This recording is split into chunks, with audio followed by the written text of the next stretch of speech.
Or that's a far jail. Is it? This is far for me too, but it's like a mostly highway and it's a drive I know. Especially after all our prep work, I feel like I could go to Cheshire in my sleep. Oh, wow.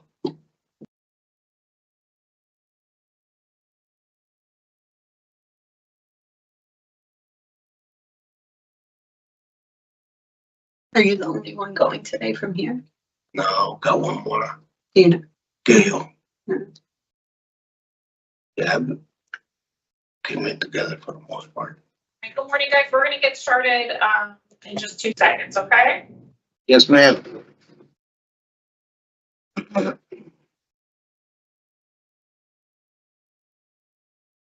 Whenever I Great. Good morning. My name is Parole Officer Wengertsman. Today is Friday, January 3rd, 2025. This is the Public Act 23169 hearing of the Connecticut Board of Pardons and Paroles. For the record, Mr. Rodriguez, the state of Connecticut passed and made effective October 1st of 2023, the Public Act 23169. It's an act concerning parole eligibility for an individual serving a lengthy sentence for a crime committed before the individual reached the age of 21 and criminal history records erasure. You fall under this act, and this means that you were under the age of 21, that the board shall give great weight to the diminished culpabilities of juveniles as compared to adults, the hallmark features of youth, and any subsequent growth and maturity that you displayed while we're reviewing you for suitability today. The following board members are present this morning by stating their names on the record, certify they have reviewed all statutorily required documents in preparation of this hearing. Good morning, I'm Jennifer Zaccagnini. Good morning, Mike Pohl. Good morning, panel member Barry. Also in attendance this morning, we have Attorney Naomi Fetterman. Attorney Fetterman, if you could please state your name, juris number, and business address for the record. Yes, Naomi Fetterman, juris number 430485. Business address is my P.O. Box 96 in North Granby, Connecticut, 06060. Thank you very much. Also present today, we have State's Attorney John Doyle. Attorney Doyle, if you could also please state your name, juris number, and business address for the record. Yes, good morning to the board. John Doyle, business address 235 Church Street, New Haven, Connecticut, New Haven State's Attorney's Office. Juris numbers 415543. And good morning and thank you. Thank you. Also present this morning, we have the Office of Victim Services, Ms. Vazquez. Mr. Rodriguez, can you please state your name and inmate number for the record? Angel Rodriguez, 150581. Thank you. This is a public hearing in accordance with Chapter 14 Freedom of Information Act, Connecticut Journal of Statute 1-200, which applies to this procedure. Mr. Rodriguez, if you have any questions concerning the above, please bring your questions to the attention of the panel at this time. Again, this is a public hearing. Do you have any questions and are you willing to proceed with the hearing? No, ma'am, I don't have any questions. Thank you.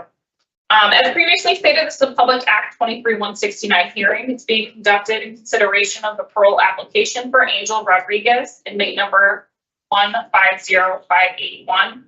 Mr. Rodriguez is serving a sentence 55 years flat with no probation to follow for 2 counts of murder. There is victim input in this case. There is also an offender accountability plan in place that has been reviewed and shows that he has completed the following programs, which includes alternatives to violence, prevention class, module call program, families talk back to the community in tier 2. He currently maintains a job assignment. Utilizing the statewide collaborative offender risk evaluation system, the offender's overall score on the all-R team falls within the moderate range for recidivism. Mr. Rodriguez, this is now your opportunity to express to the board why you believe you should be granted parole, and you may begin. Excuse me? To the board. Yes, so this is your opportunity to express to the board why you believe you should be granted parole. So if you have a statement or comments you'd like to make, you may do so now. All right, thank you. Good morning. Before I say anything else, I want to say that I'm sorry. I'm sorry for taking the lives of Hector Rivera and Gilberto Rodriguez. My actions that day were horrific, and every day I think about Hector and Gilberto Rodriguez and the loss I caused their families to suffer. Every day I pray for their families' forgiveness. But I am sorry for more than that. I'm sorry for selling drugs and stealing cars. I'm sorry for disappointing my mother and abandoning my daughter. Apologies are meaningless without actions, though, And I hope that I can show that over the past 35 years of incarceration, I have committed myself to atonement and rehabilitation. I grew up in a good family. We were Jehovah's Witnesses. Our family went to the Kingdom Hall and ate dinner together every night. My mom took us to jazz festivals, museums, and libraries. Then my mom and dad got divorced. I didn't blame my mother. My father always had girlfriends, and she finally had enough. We still saw my dad, but everything at home fell on me as I was the oldest child. Looking back, that's not a terrible responsibility. But as a teenager, it was one that I didn't sign up for and one that I didn't want. I started hanging out with new friends, ones who didn't have a religious upbringing or supportive parents, kids who stole cars and smoked weed. So I started stealing cars and smoking weed. What happened on February 19th, 1989, actually started months before. I knew Hector from the neighborhood. We both sold drugs in the same New Haven neighborhood. I started selling drugs when I was about 15 years old. At first, it was only marijuana. But then I saw where the real money was, heroin.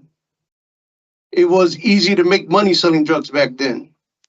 As fast as I could get the heroin to the street corner, it was gone. I was able to pay for cars, clothes, small luxuries, all the things I cared about when I was 16. I was arrested twice for selling drugs, but it seemed like a small price to pay for the money I was making. I had a beautiful girlfriend. I got an apartment for her and her 2 kids. We were her family. She was pregnant when I had to go to jail for selling drugs. When I was in jail, she told me that Hector started expressing himself romantically towards her. And even though she told him she wasn't interested, he didn't stop. So when I got out of jail, I confronted Hector. We exchanged words. I told him to back off, and I thought everything was over, but it wasn't. Hector was a lot older than I was, and had a group of friends always prepared to back him up. On December 19th, 1988, Hector and his friends attacked me on the street. We fought and Hector shot me in the leg. The police got involved and issued a warrant for his arrest, but nothing was done.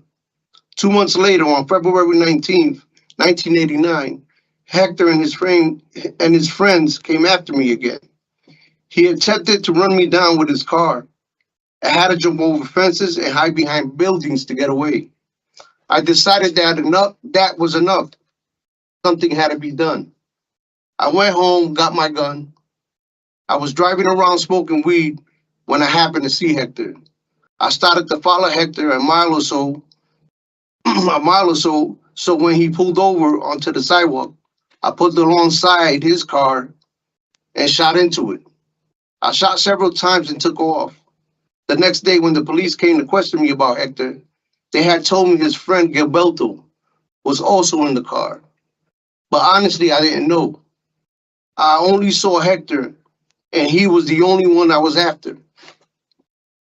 I was 18 years old at the time. I thought I was handling my problems like a man. But I see now that I handled them like an impulsive, reckless teenager. I constantly replay that day and how I could have done things differently. I should have let the police do their jobs. I should have moved. I should have stopped selling drugs. Instead, I responded with violence and recklessness. As a result, Hector and Gilberto lost their lives. I refused to admit my guilt when I went to trial. I am very sorry about that too. The families deserve to have closure, and instead I continue to deny my accountability. Then in 1999, I had a reckoning. I learned that my daughter had been abandoned, left with her grandmother who was a heroin addict. I realized that even though I was in jail, I had a responsibility greater than myself, to be a good father to her. I couldn't risk getting tickets or losing valuable visits with her. I had to make sure that I kept my phone privileges so that I could call her and tell her she was precious and loved. I also had to be a good example for her. I had a choice to remain the person I was or to change for the better. I knew staying the same person wasn't an option. I started taking programs because I wanted to better myself at the time. There was no possibility for parole with my convictions.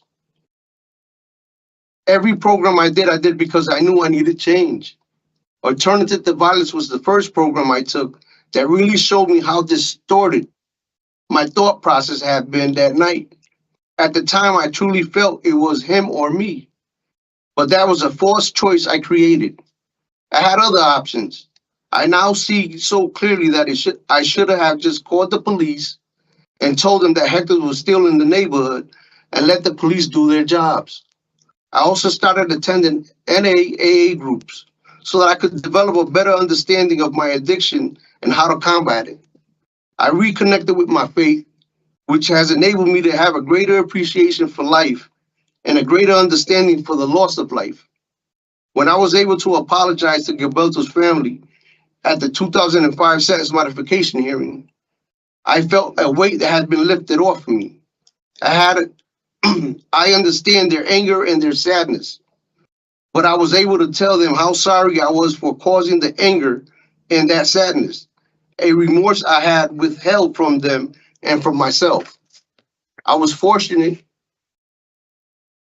that early in my incarceration, I developed strong relationships with staff and prisoners.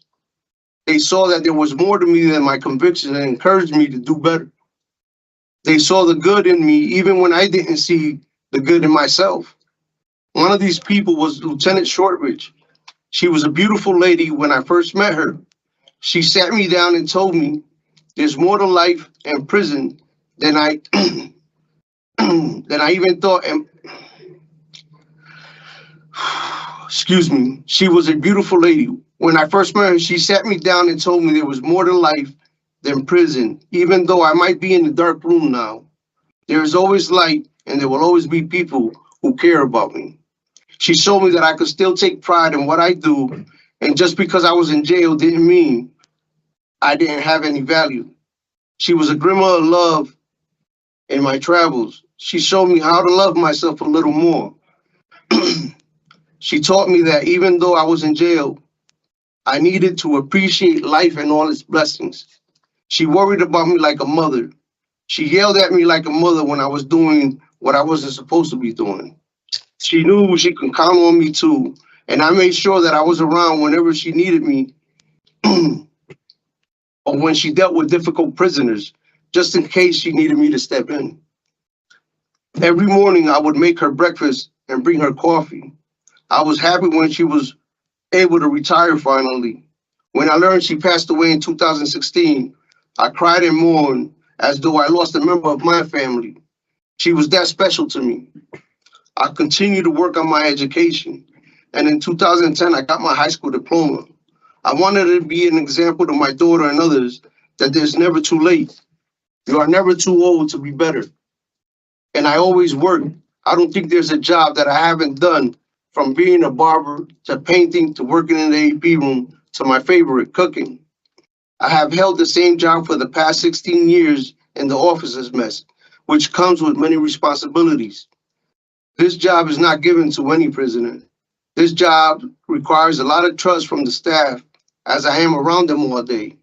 I have work evaluation and character letters from staff and supervisors that show my improvement, my work experience, and my character. When the TRUE program was first formed, I was approached by the staff to become a mentor in the unit. I declined. I told them that if all the older prisoners who could be a positive example left to the TRUE unit, there would be no one left in general population to help the younger prisoners who were still in the stage of struggle, but who had the capacity for rehabilitation.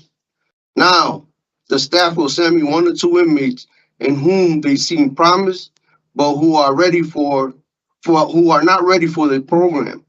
I will mentor them, and then once they are ready, I refer them to apply for the TRUE program. I am also a mentor in one of my favorite programs, Tier 2. Tier 2 not only teaches you about addiction and triggers, it teaches you the importance of sharing your story so you can inspire others. Every day I have pushed through the shame and grief for what I have done so that I can continue to show other prisoners that change is always possible and that change starts with you.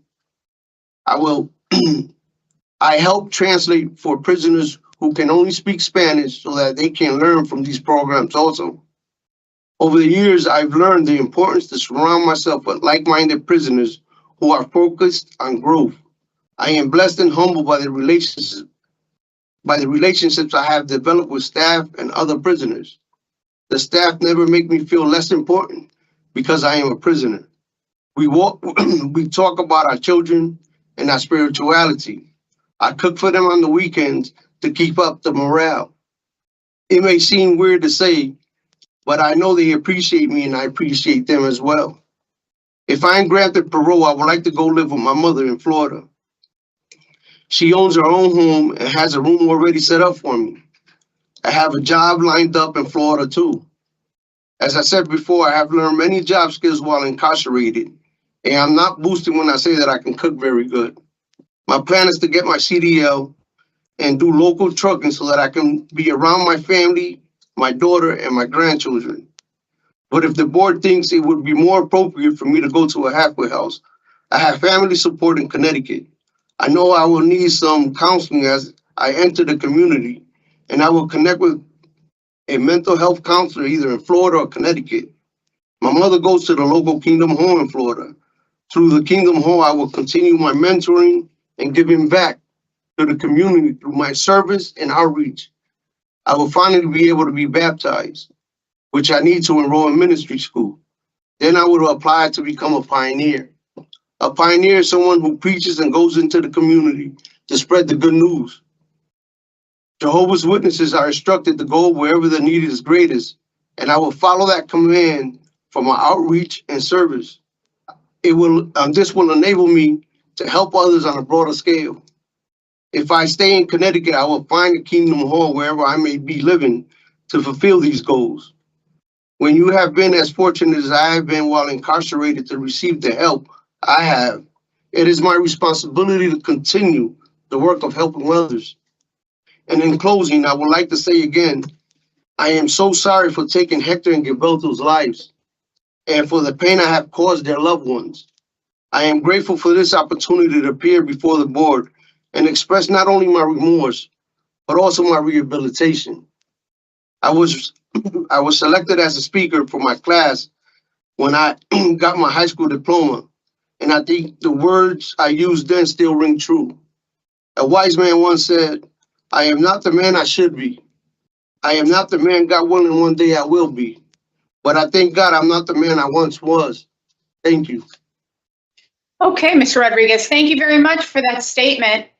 We appreciate the information. In preparation for today's hearing, we reviewed your file extensively, including the police report, the transcripts from your original court proceedings, as well as the sentence modifications that you've received, your interview with the parole officer, all of your prison documents and work evaluations and such. And so we're very well versed in your case. Okay, we may have some additional questions. When we're done with our questions, we'll turn the hearing over to the Office of Victim Services. We do have input today from the victims' families, and then the state's attorney's office and your attorney will have the opportunities to speak. Okay, we'll begin with my colleague, Mr. Pohl. Thank you. Thank you, Madam Chair. Good morning, Mr. Rodriguez. Good morning. Just up front, this isn't the first time I've seen your case. We reviewed your case at commutation, and we denied a commutation in your case because we felt that the sentence was appropriate.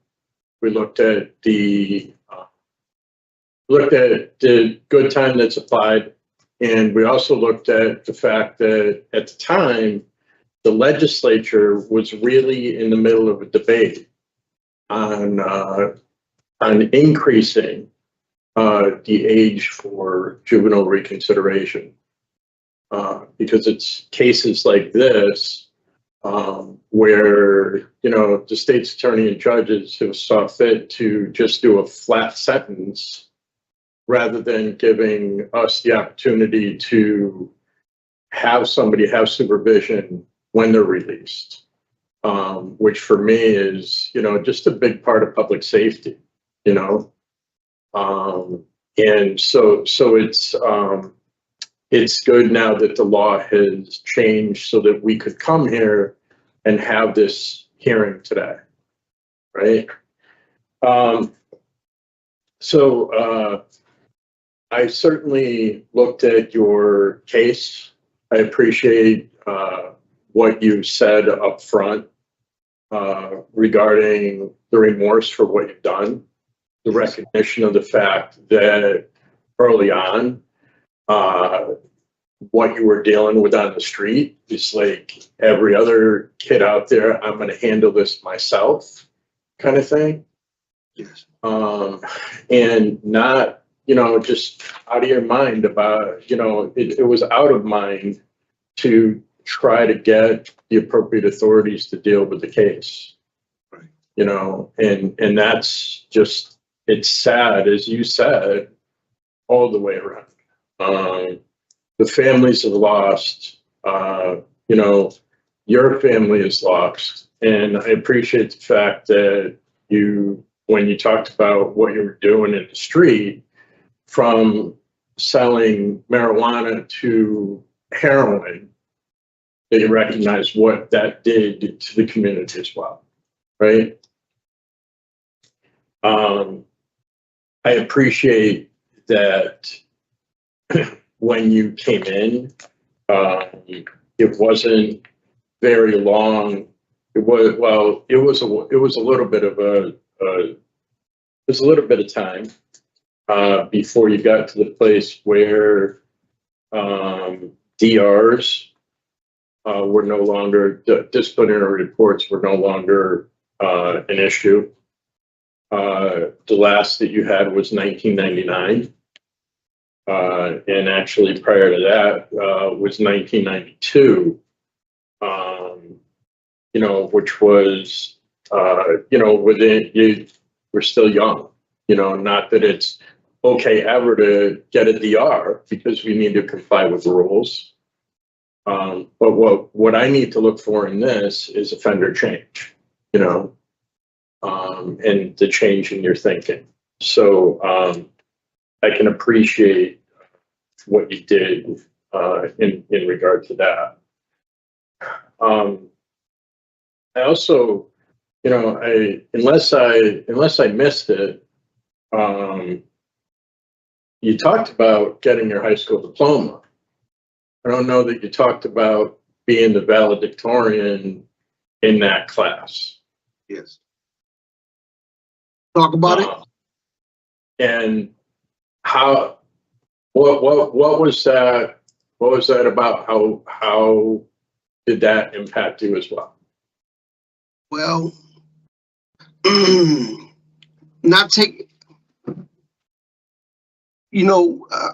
I came in when I came into to the system. Well, I'm going to start from the beginning. When I was raised, all my family members graduated high school. When I got incarcerated, at first I wasn't in that state yet. But as you see, I got my high school diploma later on. When I went through the ordeal with my daughter, I know that I had a change because I wanted to be an example to her that even though I was in this situation, that you still can overcome and better yourself. And her going through the struggles she went through, I wanted to show her that she's not alone and that I fell short as well. And that you could still achieve your goals. My goal was to get my high school diploma because, I wanted to feel better about myself and take advantage what the prison system had for me. I wish I was more book inclined when it comes to furthering my education, but that right there was an accomplishment for me. The teachers that I had, because of I used to see them every day. So they approached me with the program. It was a night school program that they had going at the time. It was like a pilot program, and they had asked me to join in, you know, and I did. It was about maybe 10 or 11 of us, and these teachers, if you met them, they were so loving and kind that, you know, I wanted to.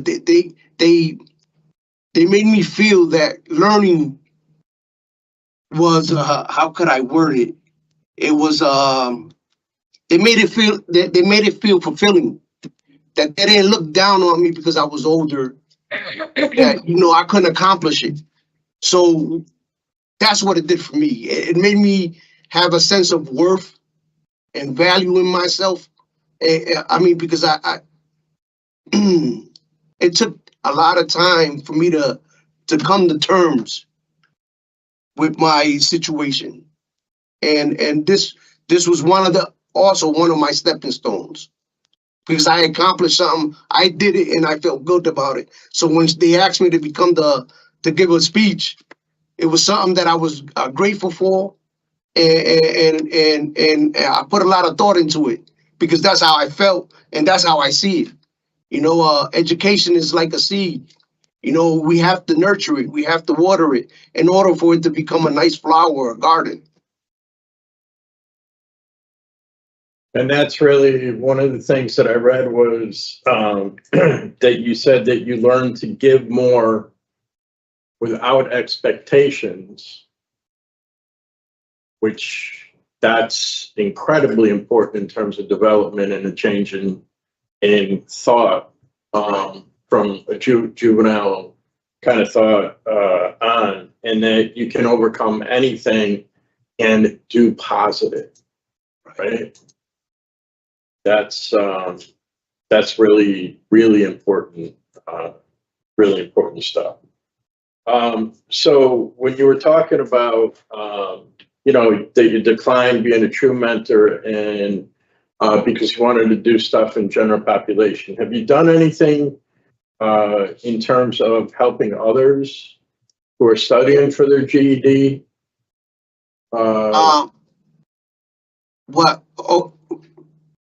I do a little bit of everything. A lot of the younger prisoners come see me when they need advice on certain things, or I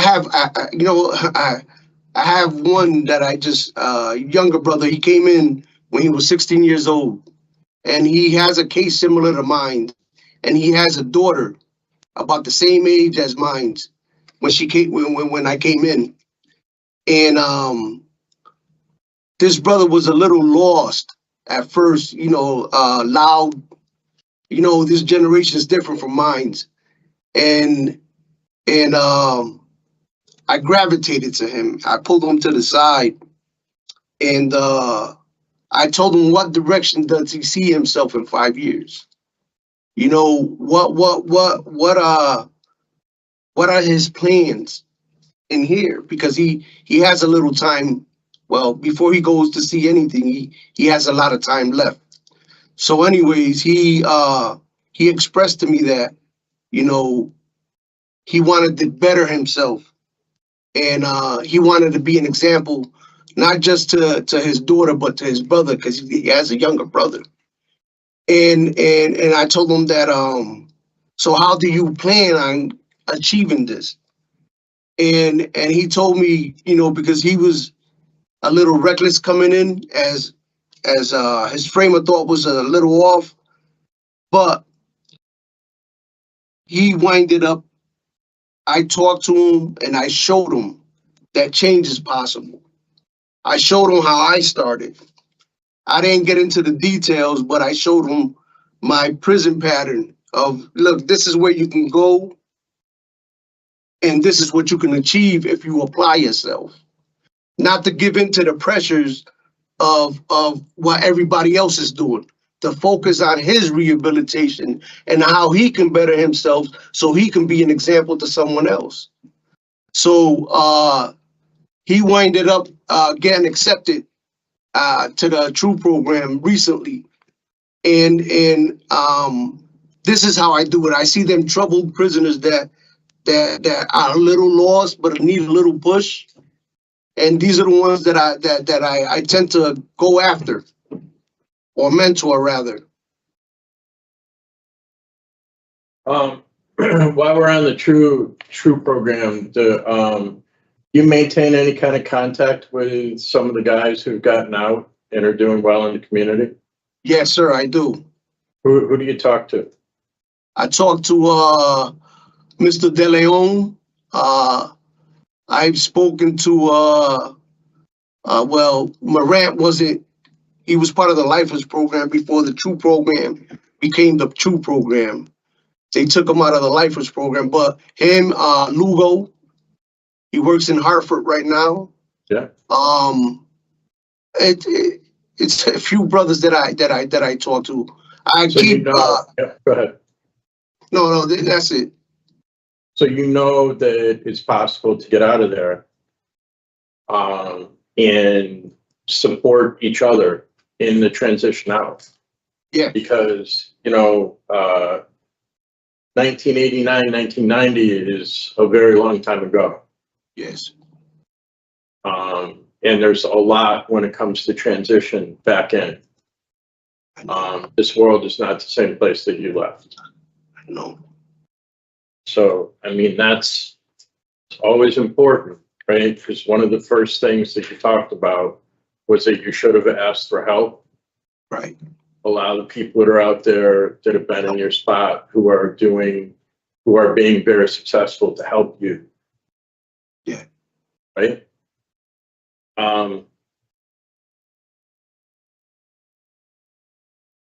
So you recently became a mentor in Tier 2.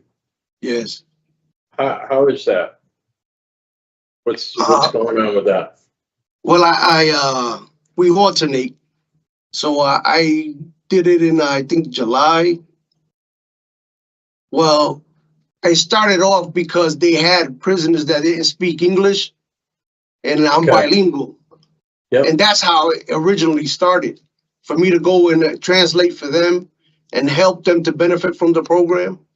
So I worked alongside with the facilitator of the program. Good. That's really important. And, one of the things I wanted to talk about as well is that goes along with that is your substance use on the way in. Yes. You had an intox ticket in 1999. Yes. And you were a daily pot user.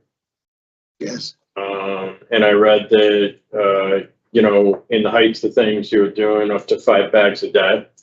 Yes. So here's the thing. How do you see the transition back into the community when it comes to that? Because you do recognize that inside and outside are two different things, right? I understand what you're saying there, but keep in mind also that prison ain't it ain't like you can't get it in prison. It pops up. Right. So that's what I'm saying. It's like, but you know how to conduct yourself inside, right? Right. And what to do inside as somebody who's a former user.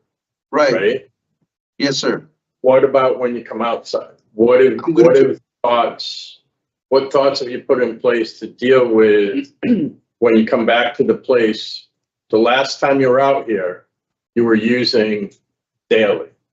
Right. So what have you put in place to deal with that? Same thing that I've done in here. Continue seek the help. I mean, you have a lot of support groups out there. NA. They're there for our benefit. So I'll continue and surrounding myself with like-minded people. I mean, it's something that I've handled in here, and I know if I continue the pattern that I'm on, I'm gonna try to follow the pattern that I'm on here, out there, asking for help, going to these support groups that are encouraging you to help with these triggers and these addictions. I'm gonna continue on the same path I'm on now.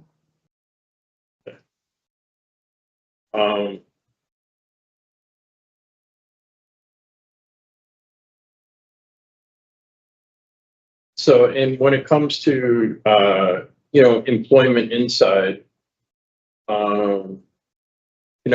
the officers' mess hall, the trust that's involved with being able to do that is incredibly important. Yes. And you want to take that and bring it out here. If you parole to your mother in Fort Lauderdale, she's employed by a red food chain. Yeah. And what would you be doing? Probably dishwashing. I would start at the bottom of it. I mean, wherever they put me, believe me, I'll succeed. I'm not scared to work. And in the same light, some of the people that you've had contact with there, as part of the sentence modification, I read C.O. Potter. Yes. Had written a letter with, the descriptives in that letter are a high degree of integrity, responsibility, ambition. He's a leader. Right. Dependable team player, good judgment, mature outlook, logical and practical. Yes, sir. So to get that from a CO that's responsible for safety inside and sees, you're in a place where sometimes there's a lot of shenanigans that go on. Yes, sir. To get that out of a CO means something, right? Yes. All right. So, just to take a look at, finish with your plan for going back into the community. Family, you said be with family. That's important to you. Yes, it is. And you certainly said that religious activity is important to you as well. Yes, sir. And that's, having that pro-social support there in your corner. The people that you're with, right? You're going to do what the people that you're with are doing. Right. And that's a solid plan. Your work, you've also said that you need support to transition. Yes, and sir. Also that you want to engage with mental health services, Yeah. which that's the support you need on the way back out. That's what's really important.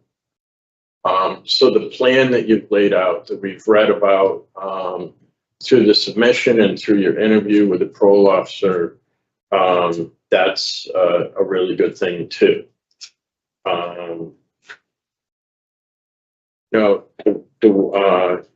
The other thing, just one other letter that I saw, or two other letters that I saw in here. Inmate Stanton wrote a letter. Yes, sir. As part of it about the positive impact that you had on him. Yes, sir. What you also have to remember is, and it's really important to me. Your victims, you're going to carry those with you for the rest of your life. Yes, sir. And the thing you have to do is get out there and engage in things that help to make less victims. Yes, sir. Help to make less families that have to do and go through what these families had to do and go through. You're right. And you know it. And you know it from, and I see it through action. What you're doing while you're in there working with others who've made the same bad decisions that you've made. Right. Getting out there and doing that, doing something to positively impact the community is so important. And the associate chaplain, Deacon Robles, not directly involved with you, but from a distance has watched, you know, and that's important. You know, you observe what's going on with people. You make judgments about people from the way they conduct themselves. And when you get a letter like that from somebody who was an observer, that's a pretty powerful thing. So I don't have any other questions. And at this point, I'm going to turn it over and see if any of the other board members have questions for you. Thank you, Mr. Pohl. Thank you. Okay, so Mr. Rodriguez, I do want to talk a little bit about the offense. This is a horrible tragedy for the victims and their families. You were 18 years old at the time. I did appreciate in your opening statement, you're acknowledging that you did deny committing this offense for some time during the proceedings and your explanation for why. I also appreciated you telling us how you would handle things differently today, because obviously you were just making horrible decisions. When you committed this crime, you were living, I think your words were, a reckless lifestyle. What was the offer? Did you have an offer before you took the case to trial? 25. 25 years total? Yeah, that's what the lawyers came at me with. Yeah, 25 for both. Wow.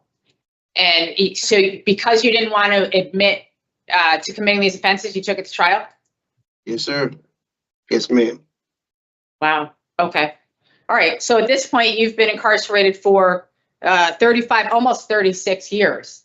So well over what the original offer was.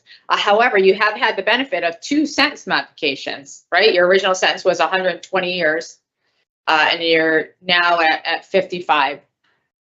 I think what the general public probably does not know is that because you were sentenced in 1990, you also have the benefit of statutory good time and work credits. So you're receiving, it looks like, about 16 days off of every month. 16 to 17 days, depending on the month. It's a day a week for work, right? So 16 or 17 days for every month.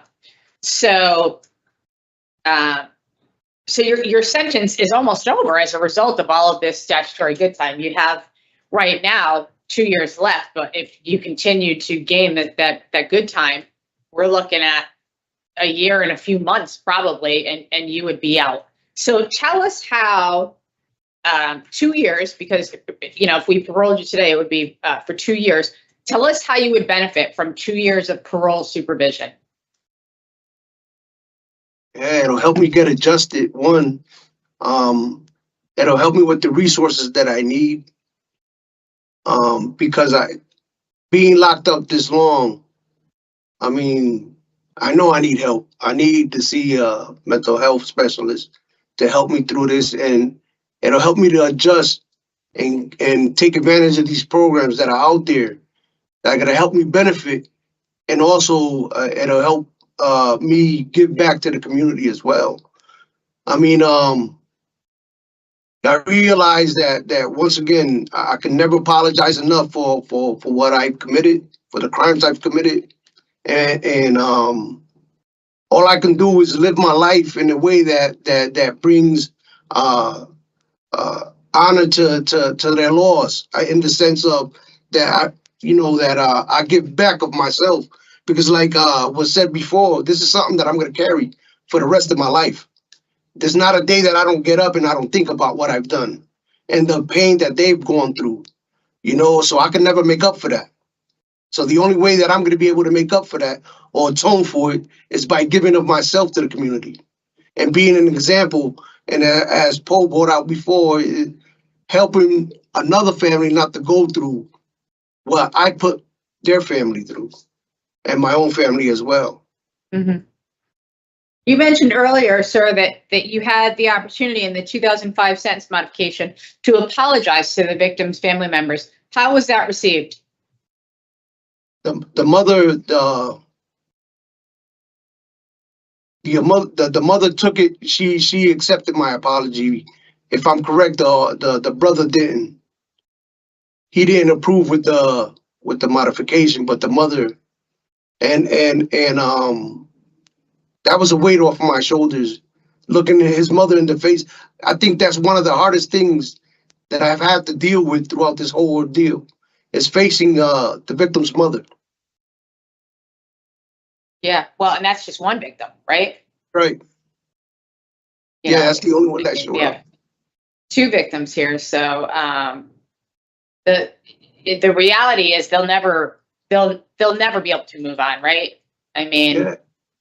there's nothing you could do. There's nothing any of us could do to help them move on. This loss is forever. You know,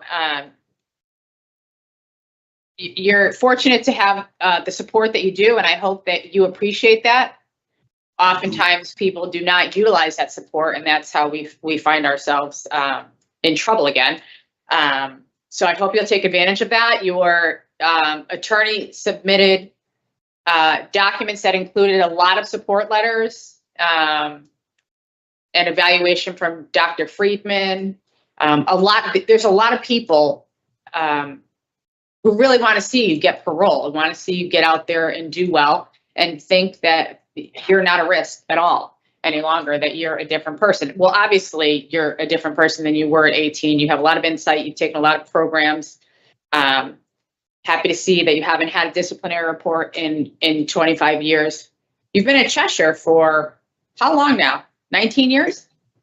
Going on 19, yes. Almost 19 years. Wow. Okay, so obviously they value you there and the work that you've done there, but there's still a lot of work to be done. You know, Yes, ma'am. regardless of what we do here today, you'll be out of prison at 55, 56, you know, regardless, or your mid-50s. There's still a lot of life left in you and a lot of work to be done. Yes, ma'am. So I hope you're ready to do the work. I am. Okay, thank you. Ms. Berry. Thank you, Madam Chair. So, Mr. Rodriguez, I really don't have very many questions for you. But one of the things that I really wanted to discuss is that you saw several different avenues of relief. We spoke about your sentence modification in 2005, where you said the mother was receptive of your apology, where the brother wasn't. But that at that time, they showed up and they were opposed. They expected you to be in prison for 120 years. Immediately, they dropped it down to 60, which, you know, so now they have to think, okay, so this man who was never going to come out of prison is now going to probably still be older, but you know, may be able to come out and still have some sort of life, 60 years. And then in 2021, you applied for another sentence modification. And at that time, they didn't show up at all. But I mean, what do you think the family at this point feels, how they feel about your continued requests for relief? And despite their being opposed to you receiving this relief, you're continuing to get it. And yeah, what do you think your thoughts are about that here? Well, you know, they're never gonna forgive me for what I've done, and I come to terms with that, and I understand their grief. I took somebody they loved, and this is something that they're gonna deal with for the rest of their lives. Something I deal with for the rest of I'm gonna deal with for the rest of my life as well. The reason why I've continued to ask for relief is because I'm not the man, I'm not the kid I was back then, 30 something years ago. I've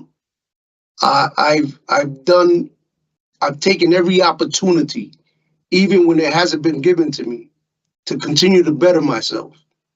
I came into a system where it was run by gangs and stuff like that, and managed to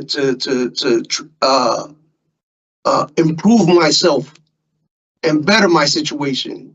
And I wanted to show them that even in these circumstances, you still can overcome the challenges that you're faced with. And I wanted them to see my growth. I mean, the kid I was before. Yeah, Go I think that, and I apologize for interrupting you, Mr. Rodriguez. I think that that's apparent. And I think that that is the expectations. When Right. someone goes to prison, I don't think that we expect them to go in there and be horrible. Right. I mean, it won't benefit anyone but yourself, but to go in and do the right things and make better decisions. However, as a victim, and I'm just curious about what if they take their position is enough is enough. You've received break after break after break after break. You're doing things in prison. I understand that originally there was no form of relief for you, but you've received several different other mechanisms to reduce your sentence. Why can't you just sit there and serve out the rest of the time? You know what I'm saying? Like from a victim's perspective. Victim's perspective. What do you think? How do you feel about that position, that potential position? I feel for the victim. There's nothing that I could, with all due respect, there's nothing that I can say that's gonna ease none of that. You know, they have the right to feel the way they do, and and like I said, something I'm gonna carry for the rest of my life.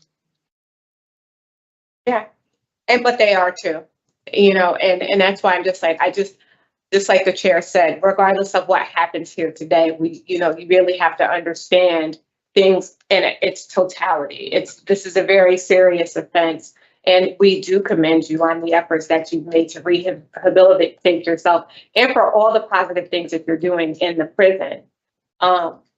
And I hope that you're, like the chair said, you're going to be out in a couple of years, regardless of, and you'll still be able to do great things out in the community if that's truly your intentions. I have one last question, and that's about your daughter. I'm assuming she resides in Florida as well. Yes, ma'am. And there were some indications that the relationship is a little bit strained. Yes, ma'am. How do you think you'll handle her rejection if that is in fact her position? The position ain't with me, it's with my mother, and I'm in the middle of it. So it's something that we're gonna have to work on together. All right. Thank you, Madam Chair. Thank you. Okay, so at this time, we'll turn the hearing over to the Office of Victim Services for input. Ms. DeJesus, thank you for joining us. Good morning, board members. I do have several family members as well as a statement that I'll read. I'm going to ask Mr. Rodriguez's daughter to unmute. This is your opportunity to express to the board your wishes and your concerns. I am to remind you that you are to address the panel members only, and you may begin.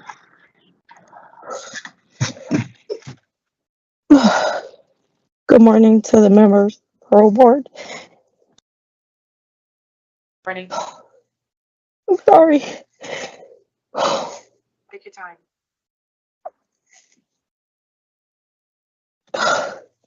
My name is Tiffany Rodriguez.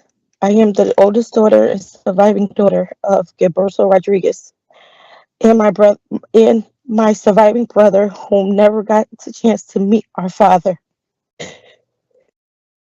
My life has forever been affected by untimely loss of my father. Due to the traumatic loss, I never had or will experience or celebrating key moments in life, such as having my father give me a way at my wedding, wipe my tears from my eyes, give me a consoling hug, and give me advice. My father's absence, sorry.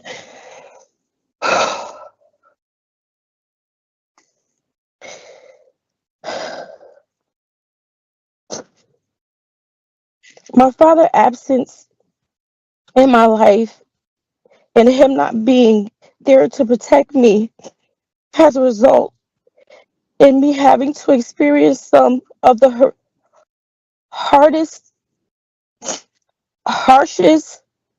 and most inheritable abuse, resulting in me suffering from PTSD. My father's grandchildren, my children, would never experience being told a story by him, learning about their father, family legacy and history, and having a warm embrace from their abuelo.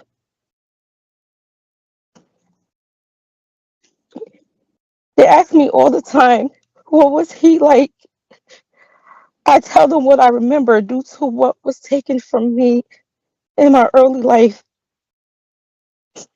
I love my father with all my heart. He was my hero. He was my first love. I would never hear my dad's laugh nor his voice since that day. Growing up without my father was and still is painful. It's a painful situation to endure. All I have is pictures to remember that.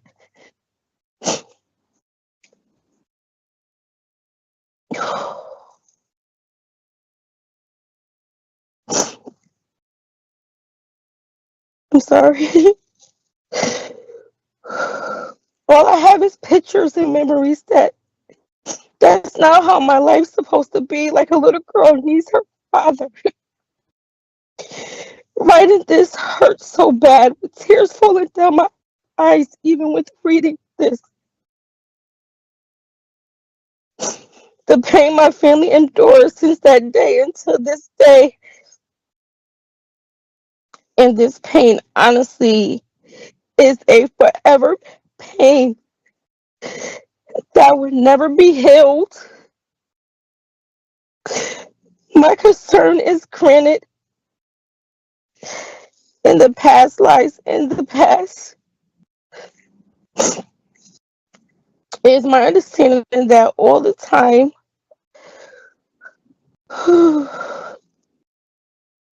of crime, all this crime, sorry,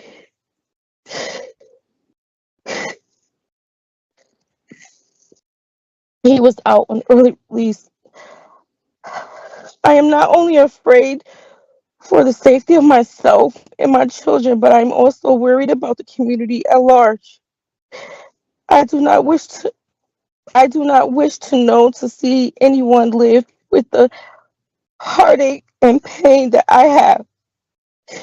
I am writing this letter with the intent of praying and hoping you reconsider the parole of the individual. I don't think he should be granted parole for any firm to walk away as a free man, to walk around like it's okay to do what he did to someone for no reason.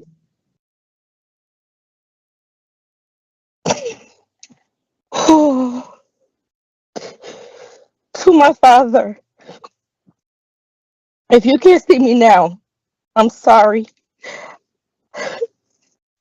I'm sorry. I'm having a hard time accepting that I lost you.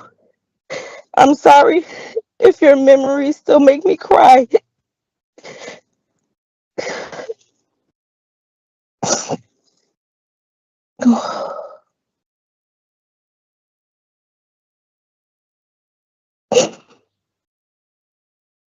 God knows how I work hard to overcome this pain, but it's so hard not having you here. I love you and I miss you so much. Thank you for loving me. Thank you for the love you shown me in my little 8 years of life. I graduated. I'm working. I have 3 beautiful children, 1 great-granddaughter, and 1 on the way. I hope you're proud of me. I promise to keep fighting for you since you're no longer here to fend for yourself. I sincerely express my gratitude for the opportunity to share my thoughts with you. Sincerely, Gayle Rodriguez, daughter Tiffany Rodriguez. Thank you. Thank you. Thank you. I will now have Mr. Rodriguez's brother speak. This is your opportunity to express to the board your wishes and your concerns. I am to remind you that you to address the panel members only, and you may begin. You may unmute and begin.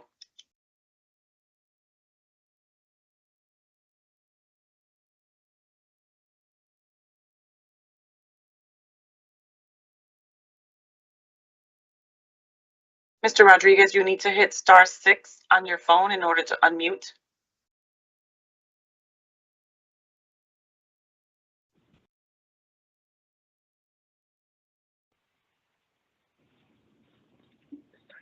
Sorry. Good morning, Okay. parole board members.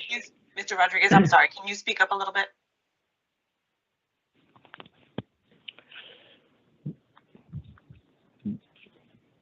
Good morning, parole board members. I am here today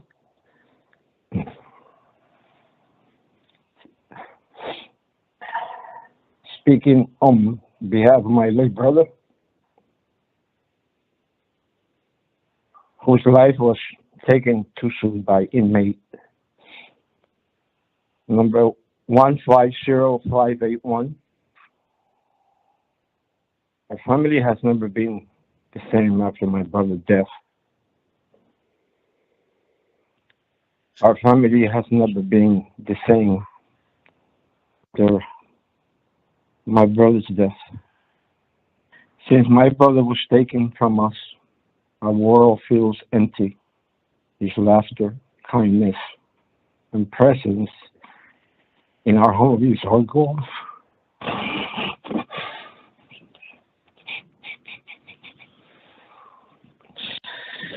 Excuse me.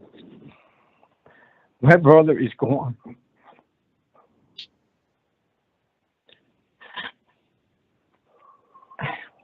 And a piece of my heart is too. Birthdays, holidays, without him here. The pain has been unbearable. Our family was shattered. The thought of my brother went through in his final moments haunts our family, and we can't seem to escape the nightmares. His absence leaves a huge void that can never be filled. Please reconsider the possibility of parole and allow justice to continue to be served for senseless death of my brother. Thanks.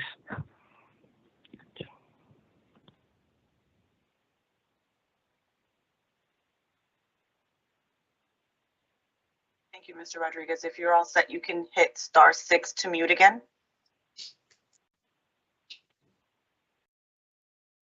Ms. Rodriguez, you may hit *6 to unmute, and you may address the board.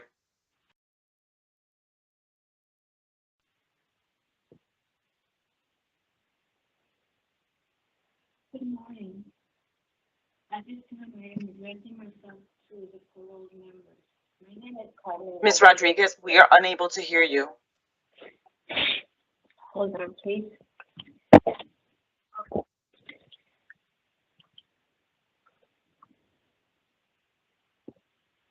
Good morning. My name is Carmen Rodriguez, and at this time, I would like to address myself to the Board of Parole Board. I have received information notification that inmate Angel Rodriguez, the person who was convicted of murdering my brother, Gilbert Rodriguez, is requesting an early parole and to be reduced to sentence again. Excuse me.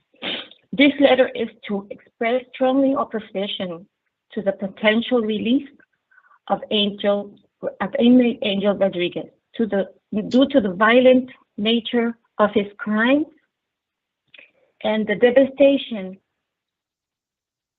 repercussions my family and myself had to endure for his actions. I would like to take you back to January 20th, 1989, when inmate Angel Rodriguez premeditated and executed his plan to murder Hector Rodriguez and my brother Gilberto Rodriguez, even though he says that that was not his intention. Throughout the investigation, details were given to us from District Attorney Michael Darrington, who was the state prosecutor at the time. Throughout the investigation, we were notified that an undercover agent who was posed as an inmate was placed in a cell with Mr. Angel Rodriguez.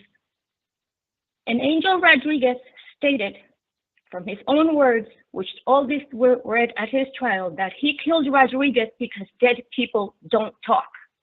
But now he's sorry. He didn't know he was in the car. As if that wasn't bad enough, throughout his sentencing, he slapped us all in the face by laughing while the judge was handling down his sentence, which infuriated the judge due to the outrageous disrespect to the judge and the court. He changed his sentence from 60 years to 120 years. He did not only upset the families involved, he upset the judge just as much. In 2004, he requested for a sentence reduction, which he was granted back to his original sentence of 60 years. My brother may not be here. Apparently he's not, because Mr. Rodriguez decided to take his life that day. But he has a family that will always be here to speak on his behalf. When this murder took place, it became a domino effect on my family. One of my brothers attempted to commit suicide, and in the result of that, he died a year later. My mother was never the same. She got very ill. She died of dementia. And as I was listening to Mr. Rodriguez saying that he apologized to my mother. And yes, you did apologize to my mother because she was a loving person. Did she forgive? No, she tried to ask God to forgive you. As for the rest of our siblings, it has been very difficult to live or continue our lives, but we have pushed through all the struggles daily. My brother Gilbert Rodriguez never had the chance to meet his son due to the fact that his girlfriend was pregnant at the time of his death. He never got to meet his grandchildren or his great-granddaughter, and he has nephews and nieces that he has never met. It was very difficult for his daughter, who was 8 at the time. Her dad was taken from her to grow up without him. His son did not have the chance to meet him. But that does not take away his pain, the details daily that his father's not with him. Mr. Rodriguez says he wants to be with his daughter. You have a chance to be with your daughter now. You can express your love to your daughter. You can tell your daughter and your mother and your brothers maybe how much you love them. But my brother was not given that opportunity because Mr. Rodriguez took his life. Okay, your child is very fortunate to have your father alive. My nephews and myself don't have that. He didn't, I'm sorry. He didn't take family's life apart. Ladies and gentlemen of the parole board, inmate Angel Rodriguez took 2 human lives that have families that love them. On that day, not 2 animals. He was sentenced to 60 years. and he has only done 36 years of this time. I am aware that some laws have changed and that due to his sentence, but 36 years for 2 violent murders, is this justifiable? I hope that you can find it in your hearts to understand the pain, the grief, and the devastation it has caused our family. Inmate Rodriguez would make early parole, not to mention the message it would send to society that anyone can commit a violent murder and be a good inmate and get out in half of the time that they have been sentenced to. Thank you for taking the time to listen to my strong feelings about him being released. Thank you. Thank you. Thank you. Ms. Rodriguez, you can hit *6 to mute again. Board members, I do have one last statement to read. Thank you. My name is Jose Rodriguez. I'm the brother of the victim, Gilberto Rodriguez. Angel Rodriguez not only took my brother, but my best friend. My brother and I, excuse me, were a year apart in age and slept in the same crib growing up.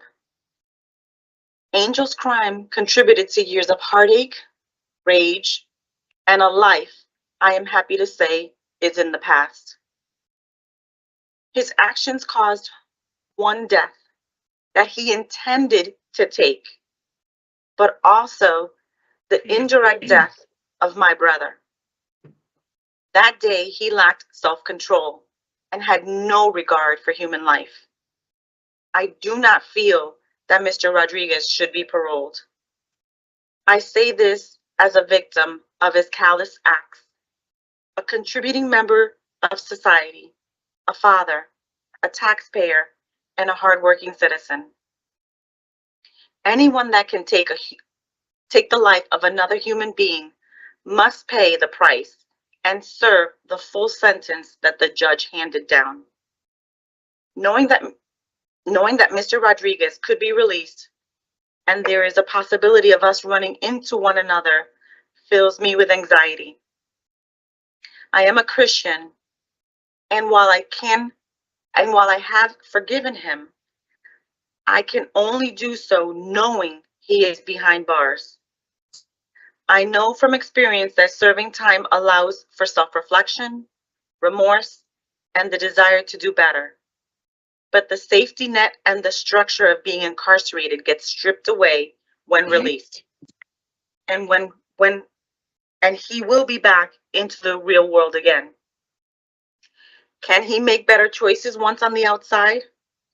Has he been reformed? Given his criminal record, the cards are stacked against him once he is released. He must get a legitimate job and follow laws without resorting back to what he was. Does Mr. Rodriguez have what it takes to continue the path of committing additional crimes or even another death on his hands? I know from experience that that is extremely low. Why take the chance of releasing a 2-time murderer? Please do not grant parole. You know the statistics as well as I do. Sincerely, Jose Rodriguez. That's all I have, board members. Thank you. Thank you. At this time, the attorneys will be afforded an opportunity to make a statement. We'll begin with State's Attorney Doyle. If you have any comments or statements you'd like to make, you may do so now. Thank you to the board. Thank you, Officer Boat. Mr. Rodriguez, I'm not going to go over too much of the facts of the history of it. You know, he was arrested in 1989, sentenced in 1990 to 2 life sentences. And as the chairperson already brought up, that was modified from 120 years down to 60 years in 2005. And as the other board members have pointed out, that 60-year sentence was reduced in 2021 by Judge Alander to a 55-year sentence. And the transcript that reflects that quite often what was brought up during that hearing was his attorney noting that under 54 125A G4, commonly referred to as the board in his scheduling as 23-169 statute, it was a possibility that this day might come with that under that particular statute, which has now been enacted since his sentence mod. At this point now, he's serving that 55-year sentence, and as the chairperson has brought up, due to good time credit and other statutory requirements, he may be out no matter what happens today within the next 2 years. And that's just a fact statutorily that exists. As a state's attorney, do I agree? I think that the quotes today of, I apologize because I want to make sure I got it right. I want to thank the Rodriguez family who are still here, I see, for addressing the panel here today. But as Carmen Rodriguez, the sister of Gilberto Rodriguez, noted, the idea that one could get out in half of the time, what kind of messages that send to society? As a prosecutor, as a state's attorney, Ms. Rodriguez, I couldn't agree with you more, especially in regards to the nature of this type of offense, which as I think most have noted here, this is not the reckless action behavior of two individuals on the street. This is not a dispute or an argument among heated young men. This is not bringing guns into a difficult neighborhood fight situation.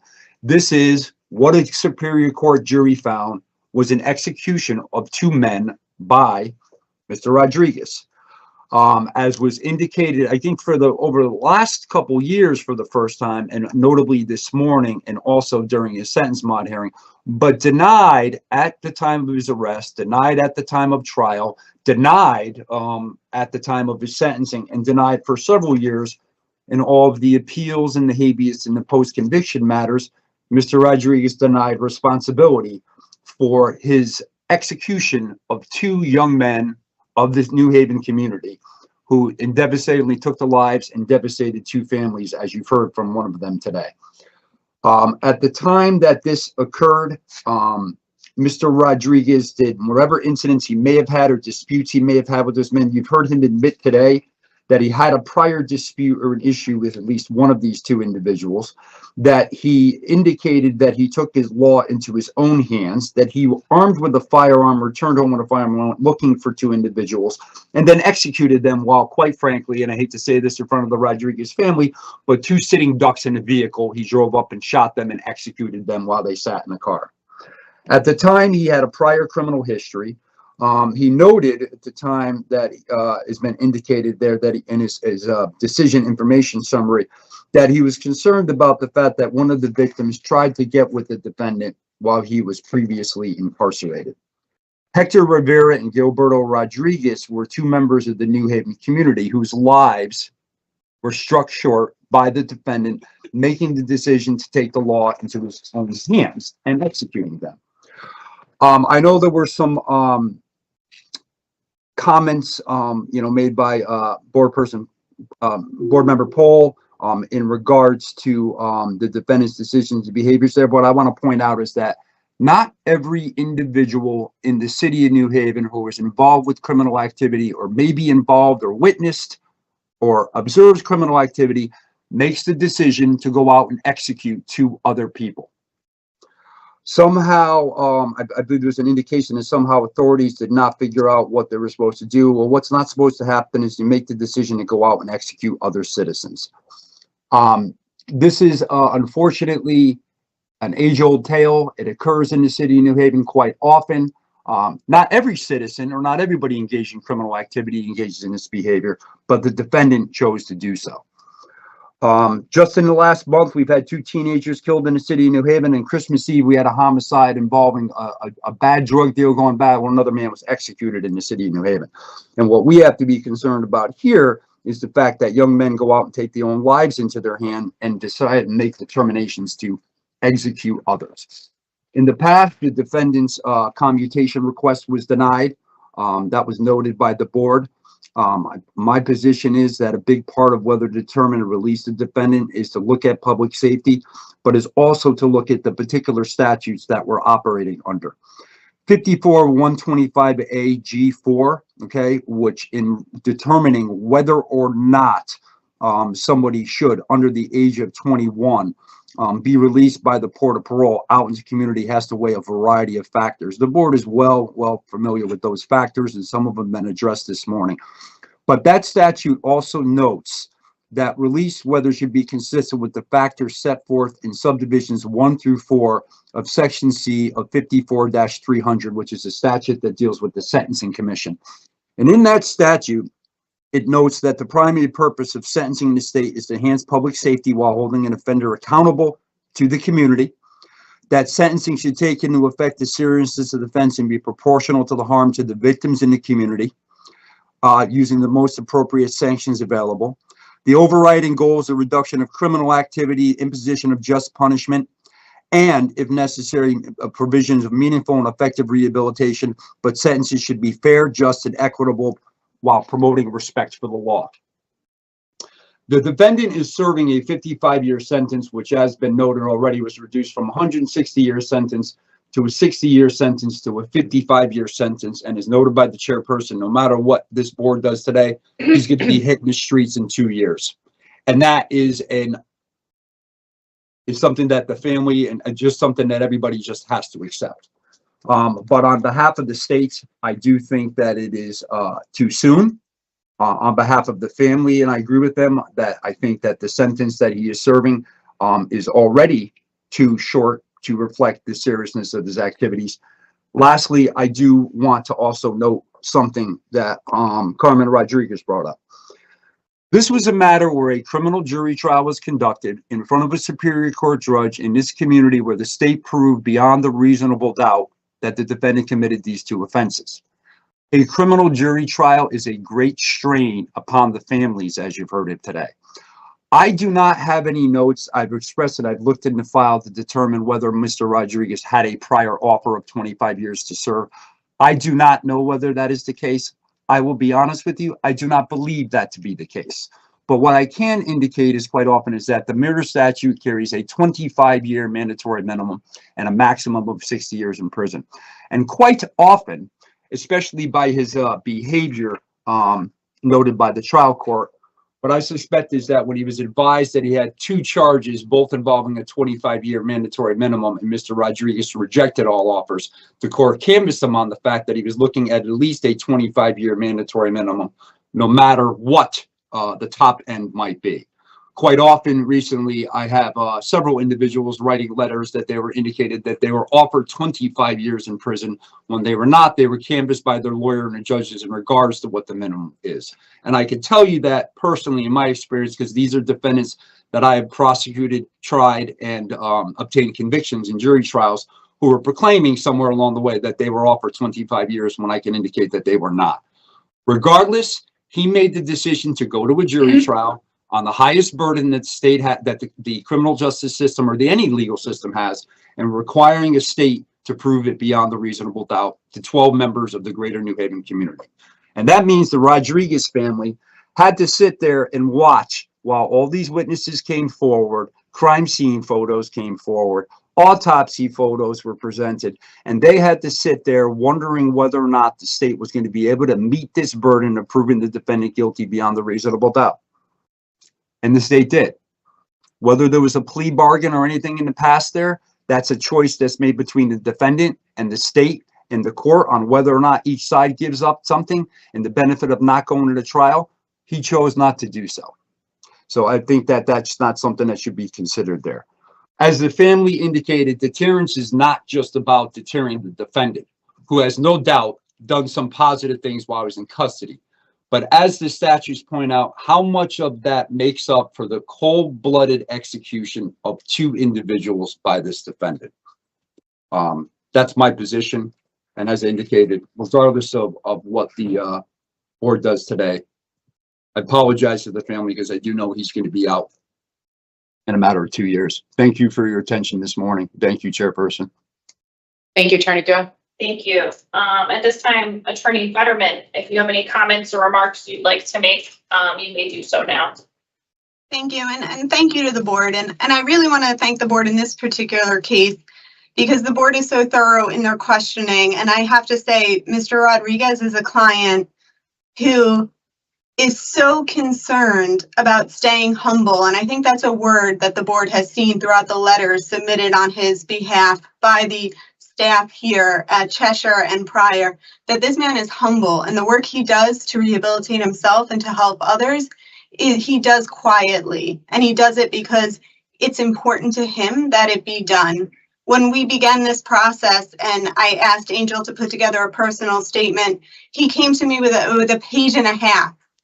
And I said, where are all the great things we've talked about that you've done? And he said, I don't want to boast. That's not why I did them. I didn't do them to just tell the parole board I did them. I did them because they needed to be done, because he follows that Jehovah's Witness principle of go wherever the need is greatest. And the conversation we had is that your story is not just the story of the terrible, terrible crime you committed. It's the story of everything you've done after that. And I want to touch on a comment you made, panel member Barry, about what was it like to address the victim's family at the 2005 sentence modification. Because even now, as we're sitting in a virtual hearing and there's no faces appearing before us, and you can see how Mr. Rodriguez is reacting, what's not clear from the transcript of that 05 hearing is when Mr. Rodriguez is addressing the victim's mother in Spanish, he got down on his knees and begged for her forgiveness. And when we spoke about why he did that, he told me, that's what I would want someone to do for my mother. If something happened, I would want someone to do that for my mother. So this is not just a defendant with a sense of remorse, which is, I don't mean to diminish remorse at all, but this is someone who's developed a sense of empathy about his crime. And I want to touch on a comment by State's Attorney Doyle that said nothing Mr. Rodriguez has done will make up for the cold-blooded murder. And I don't think anything you've heard Mr. Rodriguez say is that he has made up for it. What he said is every day he works to try and atone for that. And I point that out as a difference between remorse and what I put in the memorandum and Mr. Rodriguez lives by, which is repentance. And I'm probably going to do a disservice to this parable, even though Angel's talked to me about it probably 5 times. And that's a parable of Paul that he lives by. And it talks about shedding your old self and being a new self. And it's not just a line you cross where you say, I'm the new me and I'm rehabilitated. It's something you put on every day. It is an active commitment every day that he takes to work towards rehabilitation, atonement, repentance. And I would never be dismissive of the comments of the victim's family who have suffered a tremendous loss, nor their concerns, nor the concerns of the state. But what's been noted here previously is that the reality is Mr. Rodriguez will be re-entering the community. And the best way to address the concerns the family has and the state has is to give him the resource of parole. He is serving a flat sentence. And if we're all in agreement that he has been incarcerated for a very long time, he's coming out to a world that has changed, the best way to ensure that the fears that the victim's family have don't come to fruition is to use the resource of parole. Mr. Rodriguez is someone who has benefited so much from the help he's received in DOC. He learned so early in his period of incarceration that there are people here who genuinely care about him and want to see him do better. And that's the attitude that he takes toward parole. It is not a body that's there to supervise him merely to make sure he doesn't come back to jail. It's a body that's there to help him. And he is more than willing to accept that help. He knows he needs that help. He is fortunate. He does have a support system in the community. And when he speaks about his religious devotion, that is a sincere, long-held, that is not something that's going to end when he leaves prison. When he speaks about becoming a pioneer, that's a minimum hours number of commitment that you go out and minister in the community. And that is something that he is committed to doing and looks forward to doing. And I can't even do justice to everything that Mr. Rodriguez has accomplished in here and the lives he has touched. I've never seen staff interact with a prisoner the way I see them. And they call him Rod. And when they know I've been coming to visit to prepare for this hearing and then this morning, and without fail, they say he deserves it. He is one of the ones who can go out and instead of being part of the problem that he once was, he's part of the solution. And when State's Attorney Doyle says that these violent acts are still occurring in New Haven, let other people help too. Let people like Mr. Rodriguez go out and be a positive force. No one understands the devastation that he caused better than Mr. Rodriguez and doesn't want to see that happen to other families. And so I would implore this board, again, I respect, of course, the comments of the state, the loss of the family, but to satisfy everyone's goals in this particular circumstance, I feel the answer is to parole Mr. Rodriguez and let him avail himself of the services that this board can offer. If there are Thank you no very further much, questions. Attorney Fetterman. Thank you. Okay, so at this time, the panel will enter into deliberation. Mr. Rodriguez, we're going to discuss your case. Everyone is free to listen to our deliberation, and we'll come back to you with our decision. Mr. Pohl. Thank you, Madam Chair. First, I want to thank the family, Mr. Rodriguez, for coming forward and talking about what they had to and continue to have to endure because the senseless and heinous loss of their loved one. There's no making up for that. And I'm asked to do, in a 23-169, I'm asked to look at things today.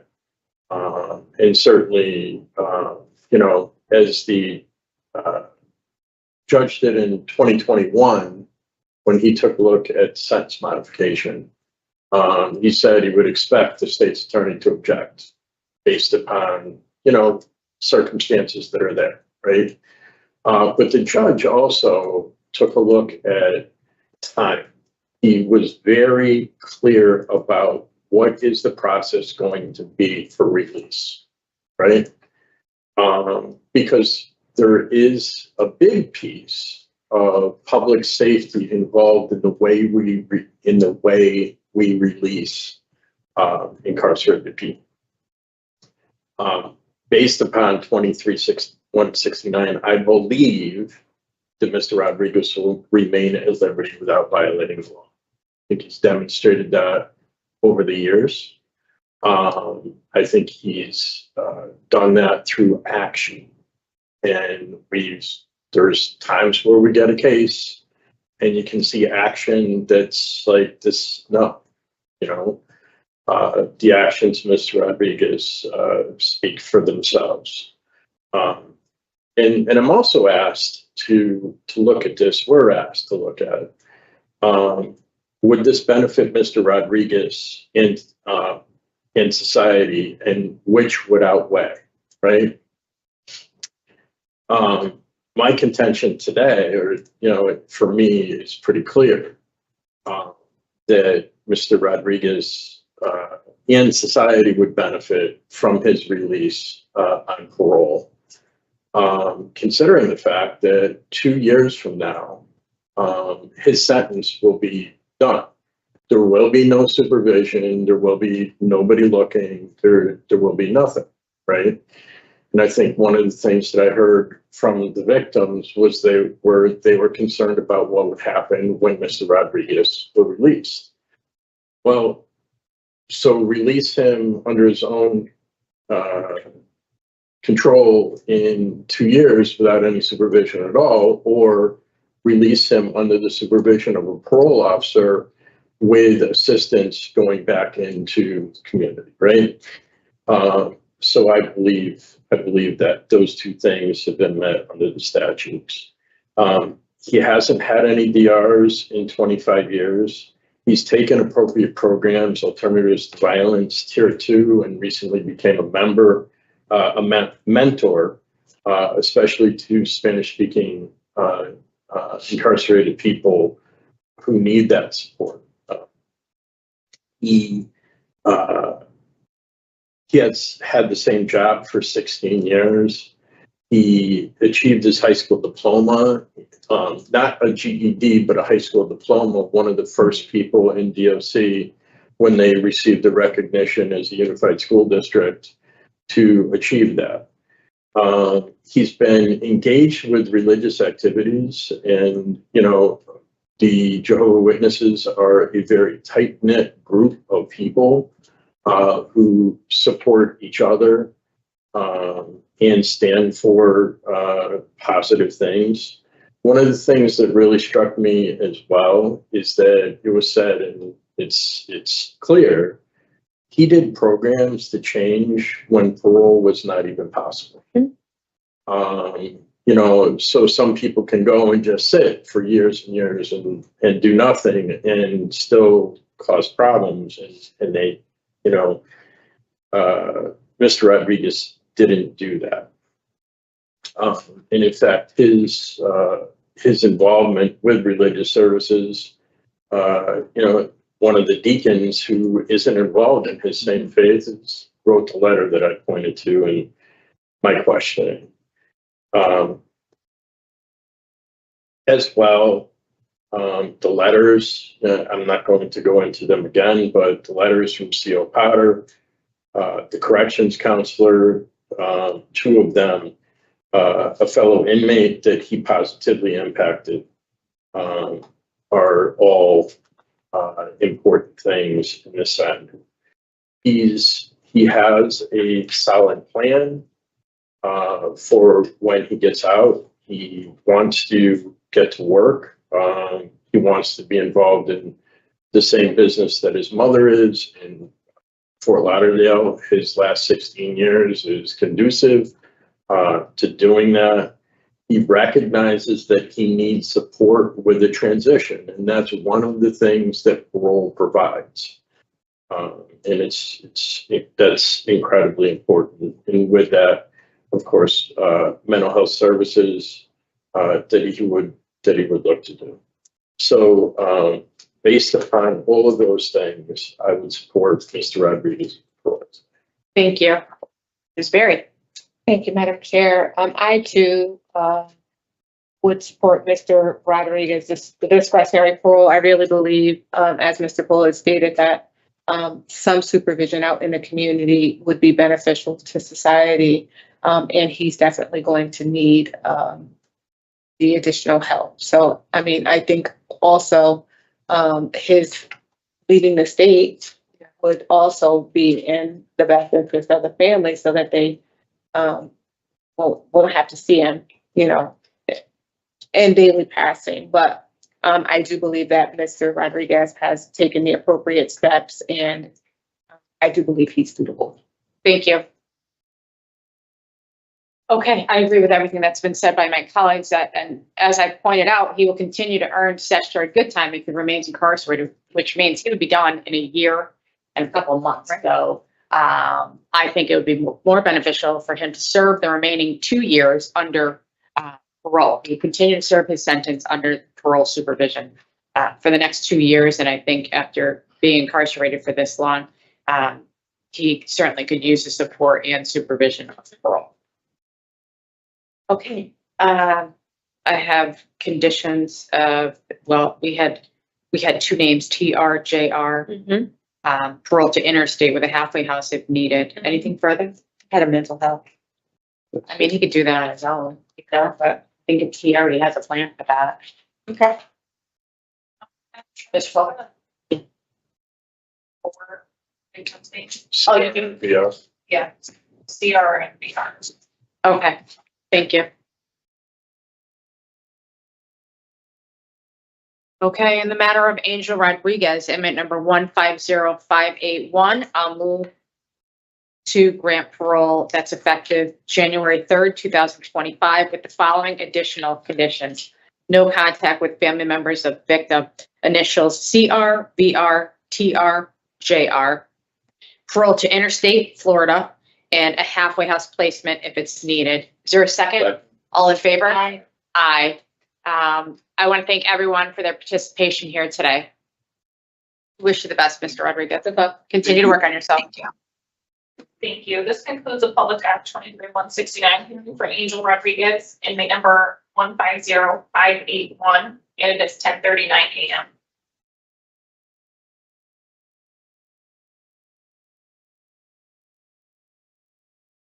Mr. Rodriguez, we do have another case to be seen after you, so if you can exit the room. Thank you. We're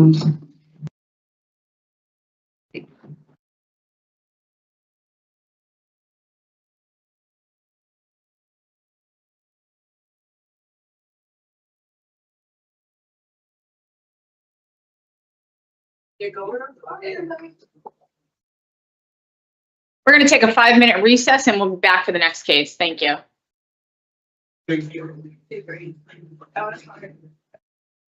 Going home. Not even better than home. That's what I think about. I don't have a last row. She's great. All right. We got the cold going on right now. Yeah, so I understand that. Are you guys taking the next person in? Yes, you can have him seated. We are just going to be taking about a 5-minute break. So if you can let them know that, we'll resume in time. Okay, I'll bring them in 5 minutes. All right, perfect. Thank you. Thank you. When you bring them in, can you also let Mr. Gayle know that the microphone is on, so we will be able to hear everything until the board resumes? Yes. Yes. Thank you.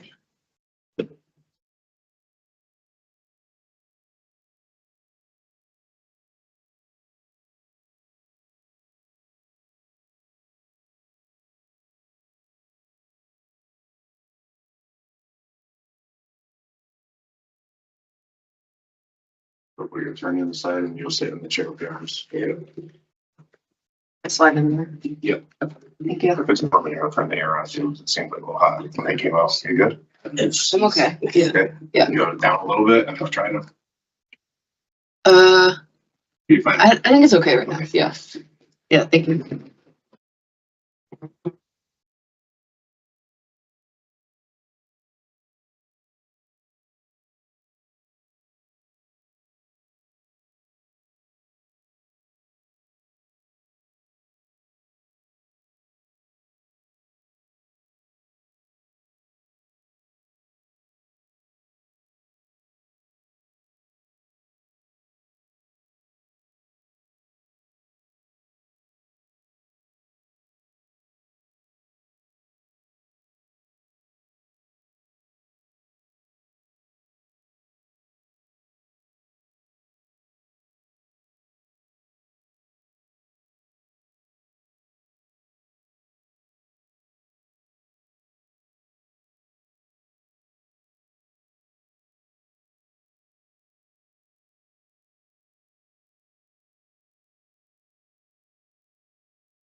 How we doing, sir? Good.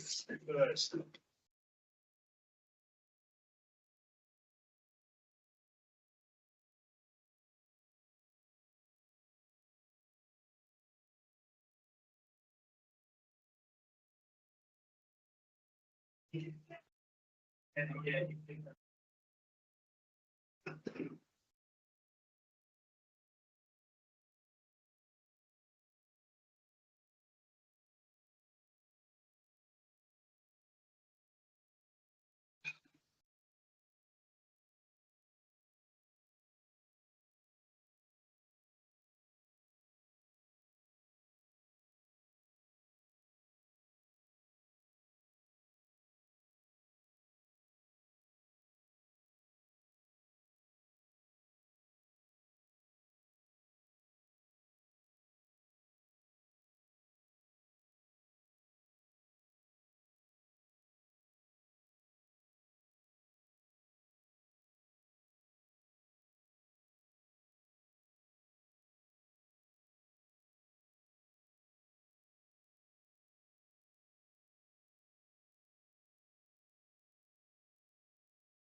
right, good morning. My name is Parole Officer Wengertsman. Today is Friday, January 3rd, 2025, and this is the Public Act 23-169 hearing of the Connecticut Board of Pardons and Paroles.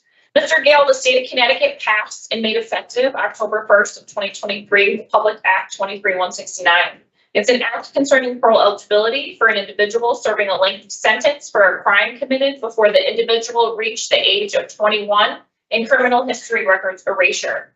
You fall under this act, and this means that you are under the age of 21, that the board shall give great weight to the diminished culpabilities of juveniles as compared to adults, the hallmark features of youth, and any subsequent growth and maturity that you've displayed while we're reviewing you for suitability today. The following board members are present this morning by stating their names on the record, certifying they reviewed all statutorily required documents in preparation of this hearing. Good morning, I'm Jennifer Zaccagnini. Good morning, Mike Pohl. Good morning, panel member Barry. Also in attendance this morning, we have Attorney Abby Mason. Attorney Mason, if you could please state your name, your juris number, and your business address for the record. Yes, Attorney Abigail Mason. My juris number is 444093, and my business address is 8 West Main Street, Suite 210, and that's in Niantic, Connecticut, 06357. Thank you. Also present this morning, we have State's Attorney John Doyle. Attorney Doyle, if you can also please state your name, your juris number, and your business address for the record. Yes, good morning. John Doyle, 235 Church Street, New Haven, Connecticut, Office of the State's Attorney. Juris number 415543. Thank you and good morning. Thank you. We do not have Office of Victim Services on this case. Mr. Gayle, can you please state your name and inmate number for the record? Alkeith Gayle, 236586. Thank you. So this is a public hearing. This is a public hearing in accordance with Chapter 14, Freedom of Information Act, Connecticut General Statute 1-200, which applies to this procedure. Mr. Gayle, if you have any questions concerning the above, please bring your questions to the attention of the panel at this time. Again, this is a public hearing. Mr. Gayle, do you have any questions and are you willing to proceed? Okay. Thank you. As previously stated, this is a Public Act 23-169 hearing that's being conducted in consideration of the parole application for Alkeith Gayle, inmate number 236586. Mr. Gayle is serving a sentence of 35 years flat, no probation to follow, for conspiracy to sale of hallucinogen narcotics, attempted robbery in the first degree, felony murder, no pistol permit, and assault second. There is no victim input in this case. There is an offender accountability plan in place. It has been reviewed and shows that he has completed the following programs, which includes alternatives to violence, people empowering people, thresholds, and he has also been a peer mentor within people empowering people and thresholds. He also reportedly completed the fatherhood program and maintains a job assignment. Utilizing the statewide collaborative offender risk evaluation system, the offender's overall score on the RT falls within a low rate risk for recidivism. Mr. Gayle, this is now your opportunity to express to the board why you believe you should be granted parole, and you may begin.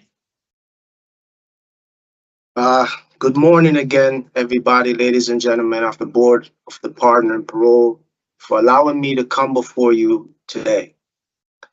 Today, I come before you with a heavy heart and a profound sense of responsibility for the actions I committed, the people I hurt, and the damage I caused.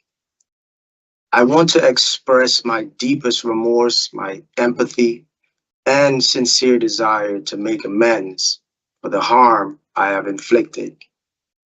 This is a testament today to my acknowledgement of the consequences of my actions, my journey towards rehabilitation, and my commitment to change. As I have said before, which I generally mean, I cannot begin to imagine the pain and suffering I have caused Mr. Harris's family. My actions were thoughtless, selfish, and wrong. There is no excuse for what I did, and I understand that my actions have forever altered your lives. The loss and anguish you have endured because of me is immeasurable. I am committed to doing everything in my power to make amends, though I know I can never undo the harm I have done. I regret what I've done. My conduct have violated the trust and safety of what society expects from its members. I have taken full responsibility for those actions, and I've spent considerable time reflecting on the gravity of my mistakes. My behavior was not only illegal, but morally reprehensible.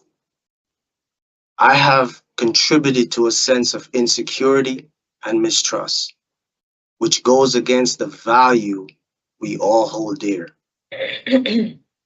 I recognize today that my actions have undermined the fabric of our community. I grew up in Jamaica until the age of 15 when I migrated to the state to live with my mom, my stepfather, and my baby sister. Education, work, and discipline was at the forefront of my upbringing. However, I started having problems at home with my stepdad, and those problems began to spiral out of control. Unfortunately, these issues eventually drove me away from my household, and I began searching for acceptance and belonging elsewhere. I found these things in the wrong crowd of people from my neighborhood. Before long, I started to hang out with that crowd. I began to act in ways contrary to how my mother raised me, rather than prioritizing education, work, and discipline. I began to live a criminal lifestyle that valued fast money, which ultimately was the very same lifestyle that placed me in the circumstances that caused Mr. Harris his life. 5 months after my 18th birthday, while hanging out with these neighborhood friends, we were in the park across the street from where I used to live, when we were approached by a man we now know to be Mr. Harris. A drug transaction was made between Mr. Harris and my friend, Mr. Jeter, that quickly went bad. Mr. Jeter attempted to rob back the drugs that he had just sold to Mr. Harris, and during that bad transaction, there was a scuffle. Mr. Jeter and I shouted, "Shoot him." I pulled a handgun I had in my pocket and fired one shot in Mr. Harris's direction. That ended up to be fatal. That night, Mr. Harris lost his life because of my reckless and thoughtless actions. 2 years later, I was arrested, charged, and convicted to serve a sentence of 65 years. For the past 26 and a half years, I have been committed to this process called rehabilitation, and I've taken steps to ensure that I will never again be in a position to cause such harm. I now realize that the company and environment I was in did affect my thought process and the outcome of my decision-making and choices. I want to assure you today that I am dedicated to becoming a better person, someone who contributes positively to society rather than detracting from it. I have engaged in counseling, educational programs, and community service to address the underlying issues that led to my criminal behavior and demonstrate my commitment to change. Bishop McKenzie, as my counselor and mentor, taught me many life lessons. He taught me that life is not linear. Life is circular with many power encounters. He has dedicated his time and attention to ensure that I develop some sense of direction and values, while intentionally becoming someone with character and hope. This hope had led me to become a born-again believer in the Christian faith and a hospice volunteer. Making these two decisions have given me the opportunity to do things that are absolutely selfless. Having worked in hospice, I multiple times had to be by the side of individuals in their last moments. I cannot emphasize enough the perspective this brought mentally for me. The reflection and humble sense of looking over my past would have me at times asking myself, what if it was me in that bed? This thought would stir a deep sense of remorse within me for having taken something so precious as life. Hospice work not only instilled in me empathy for those I was serving, but also for those whom I've harmed in the past. I am actively participating in the honor program while currently working in admitting, processing, and property area within this facility. The honor program is a program created by prisoners working with the prison administration in Cheshire. The mission is to create a humane environment and a therapeutic space where prisoners seeking personal development can find the tools, resources, and education needed to achieve that goal. Honor stands for honesty, ownership, nobility, obligation, and respect. These principles are the ethos of the program. We are encouraged to meditate on them and apply them in our everyday lives and our personal development efforts. Personally, for me, one of the programs that was vital towards my development was the Fatherhood Mentalog program.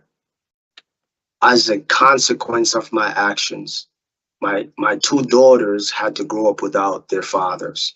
The Fatherhood Mentalog program seeks to help incarcerated fathers take responsibility for their actions, for how their actions, negatively impact their children. This program have allowed me, as well as several other men, to understand that despite our incarceration, this does not prevent us from learning how to become good fathers. In this setting, I was able to share my own experience on how I was able to be involved in raising my two daughters. Also, to hear these men speak about their experience in the early stage of them missing out on raising their kids made me realize how important it was for us to share with each other in order to encourage and uplift one another through the difficulties of having to raise a child while being incarcerated.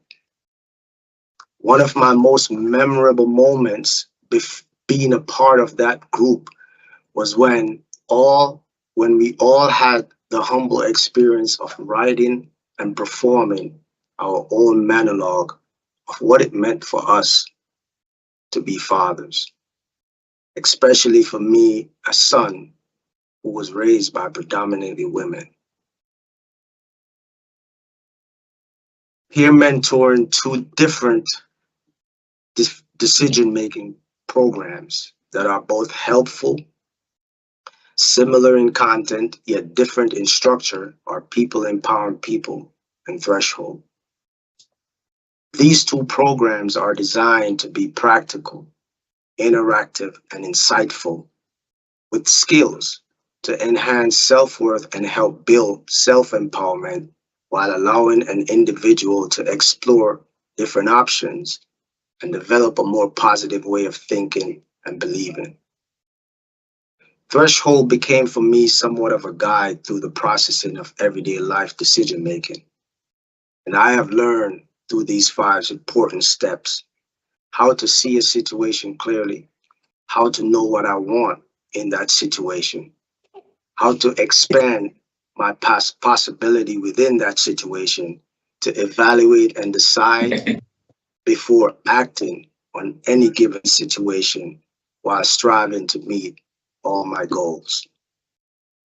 I will remain passionate and let others know that whatever situation we are faced with in life, whether it affects us internally or externally, that it's always up to us to gather all the facts, figure out all the possible risks, how these risks affect us before deciding on what outcome for us will be best.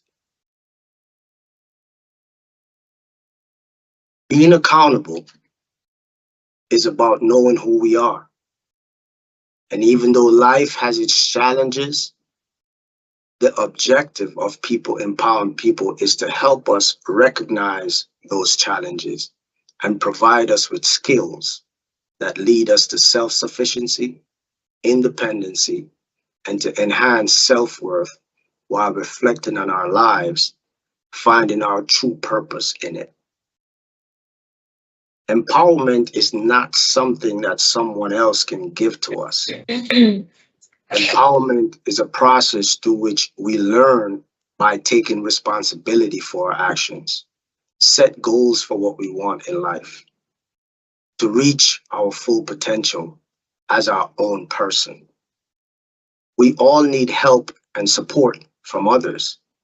That's why I had a mentor who provided me with tools to live my values each day to the best of my ability, to take responsibility for my actions, to first treat myself with love and kindness, to live my life with purpose and integrity, and to treat all human beings with respect and dignity. That if given an opportunity, I would love to continue to impart these lessons on any given platform. I understand that words alone cannot heal the wounds I have inflicted, nor can they erase the pain and the suffering I have caused. Recently, I received a commutation from the Board of Pardon that removed 30 years off my original 65-year sentence, for which I will forever be grateful. That February 1st, 2023 was a huge testament for me to continue building on my accountability plan, making sure that I continue to stay connected to my faith, to stay connected to my mentor, my family, and friends, and also loved ones who has pledged to help in any way they can if I am granted parole. Having reached out to organizations such as Emerge Connecticut that operate a transitional employment program, for formerly incarcerated adults located at 830 Grand Avenue in New Haven area. They are able to offer me paid part-time training in construction and landscaping.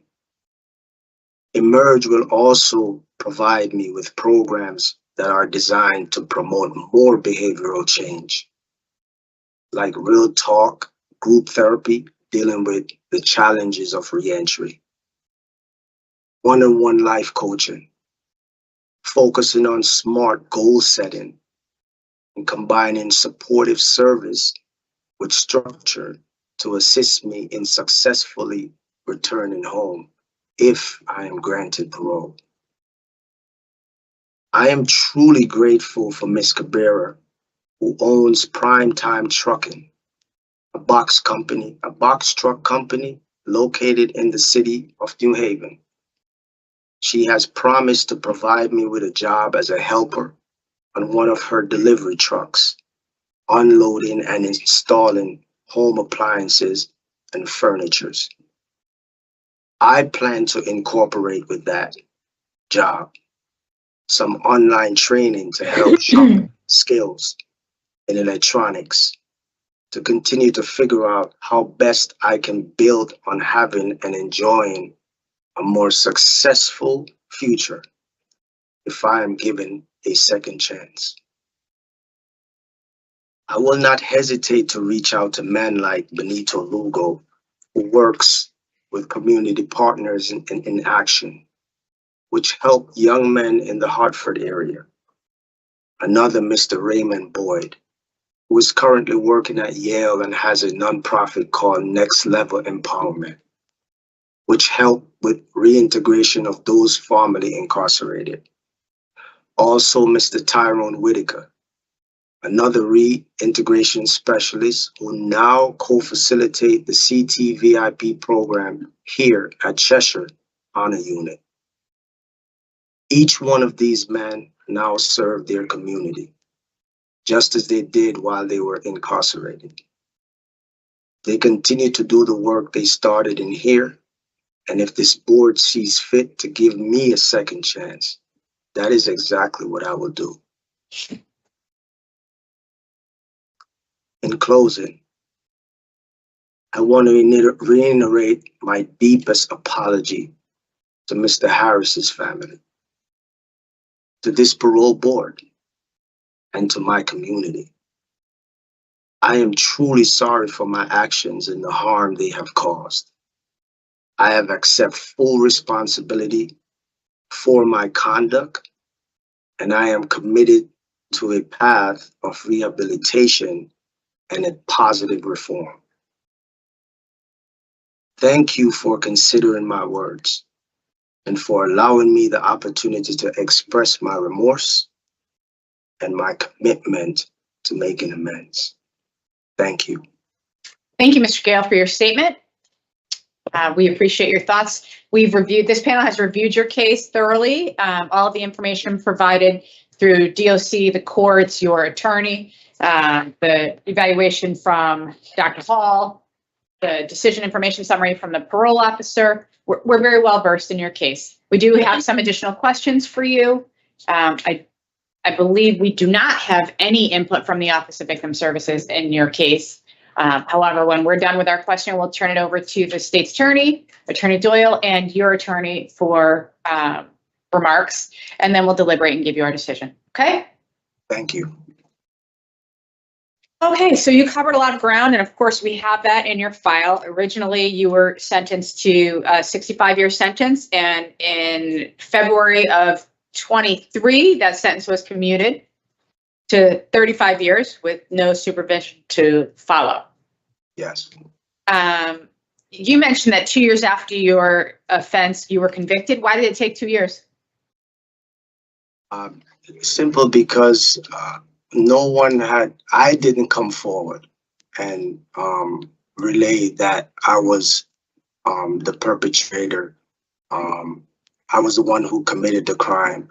I was the one took the life of Mr. Harris that night. So, and someone else got arrested for it. Right. Okay. And when you were apprehended, you took the case to trial? Yes, ma'am, I did. Why did you choose to go to trial?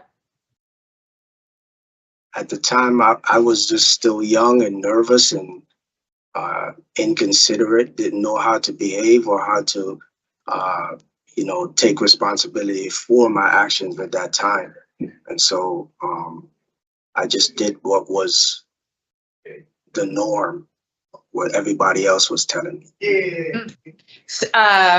So what was the offer before you went to trial? I know about one offer, which was 20 years with the right to argue for less. 20 years, and you ended up with 65 because you went to trial.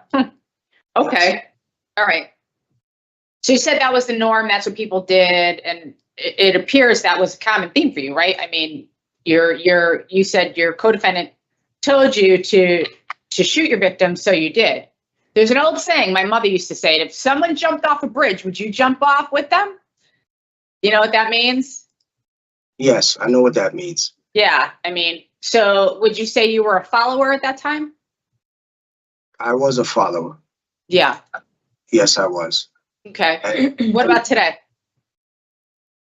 Today is the things I've learned in my past as I got counseled and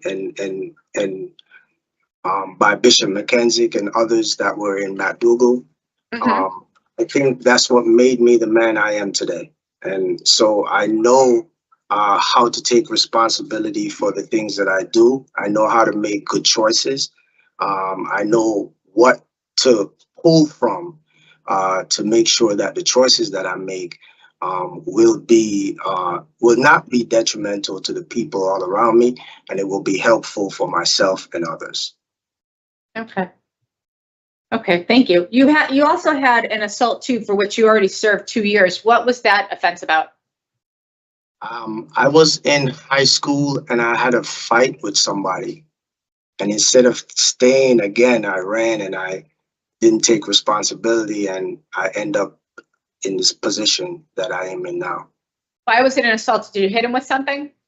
No, it was a fist fight. We fought in a classroom, and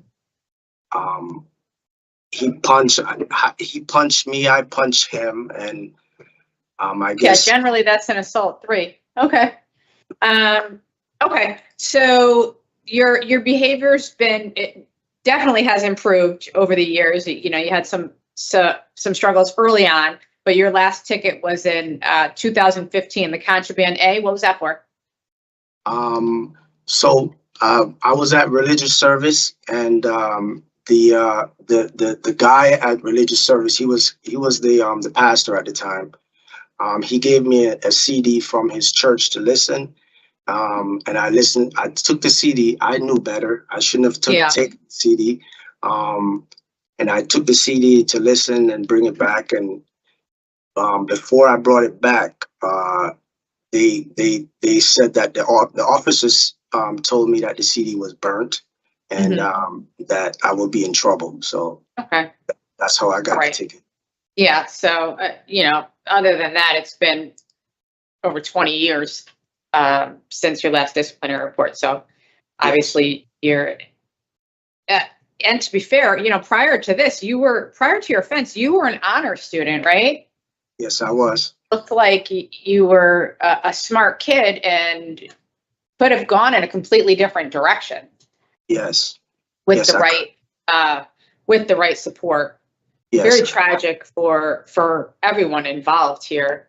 But it does appear that you have really turn things around, your thinking, your behaviors. At what point in your incarceration did those things start to happen? I would say right about the time when I received my my GED. So after I received my GED, Bishop McKenzie he became a part of my life, and so he began to counsel me and he began to mentor me about being a better person. Taking responsibility for, you know, my life in general. And we went from there, and he has never given up on me since. And, you know, it's just awesome to see that, you know, a male figure that was a part of my life really did care, you know, about what happened to me. And, you know, it was in a stage of my life where, you know, I think I was at the lowest point. So it was just my decision from there was just to be better, just to go up from there. Yeah. Okay. Did you apply for a sentence modification? Yes, I did. What year was that? I'm not quite sure what year that was. Was it was before the commutation? Was it before the commutation? I think so. I think. Okay. And what happened in the proceedings for the sentence modification? Excuse me. I don't think it's a sentence modification. I think it was a what was I don't have the documents, but I saw it referenced somewhere. Can your attorney help you at all? Yeah. Attorney Mason, do you know anything about it? It was what she was doing for me. A motion to correct. Motion to correct, I think it was. Oh, okay. Motion to correct an illegal sentence. I don't know if they're both the same. I'm not sure, but I think it was a motion to correct.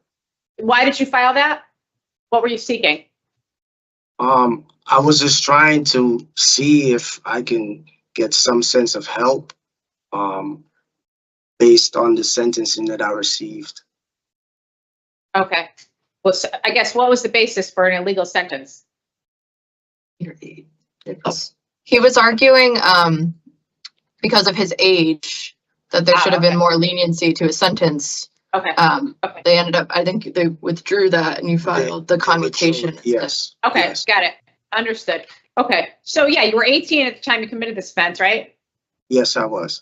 20 when you were convicted, and you're now 47 years old. You've been incarcerated for almost 27 years now. Yes. Yes, I am. So you've accomplished a lot of things. Congratulations on your GED. Did you attempt at all to further your education? I did. I was going to school at Eli Whitney. And Okay. so I have a passion for, I was doing electronics before the incident, before the fight, before I had the fight. Yeah. And so what I did was I signed up for the voced class, electronic voced class.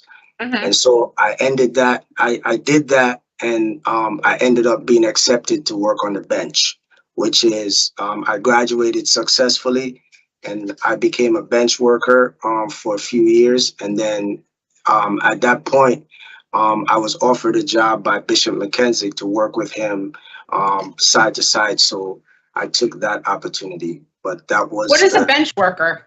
I don't know that.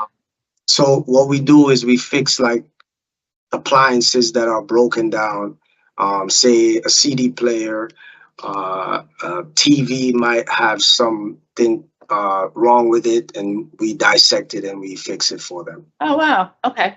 Good skill to have. I can't Yes. fix anything. I have to hire someone to do everything. Okay. So yeah, you've had a lot of jobs with the religious department, the choir director, Bible studies, laundry, barber. We certainly read about all the things that you've done. You had excellent evaluations from everybody, even the janitor jobs and mentor, everything was excellent, excellent, excellent. And we also received a lot of letters, Apostle McKissick and your family members, and a lot of support. It appears you have a lot of support. There are a lot of people backing you. Yes. Now you were using marijuana and PCP at the time. Certainly, we don't see any disciplinary reports. There's no evidence that you've used at all. But how did you address your substance abuse? Any type of addiction services work? So I had a little bit of addiction service work when I was doing hospice. So for you to be a hospice worker, you have to go through the grief guide or grief counseling, and that's handled by mental health. And so that was my only affiliation with drug and abuse and that sort of thing. Okay. How long is that counseling? 12 weeks. I think it was Okay. 12 weeks or 13 weeks. 13 weeks. Okay. And how long were you a hospice volunteer? 3 years. What year was that? I think it was from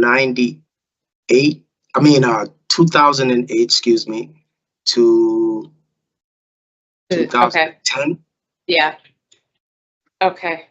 All right. And at some point, or maybe you still are, you were tutoring others in literacy and preparation for their GED? Yes, that was in the same time of doing the electronics. That around about the same time. Okay. When was that? What year was that? That was 2002, maybe. Okay. I know it's a lot of years too. It's a lot of years to remember, and you've done a lot of things. Yes. Are you aware that you have a pending order of deportation, sir? Yes, I am. And you have a plan set up for yourself in the event that you are deported to Jamaica? Hopefully, I do have a plan. I don't have a lot of family there, but what I do have is a cousin who's a police officer who is he's vows to help in any way he can. If I was to be deported and go back there. Yeah, and to be honest, I'm not sure how that works. You know, we don't know what happens. We send people to immigration, and we're not sure. But I would hope that if you did go to Jamaica, you would have support there, and you would be continue with your success. I will. You know, so what are you're still young, 47 years old. What are your life goals? What is your ultimate dream in life? Well, I want to be an electronic engineer. I want to do engineering. I want to be able to build things. But I still know that I have to take it one day at a time, and I have to go back to school. So, in trying to get that done, what I will do first is make sure that I have, the necessary funds that I need in order to make that transition. So working for me when I go home would be good. Having a place to live, having all these support behind me would be great. And I think that will help me to make some good decisions as far as how to save money and things of that sort. So I'll be able to pay for that. So that's my ultimate plan. Yeah, that's an achievable goal. And how do you intend to give back to the community that you took from? So what I love to do is I have an affinity for hospice working now. If there's any organization that I can contact that is doing that will allow me, a convicted felon, to do hospice work, that's my passion. Okay. That would be what I would like to do. Why did you stop doing the hospice work in the facility? I got transferred to another facility that does not have that set up. Where was the hospice work? In MacDougall Correction. MacDougall. Okay. Well, you say, let's see, in 2010, you weren't transferred in 2010. No. Well, you get patients. You don't get patients all the time because there's different hospice workers. Okay. So, and sometimes the patient can pick their own hospice volunteer who will be able to stay with them at that particular. So that's the reason for the gap. I was still always a hospice worker. Oh, I understand. Okay. I just have never had a patient since. Understood. Okay. All right. Thank you for speaking with me. I'm going to turn it over to my colleagues now. Ms. Berry? Thank you, Madam Chair. So, Mr. Gayle, you have done a very good job there in the facility, and I appreciate your opening comments and the information you've provided there. I also appreciate your working in the honor program, and, people really do need to see that it's possible to take a negative and turn it into a positive. I wanted to ask some questions about, you talked briefly with the chair about the crime, and you said that it took you 2 years to be arrested for this offense. So you took the case to trial, and originally, you were saying that it was your co-defendant. Like, what was going on with that? That you were saying that your co-defendant was responsible for the murder? So I think we were all lying at the time. I was lying at the time, and I believe that it did affect the legal process, and just. So were you guys doing that? Were you doing it just to kind of buy some time? Is that what you were trying to do? We was trying to get away from it or to get out of it. All right, and so ultimately you received the sentence of 65 years and he got what, 16? I think so. I'm not sure of how much time he did. Did you see him at all? Have you been down? No interaction whatsoever. No interaction whatsoever. Wow. So you don't know how he's doing today? I no interactions. Never housed in the same facility. Never saw him at court. Never saw him. Never saw him at court. Never saw him since the incident. But he did testify against you, right? just on that day when he testified. How did that make you feel? Feel it? Well, I think through the whole process, as a young man at that time, I was like, I was just going through the process. I was just young and numb to what happened or what was really going on. Yeah. I'm just curious to know, I heard you talk about your two daughters. When did they learn that you were actually in prison? I think at a young age, because fortunately, my mother took the responsibility of helping me, taking care of them and making it easier for me to interact with them. So it was because of her and their mother.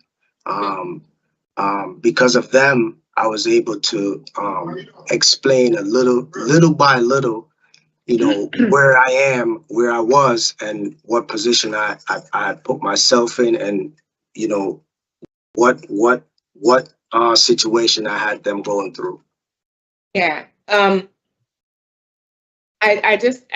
was interested because I'm like, you've been in prison most of their lives. Yes. And at what age do you say, well, you know, I'm in prison and I'm in prison because I killed somebody, or and what their thoughts were about your behaviors were, you know?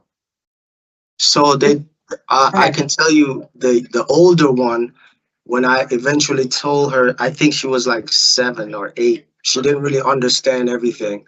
But as she got older, she had questions. And so in her asking questions, I was able to let her know, you know, this was just my doing. It has nothing to do with them. And so the question that they threw back at me, like when they were like 11 and maybe 12 or 13, was, why was I so selfish? And I had to really dig deep, because I at the time, you know, I was just learning how to really make good decisions myself. And so talking to them and explaining to them the reason for me being selfish was simply because I didn't understand. I didn't know what was going on at the time. I was just thinking about myself, and you know. Well, I mean, I think that you should add in there that you were just making poor decisions. You were a kid yourself, you know. And how does your mother feel about what you shared with everyone about your upbringing? How does she feel about that? You know, the relationship with her husband and. Okay, so sometimes she gets to a point sometimes where she try to blame herself, but I try to encourage her a little bit and let her know that none of this is her fault. You know, situation happened, and if I had just had the wherewithal to make a better choice or to make a better decision, I would have. And it's not because she didn't raise me correctly. It's not because she didn't let me know what was right or wrong, but it's just simply because I thought that I was the problem. And if I remove myself, then, you know, things will go better. But that's how you think. Yeah. Yeah, no, I understand what you're saying, but throughout all the documents that were presented to us, it definitely appears that, you know, there is you do put some blame on her because you were living with your grandmother. There was really no stability with that, and you were kind of resentful for all of that. And so I'm just interested if the two of you have really had, you want to go and sponsor to her, if my information is correct.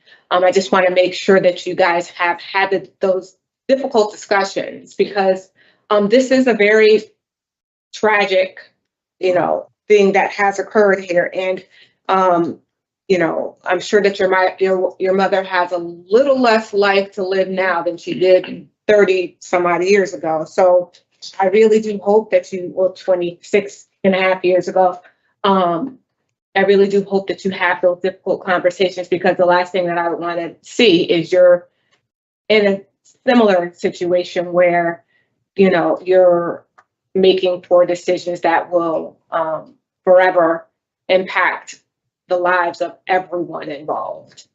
You certainly have done a lot of good work since you've been there, and I hope that you are continue to do great work when you are finally released. You don't have a life sentence, so you will be released. My records indicate the 2032. That's the date that we have. Are you earning good time too?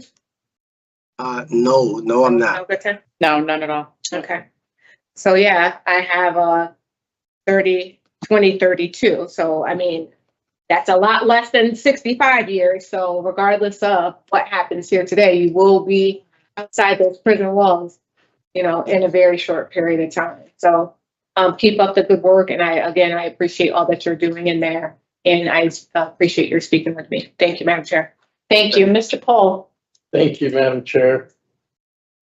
Good morning, Mr. Gayle. Good morning, sir. Good to see you again. Likewise. I'm really happy that you continue to head off in a positive direction. Thank you. There's a few things that really impressed me about your incarceration. Some of them have been touched on already. But, you're helping others with their GED, Yes. through tutoring and such. When somebody goes back out from being inside, they have way lesser sentences than you.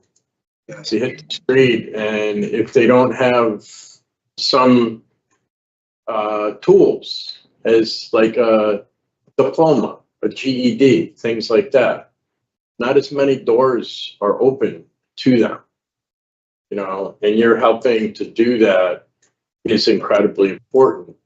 One of the other things, though, is that you assist students with special education needs. Yes. Which is, that speaks volumes for me. Some people have challenges, great challenges. And for you to be there and to help in that way, that's incredibly important. Thank you. The honor program, that's relatively new. Yes. A spin-off from True. But a unit like we've seen in other facilities that's dedicated to a positive impact on the incarcerated people that live there. And your values, you're very, very different than you were in 1996. Yes, sir.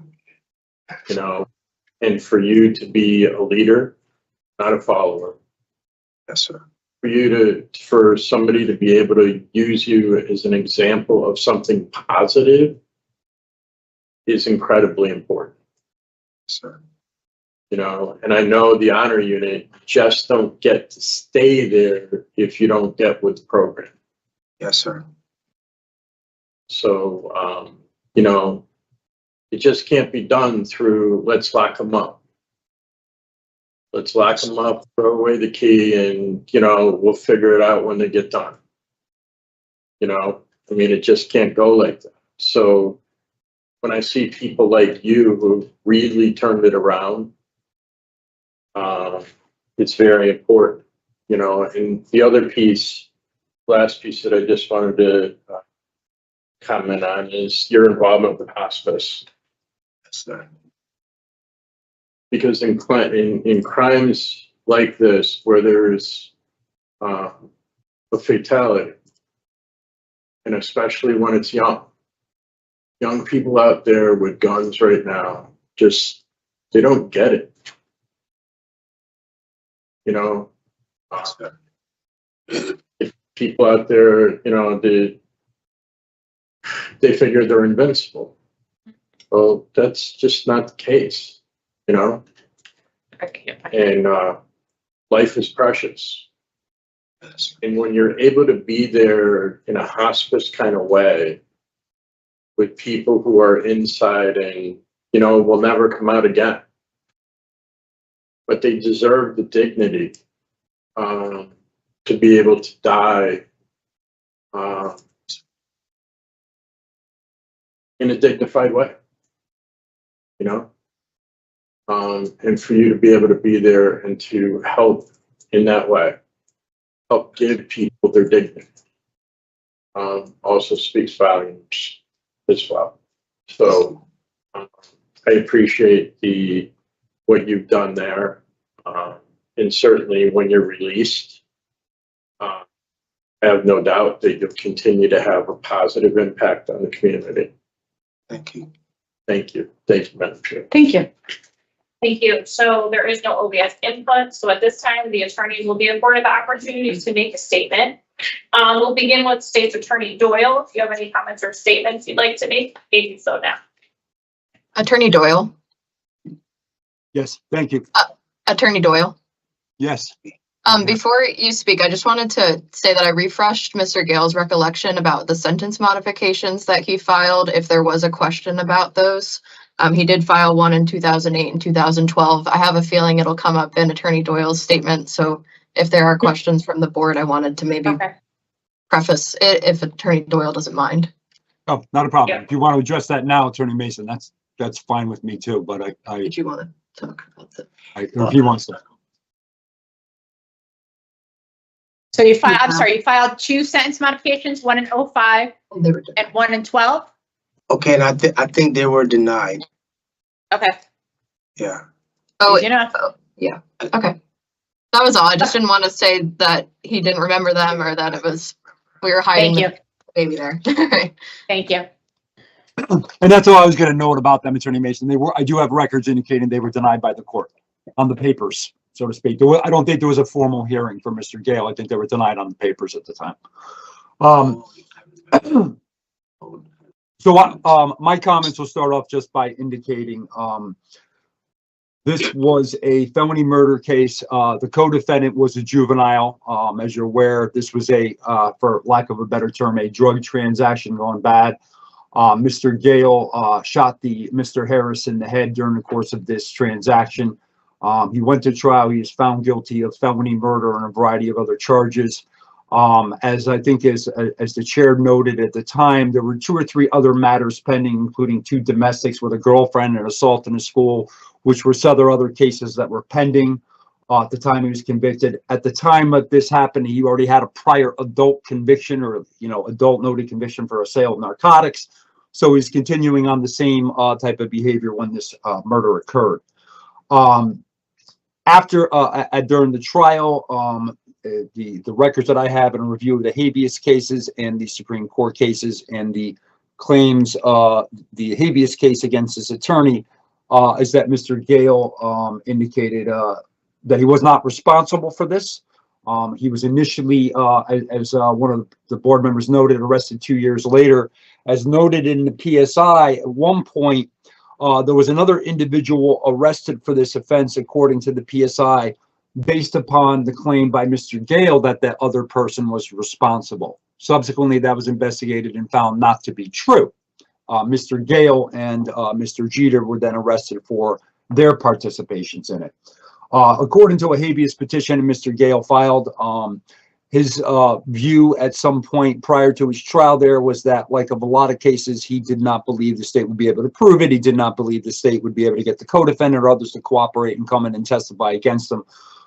So he didn't accept any kind of plea deal or arrangement. He went to trial and he was subsequently convicted. In that trial, Mr. Harris's family is noted in the PSI and the sentencing transcript had to sit through a jury trial where the state had to prove beyond a reasonable doubt that he was responsible, which means putting up a crime scene, autopsy photos, holding that state to that burden in front of a Superior Court judge who presided and saw over everything and chose to impose the 65-year sentence that was imposed. And in 2023, after sentence review was denied, after 2 sentence modifications were denied, the parole board, I believe Mr. Pohl was the only one of the panel of this panel that was present at the time, granted him a commutation and a reduction of a 30-year sentence. So he's now doing a 35-year sentence. And as it was noted, his release is in 2032, if nothing is done today. I would also note at the time that when he was arrested, if I didn't mention it already, the state also ended up, after his conviction, nowing an additional weapon case for a weapon that was found basically in his apartment there after he was convicted after the jury trial. It's the state's position that The sentence he is now doing now is appropriate. Looking back at my notes from the commutation hearing, it would appear to me that, and the state did object to the commutation at the time. We noted, as the board did, all the positive things that Mr. Gayle has done while he's been in custody. But at the same time, as I think the board needs to balance the tenets of 54-300, which is to look at the effect on the community, the fact that one, an individual in the greater New Haven community was killed. Two, a Superior Court jury found him guilty after a trial of this offense. A Superior Court judge sentenced him appropriately. Two, a panel of Superior Court judges, including sentence review. Two other Superior Court judges denied sentence modifications before he got the extreme benefit of a commutation by the board. I think it would be a disservice to reduce his sentence anymore. As you've noted, he would be out in 2032. The great power that the board has in order to give him that particular commutation, I do know because of his age and under the 2369 and the 1584 statutes, that this gets him now backwards being eligible from where he would have been had this statute been passed then. But I do think the board has given him the extraneous, the very strong authority it has to commute his sentence. I don't think it's appropriate based on the felony murderer's history at the time, regardless of what positive things he's done then, to reduce the sentence any further. Those are all my comments. Thank you for allowing me to address the board this morning. Thank you. Thank you. Now, Attorney Mason, if you have any comments or statements you'd like to make, so now. Yes, thank you. And good morning again. I'm honored to work with Mr. Gayle and support him in his request for juvenile parole.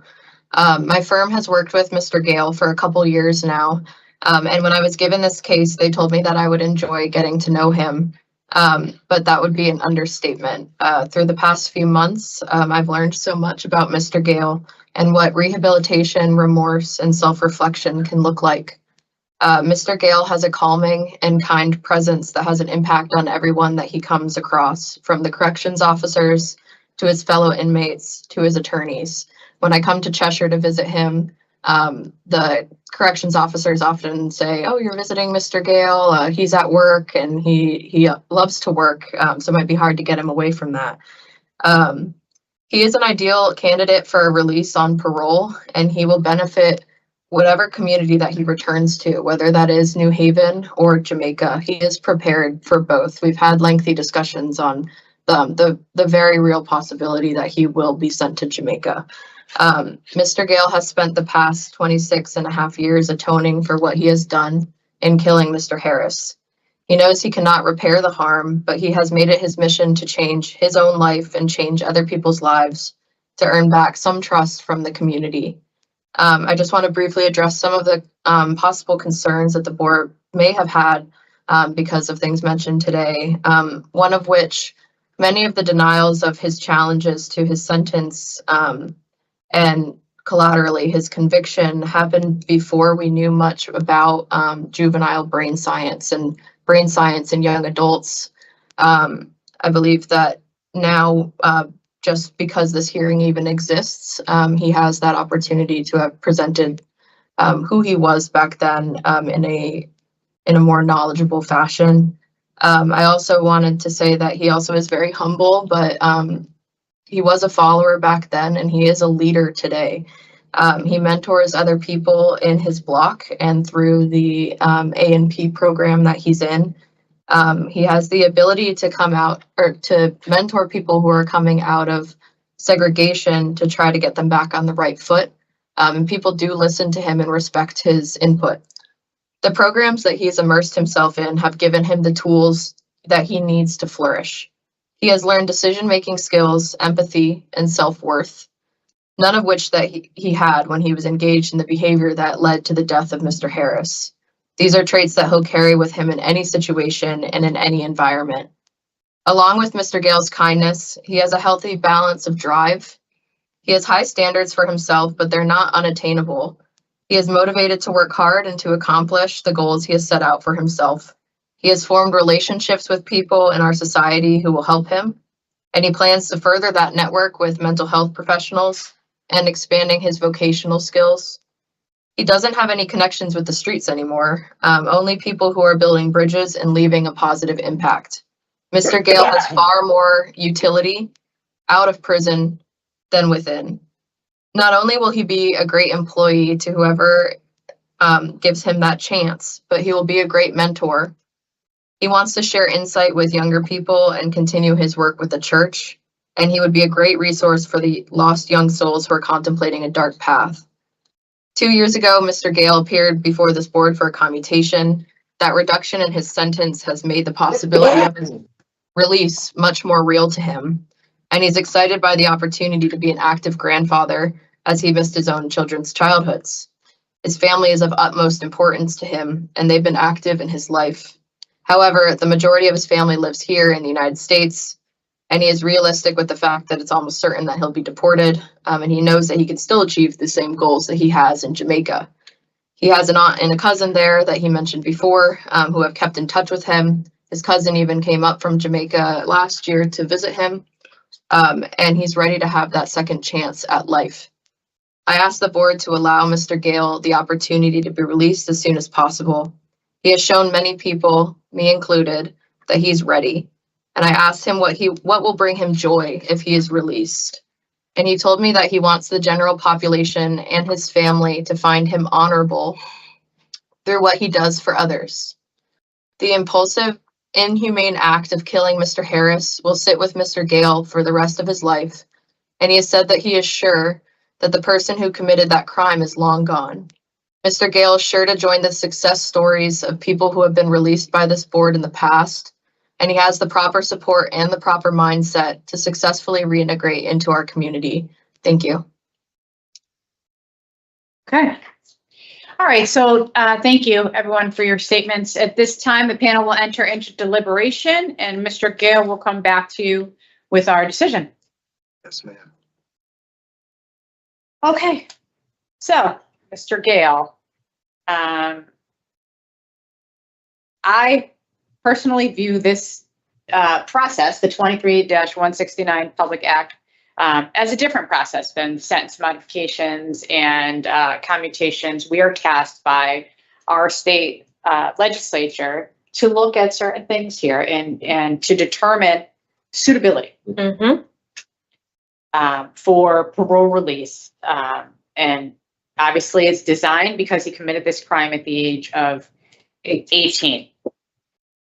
So I see in Mr. Gayle, obviously big changes, right? I mean, he's not 18 years old. I don't think any of us are the same person we were when we were 18 years old. However, it is clear to me that he's put a lot of work into the years, almost 27 years that he's spent incarcerated through programming, education, volunteering, mentorship, hospice, work. He's had multiple jobs throughout all of his incarceration. I do believe that he has expressed genuine and appropriate remorse for his actions. And while it took him a little bit of time, he does accept full responsibility for the damage that he caused to so many people, not just the victim himself, but so many people in the community, including his own family. He has a deportation order, so there is a chance that he will be deported to Jamaica. But if he has not, he has set himself up with a release plan that includes supports in the community, employment, further schooling, and programming. Obviously, all of these cases are difficult, right? Horrible crimes with severe negative impacts to the victims and the victim's family. We didn't hear from this victim's family, unfortunately, but we know what we would hear, right? It's a horrible loss that they will never, ever overcome. I think Mr. Gayle has a lot to offer the community if he chooses to do so. And I certainly hope that he's sincere and that he does choose to continue his hospice work and continue to give back to the community and educate himself and reunite with his girls and be a family man. I don't see the benefit of keeping him incarcerated. I don't think he's a risk to the community, and we have a professional evaluation that determines his risk, and it's low. But we can see that through his behaviors while incarcerated. He has no supervision to follow, and as Barry pointed out, he is going to get out. He's young, so he will have time in the community, and I think he could benefit from the supervision and support that parole can offer him for the remainder of his sentence. For those reasons, I would support granting parole today. Ms. Berry? Thank you, Madam Chair. I too would support Mr. Gale's discretionary parole. I think that he would benefit after being down, most of his life. He was only 20 when he came in. He's been down for 26 years. So he's been in there a lot longer than he has been out in the community. And I really do believe that he has a tremendous amount of things to offer our communities and hopefully help reduce the rates of crime and recidivism in some of his efforts. So I too, he has support, he has a job. I would support discretionary parole. Thank you, Mr. Pohl. Thank you, Madam Chair. Mr. Harris is somebody that we can't forget here. And what Mr. Gayle has been able to do during his incarceration in terms of helping others, which actually, it's obvious that it's reduced the recidivism rate because other people have benefited from his actions. Just, I don't think that Mr. Gayle is going to forget Mr. Harris, and that hopefully Mr. Gayle gets to stay in Connecticut, and hopefully he's able to help Mr. Doyle, Attorney Doyle, because the positive impact he had on the inside, is something that he can also have on the outside. And certainly the same type of thing continues to happen, so I would absolutely support Mr. Gale's parole today. Okay, thank you. I have a registered family member, BM. There's a co-defendant, obviously no kind of a co-defendant, parole to his immigration detainer in a halfway house if needed. Anything else? Good. Second. In the matter of Alkeith Gayle, inmate number 236586, I'll make a motion to grant parole effective January 3rd, 2025 with the following additional conditions. No contact with the family of the deceased victim. The initials are BM. No contact with co-defendant JJ. You'll parole to your immigration detainer and halfway house placement if it's needed. Is there a second? All in favor? All right. Aye. Okay, thank you so much, Mr. Doyle, for your participation, and good luck to you, Mr. Gayle. We wish you the best. Thank you. Attorney Mason. Thank you. Have a nice day. 23-169 hearing for Alkeith Gayle, number 236586, and it's 11:59 a.m. We'll take a 5-minute recess till the next case. Thank you.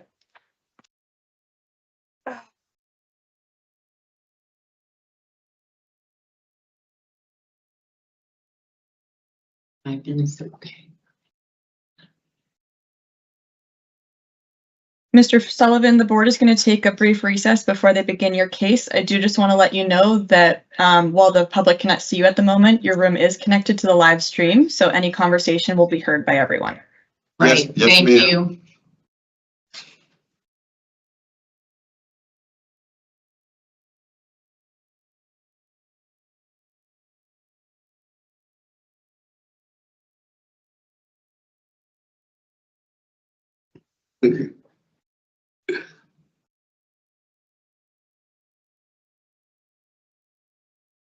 I need some water.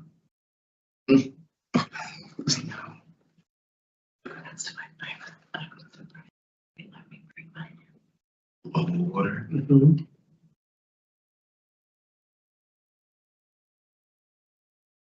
It is so cold. Yes, ma'am. Yeah, it's.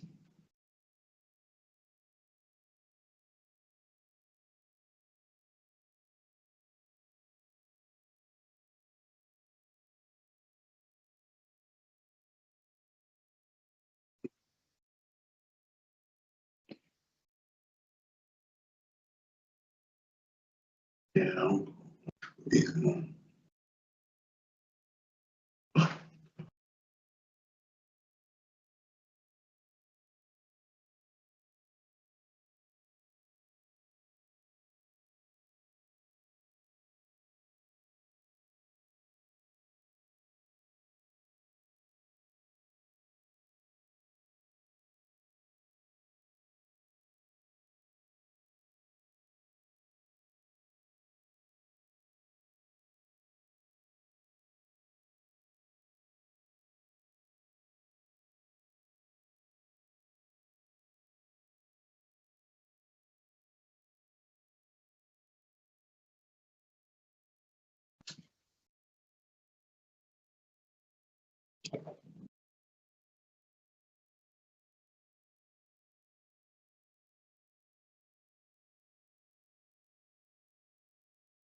I think that's fair.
Just waiting on one.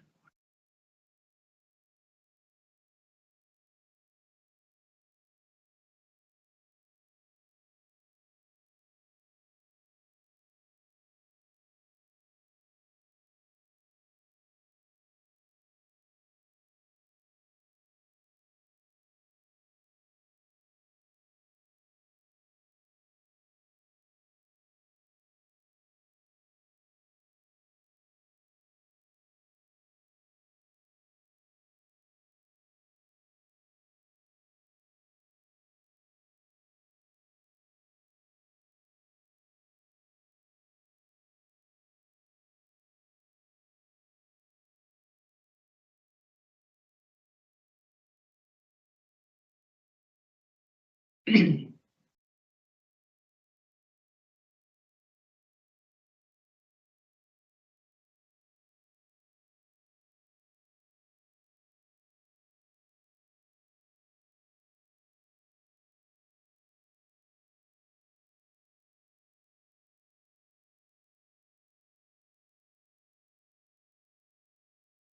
afternoon, my name is Parole Officer Wengertsman. Today is Friday, January 3rd, 2025, and this is the Public Act 23-169 hearing of the Connecticut Board of Pardons and Paroles.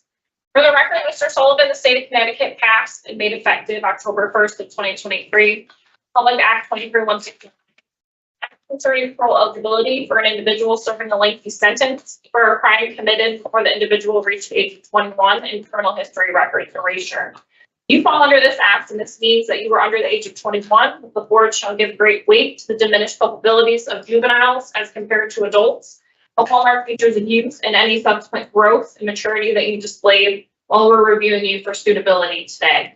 The following board members are present this afternoon, and by stating their names on the record, certify they've reviewed all statutorily required documents in preparation of this hearing. Good morning, I'm Jennifer Zaccagnini. Good afternoon, Mike Pohl. Good afternoon, panel member Barry. Also in attendance this afternoon, we have Attorney Marisa Hom. Attorney Hom, if you can please state your name, juris number, and business address for the record. Yes, good afternoon, Attorney Marisa Hom. I'm with the law firm of Brown and Patterson, and our office is at 1233 Silas Dean Highway in Wethersfield, Connecticut. And my juris number is 426582. Thank you. Also present this afternoon, we have State's Attorney Jonathan Formicella. Attorney Formicella, if you can also please state your name, juris number, and business address for the record. Jonathan Formicella, Assistant State's Attorney for the Judicial District of Bridgeport, 1061 Main Street, Bridgeport, Connecticut, juris number 444343. Thank you. Also present this afternoon, we have Office of Victim Services, Ms. Vazquez. Mr. Sullivan, can you please state your name and inmate number for the record? My name is Jamar Sullivan. My inmate number is 296869. Thank you. This is a public hearing in accordance with Chapter 14 Information, Freedom of Information Act, Connecticut General Statute 1-200, which applies to this procedure. Mr. Sullivan, if you have any questions concerning the above, please bring your questions to the attention of the panel at this time. Again, this is a public hearing. Mr. Sullivan, do you have any questions, and are you willing to proceed? No, ma'am. Thank you. As previously stated, this is a Public Act 23-169 hearing. It's being conducted in consideration of the parole application for Jamar Sullivan, inmate number 2966869. Mr. Sullivan is serving a sentence of 28 years flat with no probation to follow for manslaughter in the first degree, firearm, and assault third. There is victim input in this case. There is also an offender accountability plan in place that has been reviewed and shows that he has completed the following programs, which includes interactive skill building, administrative segregation programming, passive recreation, anger management, alternatives to violence, good intentions, bad choices, voices, thresholds, tier 4, and intensive aftercare. Utilizing the statewide collaborative offender risk evaluation system, the offender's overall score on the RT falls within the moderate range risk for recidivism. Mr. Sullivan, this is now your opportunity to express to the board why you believe you should be granted parole, and you may begin. Thank you, ma'am. Thank you guys for having me. Thank you all for giving me the opportunity to speak today. I am extremely apologetic for my actions. I knew Mr. Benton and his family, which make my remorse and regret even deeper. The words Mr. Benton's family said at the sentencing, the look on their faces, and the pain in their voices have stayed with me.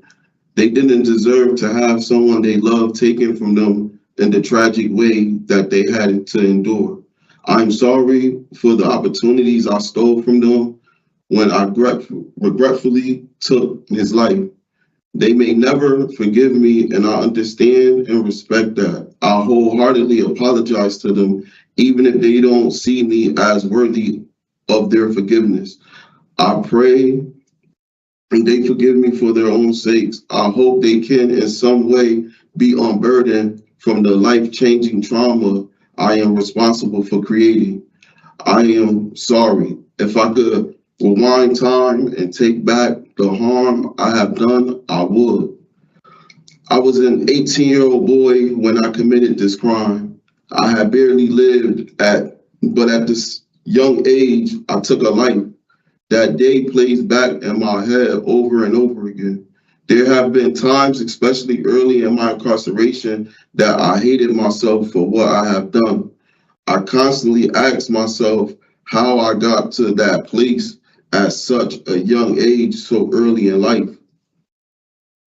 Until I was 10 years old, my life was normal. I loved school, engaging in the process of learning. My family was heavily involved in the church. We were constantly there for worship services, birthdays, weddings, holidays. Chaos struck in what felt like overnight. By the time I was 11 years old, my mother was addicted to crack cocaine. Once that happened, my security, safety, and sense of normalcy disappeared.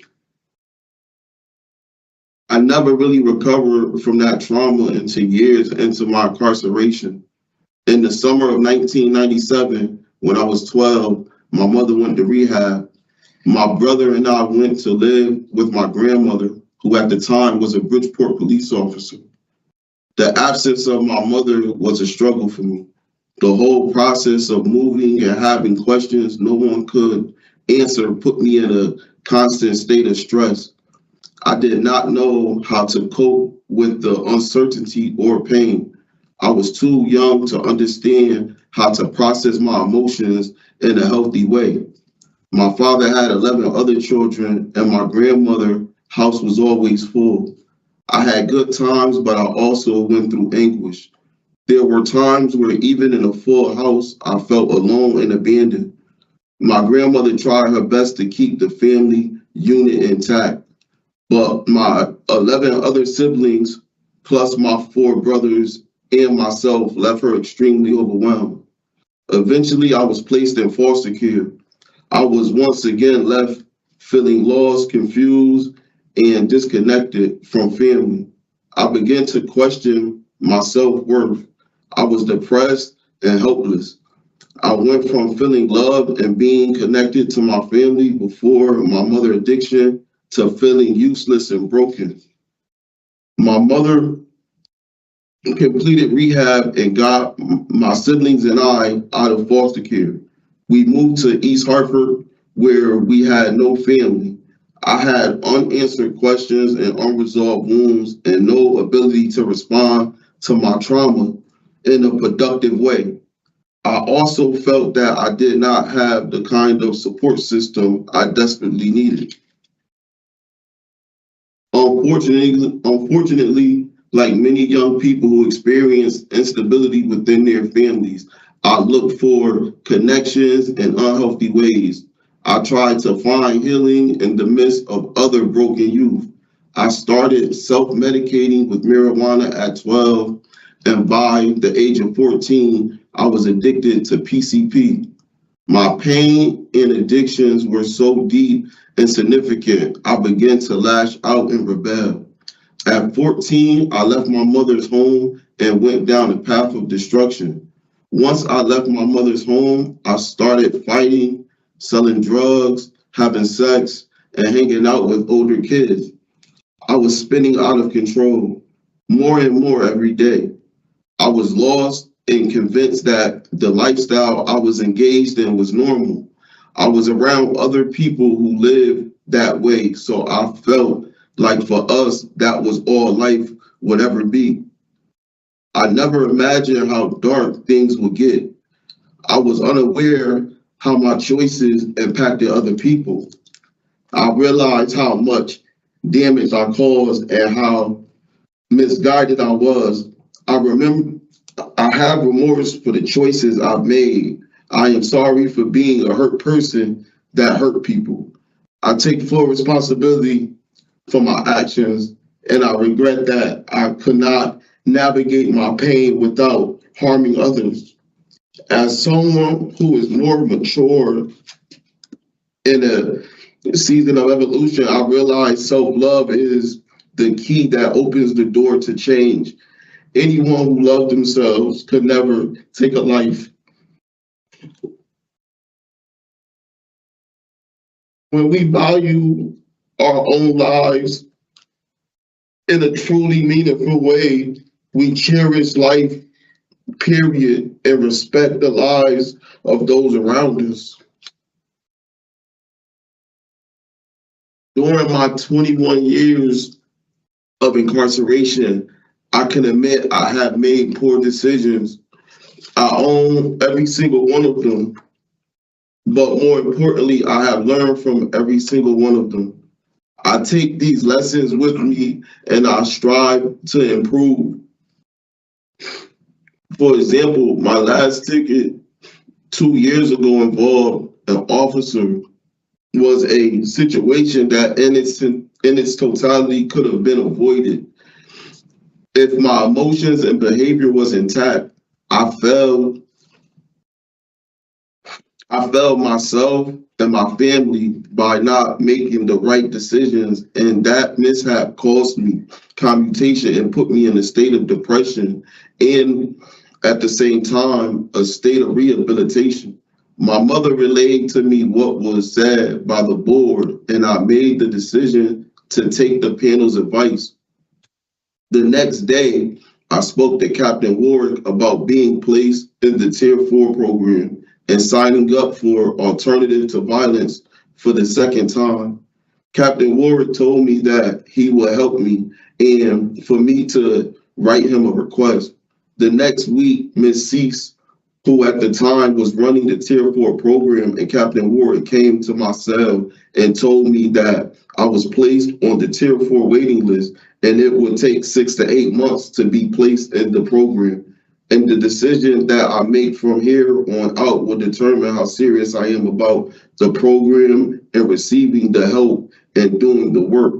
I stayed on the right track and got additional help from the Deputy Warden Moore and Counselor King to get me into the CLIC program and Alternative Violence program.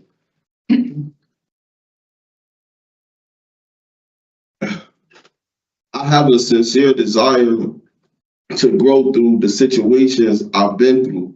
My progress has been a process, and I am the first to confess the journey has had its bumps. These potholes on my road to rehabilitation are not indicative of a lack of remorse. I am truly sorry for the harm I have caused Mr. Benton's family. I don't expect the board to overlook the fact I have 16 tickets, nor am I asking you to. I am asking that you view me with a wide lens and consider all of me and not just the worst of me. I have fallen short of my own standards more than once. I have never stopped trying to better myself. I constantly take programs, reflect, and set new goals and take accountability.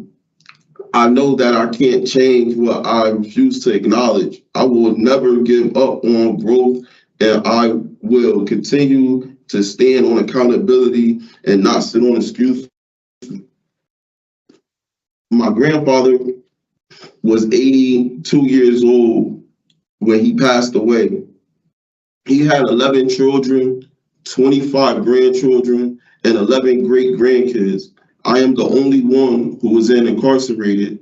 I am motivated to reconnect with my family and make them proud. I have also accomplished things and learned lessons I am extremely proud of.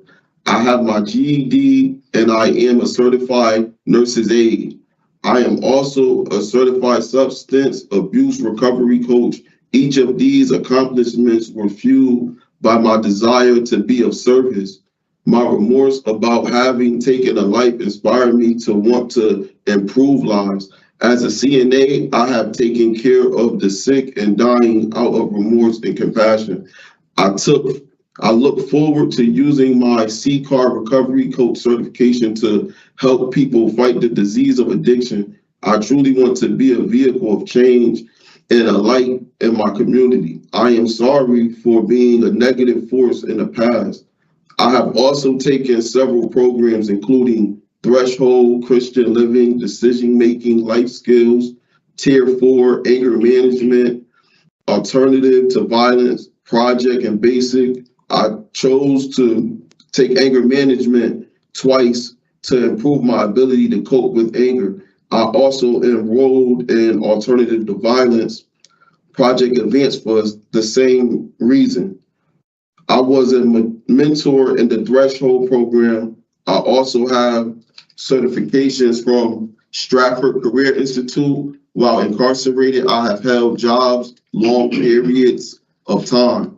I was a commissary worker for 5 years in MacDougall, 2 years in Cheshire, and I was a CNA for 3 years while at Corrigan. One of the most transformative programs I have taken was Tier 4. This program showed me how important people, places, and things are.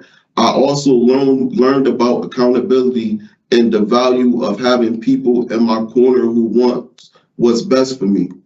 Tier 4 has also provided me with crucial resources, including a recovery coach I will work with if I'm released. I have reached out to the mayor's initiative. Reentry Affairs will help me acquire my basic needs. I have also reached out to Masonic Care to create relationships that may lead to employment as a CNA. Tracy Bernardi, a reentry specialist, has also expressed a willingness to help me establish firm footing if I am released. I am also in communication with Just Live LLC, an organization that emphasizes therapeutic outreach services. If I am granted parole, I plan on getting my CNA license reinstated and taking a phlebotomy training course at Valley Medical. I can get my CNA license reinstated at Capital Community College, Manchester Community College, Gateway, and Lord Chamberlain's Nursing and Rehabilitation Center. On 9/26/24, I was placed on the waiting list for Vocational Village. I believe in obtaining any and all skills that will lead to success. I am passionate about the medical field and substance abuse recovery. I am aware that the ability to pivot is valuable. I want to put as many tools on my tool belt as possible. I signed up for Vocational Village so I can have more options, more skills, and open the doors to opportunity even if other doors close. I believe those who fail to plan to fail. I have a backup plan if I need one. I have a solid support system for when I go home. I plan on working with a C-card recovery coach. I also have family members with strong community ties. My friends, family, and network believe in me and are willing to help me navigate my life in the best way possible. I plan to reach out to mental health and addiction resources in the community.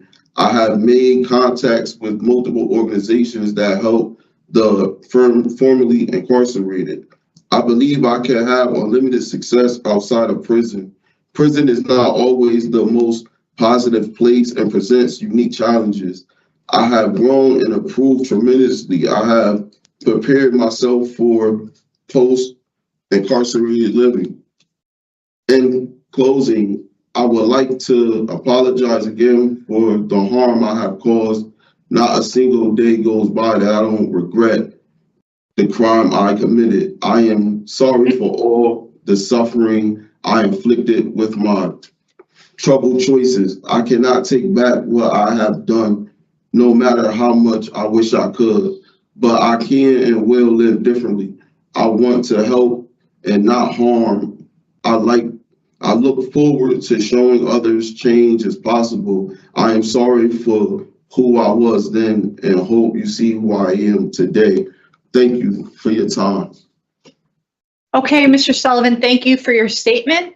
This panel has reviewed your information extensively to include the police report, the PSI that outlines your history, your childhood, the court transcripts, as well as your institutional reports, from disciplinary reports to evaluations from programming and such, with the decision information summary from the parole officer. We're very well versed in your case. We do have some additional questions for you. Yes, When we're done ma'am. with our questions, we'll turn the hearing over to the Office of Victim Services for input from the victim's family. Then the state's attorney will have the opportunity to speak, as well as your attorney. Yes, ma'am. Okay, we'll begin with my colleague, Ms. Berry. Thank you, Madam Chair.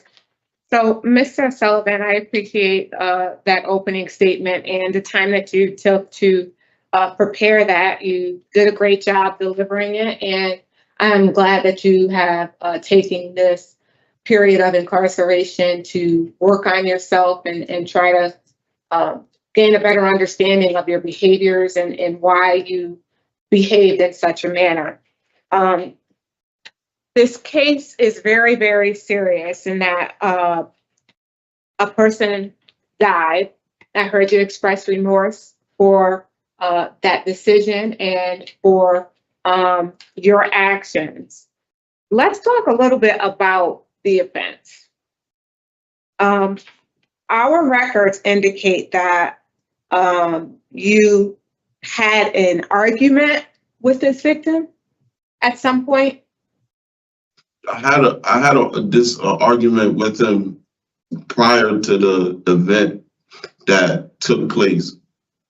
Okay. And so the argument was about money? Yes, ma'am. And supposedly you stole money from someone, or there was money missing, or? No, I was in Hartford, Connecticut, and I ended up going to Bridgeport, Connecticut for the summer. Yeah. And when I went there, I was approached by one of my cousins, and my cousin brought me to Mr. Benson's sister house, Monique Benton.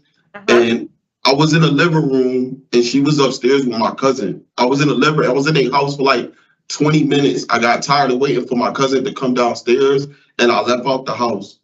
When I left out the house, like 10 minutes, 15 minutes later, my other cousin came and got me and told me that a guy wanted to speak to me in building 12. So I went to building 12 and Mr. Bennett, he asked me, he said, "You was in my sister's house?" I said, "Yes." He was like, "I'm missing money out of my pants. Did you take it?" I told Mr. Bennett, I said, "I didn't take your money out your pants." And he was like, "You sure you didn't take my money out my pants?" I said, "I'm positive I didn't take your money out your pants." And he was like, "All right." Like, and that was the gist of that conversation with him. But this happened on another day. Yes, this happened. I was only in Bridgeport for like a month.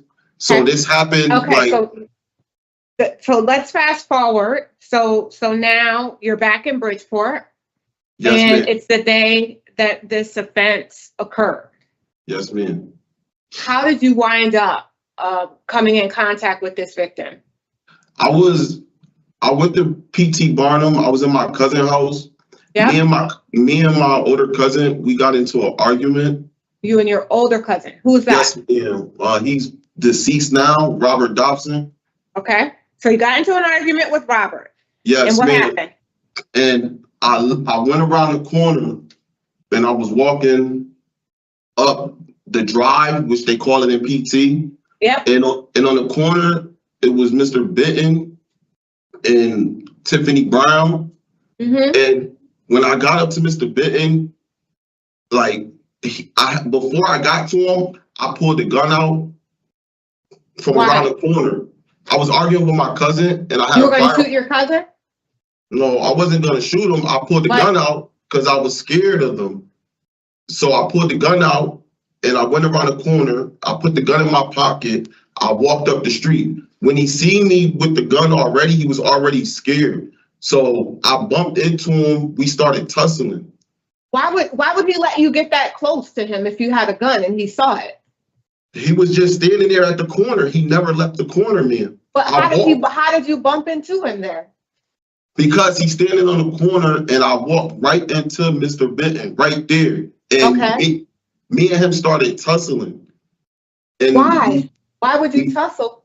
If you guys had already squashed your beef, I'm not understanding. Why would he be, he saw the gun, so that means the gun was out, right? Yes, ma'am, the gun was out. And when I got up to him, when I got to Mr. Benton, the gun was in my waistband. We started wrestling. So wait, so when you saw Mr. Benton, he was on the corner and you were a distance away. You had the gun out, and then you put the gun back in your waist and you walked towards the victim? Yes, ma'am. And then what happened? When I walk up to Mr. Benton, we got into an argument again, and we started like tussling on the corner. Mm-hmm. And we both fell to the ground. The gun came out of my waistband, and it went off. And that's when I realized he was shot. I got up. So I'm just curious to know, first of all, it's a very far-fetched story. And what's confusing to me about your description of what transpired is this all happened at 9 o'clock in the morning? Yes, ma'am. You were already arguing with two different people at 9 a.m. in the morning. Yes, I was. I'm not, and so what was the purpose of your having the gun on you after the discussion with your cousin? Well, I had discussion with my cousin because I took some marijuana that I wasn't supposed to take from him. And when I came back to the neighborhood, they were mad that I took the marijuana. Why were you taking stuff from people that, like, were you just being a menace? That's a long story short? Man, when I was younger, I was a terrible kid. Okay. Like I didn't have no direction. I didn't have nowhere to live. I was going from house to house. Yeah. I just was partaking in a lot of negative things that I shouldn't have been taking participation in. So and were you selling drugs in the community? Yes, ma'am. And so did you save that money and bought a gun? I ended up just getting the gun from one of my friends. Okay. And so have you ever used that gun or showed it to anybody else? I had a gun and people knew I had a gun, but yeah, people knew I had a firearm. Yeah. Okay. So that means, were you telling them or were you showing them that you had the firearm? Well, yeah, I ain't gonna lie. Like I was telling people I had a firearm and showing them. Okay. Like when I was younger, we thought that was cool, like to have a gun and just ignorance. Okay. So now let's go back. So you were tussling with him, the gun was in your waist, it fell out of your waist, and it shot this victim in the chest, right? Yes. Why then was the victim holding on to your leg and yelling that you shot him? Why, if it was an accident, why would he be yelling? And why didn't you stop to render aid? I did stop to render aid. I was scared. I was trying to get out of there. All right. And so, but I mean, you were caught almost immediately. I just can't believe that this all happened you were up and at him at 9 o'clock, not going to school, not working, just being a menace in the community. So now let's fast forward. You accept responsibility for your actions. You say, I committed this offense. You're sentenced and all this stuff. Now you're in prison. How would you say that your behavior has been since you've been in the facility? Oh my God, like my prison, it's been hard. It hasn't been easy for me being in prison. It's been a rough experience. And the reason why I'm asking is because I know I heard you talk about the 16 disciplinary infractions in your opening statement, and you even said, I'm not going to ask you all to ignore the fact that I received 16 disciplinary infractions for being non-compliant. Yes, ma'am. What's concerning about your 16 disciplinary infractions, Mr. Sullivan, is that of those 16, you have 7 that display violence, 2 of which were for assaults, 1 of them resulting in an outside charge, and then you had 5 tickets for fighting. Yes, ma'am. And so it shows a continuation of the behavior. Even up until 2022, you were threatening people. Can you explain, and I read your attorney submitted a tremendous amount of information, and I really do appreciate all her efforts. However, you in the explanation, it says, you told this officer, you don't know me, get away from me before something happens to you. You say you were overwhelmed and you were emotional, but it also says that people had to hold you back from actually trying to get at this officer. Is that true? Yes, it is true. When I was I got into a whole argument with this officer on August 26, 2022. I was in the day room. He came in there. It was guys gambling loud. He asked everybody to leave. I was leaving the day room. He stopped me. Me and him had words, and I went about it totally wrong. Okay. I would agree that you went about it totally wrong, but the explanation again was you were waiting. It was almost the anniversary of your incident, and that you were waiting to hear from the sentence about your sentence modification and also your commutation, and so you were on edge. Is that right? Yeah. So do you understand, Mr. Sullivan, that in life out here and anywhere, honestly, things can be very challenging.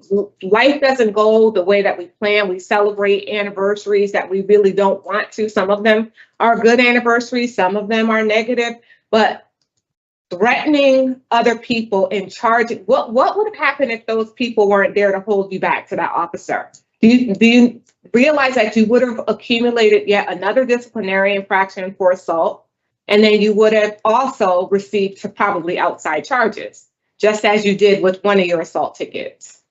Yes, ma'am. So tell me how in that, from the time that you went into the prison, let's say 19 years you had already served. In 19 years, you say, I did all this change work, but then in 2022, you resort back to that same behavior. Explain to us how things could have been different. I'll say that. Things could have been different if I continue to work on myself. Like from 2020 to 2022, I stopped working on myself. I wasn't really doing too many programs anymore. You know, I wasn't really in communication with my family. I just was in jail, feeling like a loser. Friends, family, people getting married, going on about their lives, and I'm in prison. What you said that in your opening statement too. That's the same. You hated yourself. Yeah, it's the same behavior though. It doesn't show very much change. Like aside from maturation, you're going down the same path. You're making those same poor decisions, and that is problematic for us. While I can appreciate the fact that you haven't had any disciplinary infractions in the past, in almost 2 years now, the fact remains that the violence continued, even up to 21. You fought someone. It says you fought somebody over a seat. What happened? What happened with this outside charge where you beat up this other inmate? At that time, I was in Corrigan Correctional Institution. I was in Corrigan Correctional Institution for 5 years. I was in that prison for 5 years. I had no disciplinary infractions at all. I went to school to become a CNA. I was working as a CNA. I was basically a model inmate in that period of time. I was coming back from work. I entered my room. A man entered the room behind me, Ronnie Hinton, and he proceeded to ask me about rumors that was going on in the unit about him.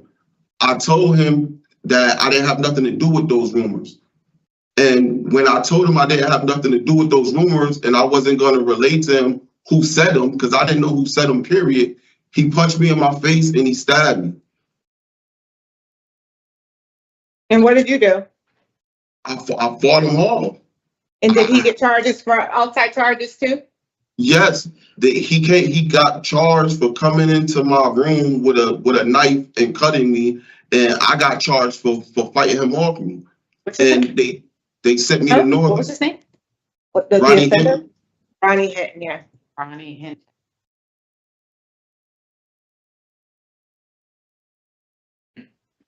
So why did, I thought I read that there were 3 of you involved in this and somebody held somebody back and. My cellie, I had a cellmate. I was in a room. Ronnie Hinton came in the room, stabbed me, and I was fighting him off. My cellie came in the room and helped me get him off of me. My cellie, Eric Gooden, he saved my life. Oh, okay. So why did they charge you then? I'm just curious to know. You got, it was in 2011. 11. Yeah, 2000. Yeah, it was 6/14, 2011 is when this fight happened. Yeah, he doesn't have any. Yeah, he didn't get any new charges. Yeah. Okay. All right. Yeah, that's what I'm trying to just figure out. How did this all transpire? It's just, it's too much, Mr. Sullivan. Like, I do appreciate the fact that you have really worked on yourself, but you clearly still have a lot more work to do. And then I'm just curious to know, what was the purpose of your requesting a sentence modification back in you asked for a commutation in 22. So when did you apply for a sentence modification?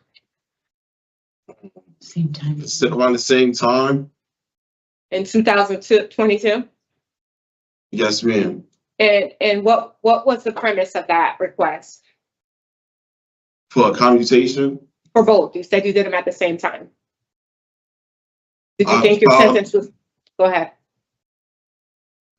Yeah, I was trying to get some relief from my sentence. They told me about the juvenile law and that I could place an application for commutation, and I placed the application for commutation. Okay, so they told you that, but okay, so what was the sentence? You were trying to get the sentence mod to try to meet the criteria for the juvenile law earlier? Is that what, like, to have your date moved up to be eligible? I'm trying to understand. If you, Attorney Holm, if you would like to chime in, I'm trying to understand. Yeah.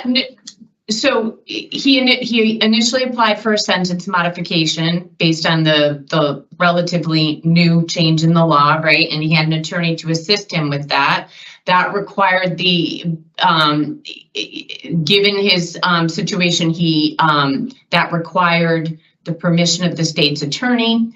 They did not agree, so the sentence modification did not move forward. Okay. Then around the same time, he had submitted a commutation packet. That packet went before the board. It was obviously very near the incident that he spoke of in 2022, and he was denied on the pre-screen. Shortly after that period in time, or around that period in time, I'm sorry, I probably could just look at my notes, but there was also discussion about this public act, and the juvenile parole being expanded to 18 to 20-year-olds. And there was also the practice in the public defender's office of doing motions to correct a sentence based on youth. So I think he was receiving some advice from the public defender's office around that. And there was a habeas filed, which was withdrawn. Okay. And what information do you have about this outside charge, the assault third? Do you have any information about that? About what information do I have? Yes. The assault that he received from the 2011 incident. Yeah. I have the same information that he shared. All right. So, Mr. Sullivan, now you're sitting before us and you're asking us to be paroled. What do you think the victim's family, the deceased victim's family, is going to say about your request here today and your prior requests?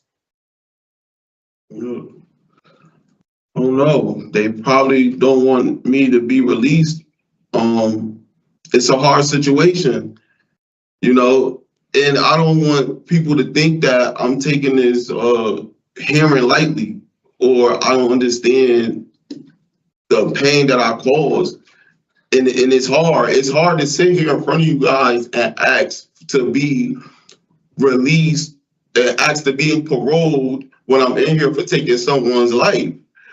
It's hard to even put a number on someone's life. Like, Right. what am I asking for? Am I saying like Mr. Benton's life was worth 20 years of me being in prison and all should be done and over with?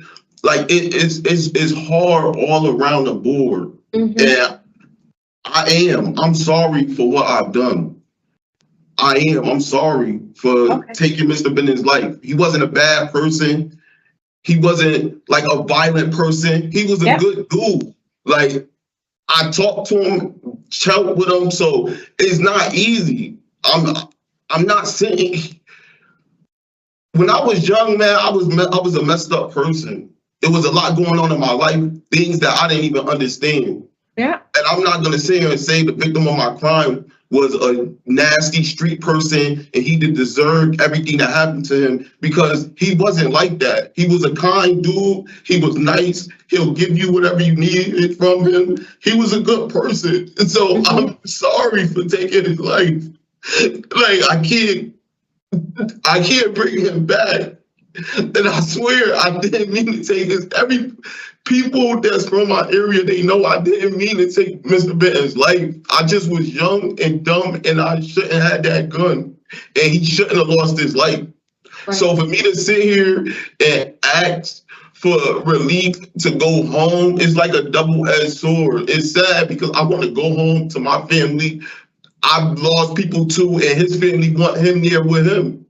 And I'm responsible for him not being there. So it's like, it's still like nobody wins. I still have to go home. I still have to live with the fact that I took someone's life, and I still got to figure out a way to make it right. If not in their eyes, just for like my own peace. Yeah. But do you think that you have made it right with your behavior there in the facility? Do you think that you've proven that, you know, you can go out into the community and remain at liberty without committing any new offenses based on how you behave there in the facility?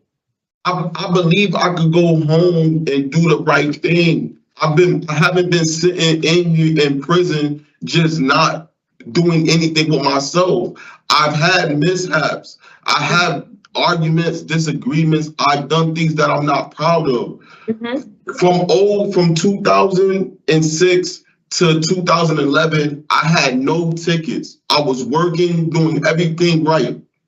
Mr. Hinton came in my cell and tried to stab me. I fought to save my life. I never had no tickets with no officers. From 2011 up to 2016, I had no tickets.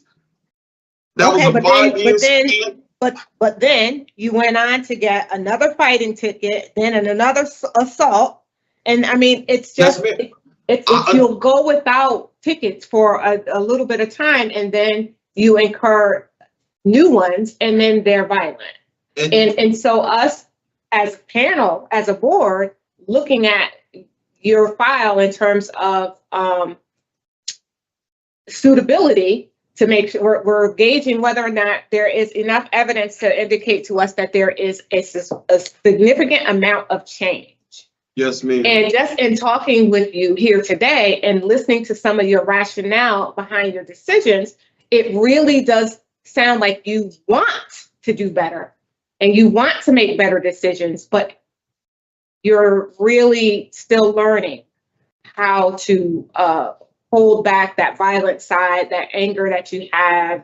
And that's not to negate the work that you have done, sir. I really do think that you are on the right path. I just think that there is more work to do. I don't think that you have fully proven to us here today that you're capable of being released and going out and making better decisions.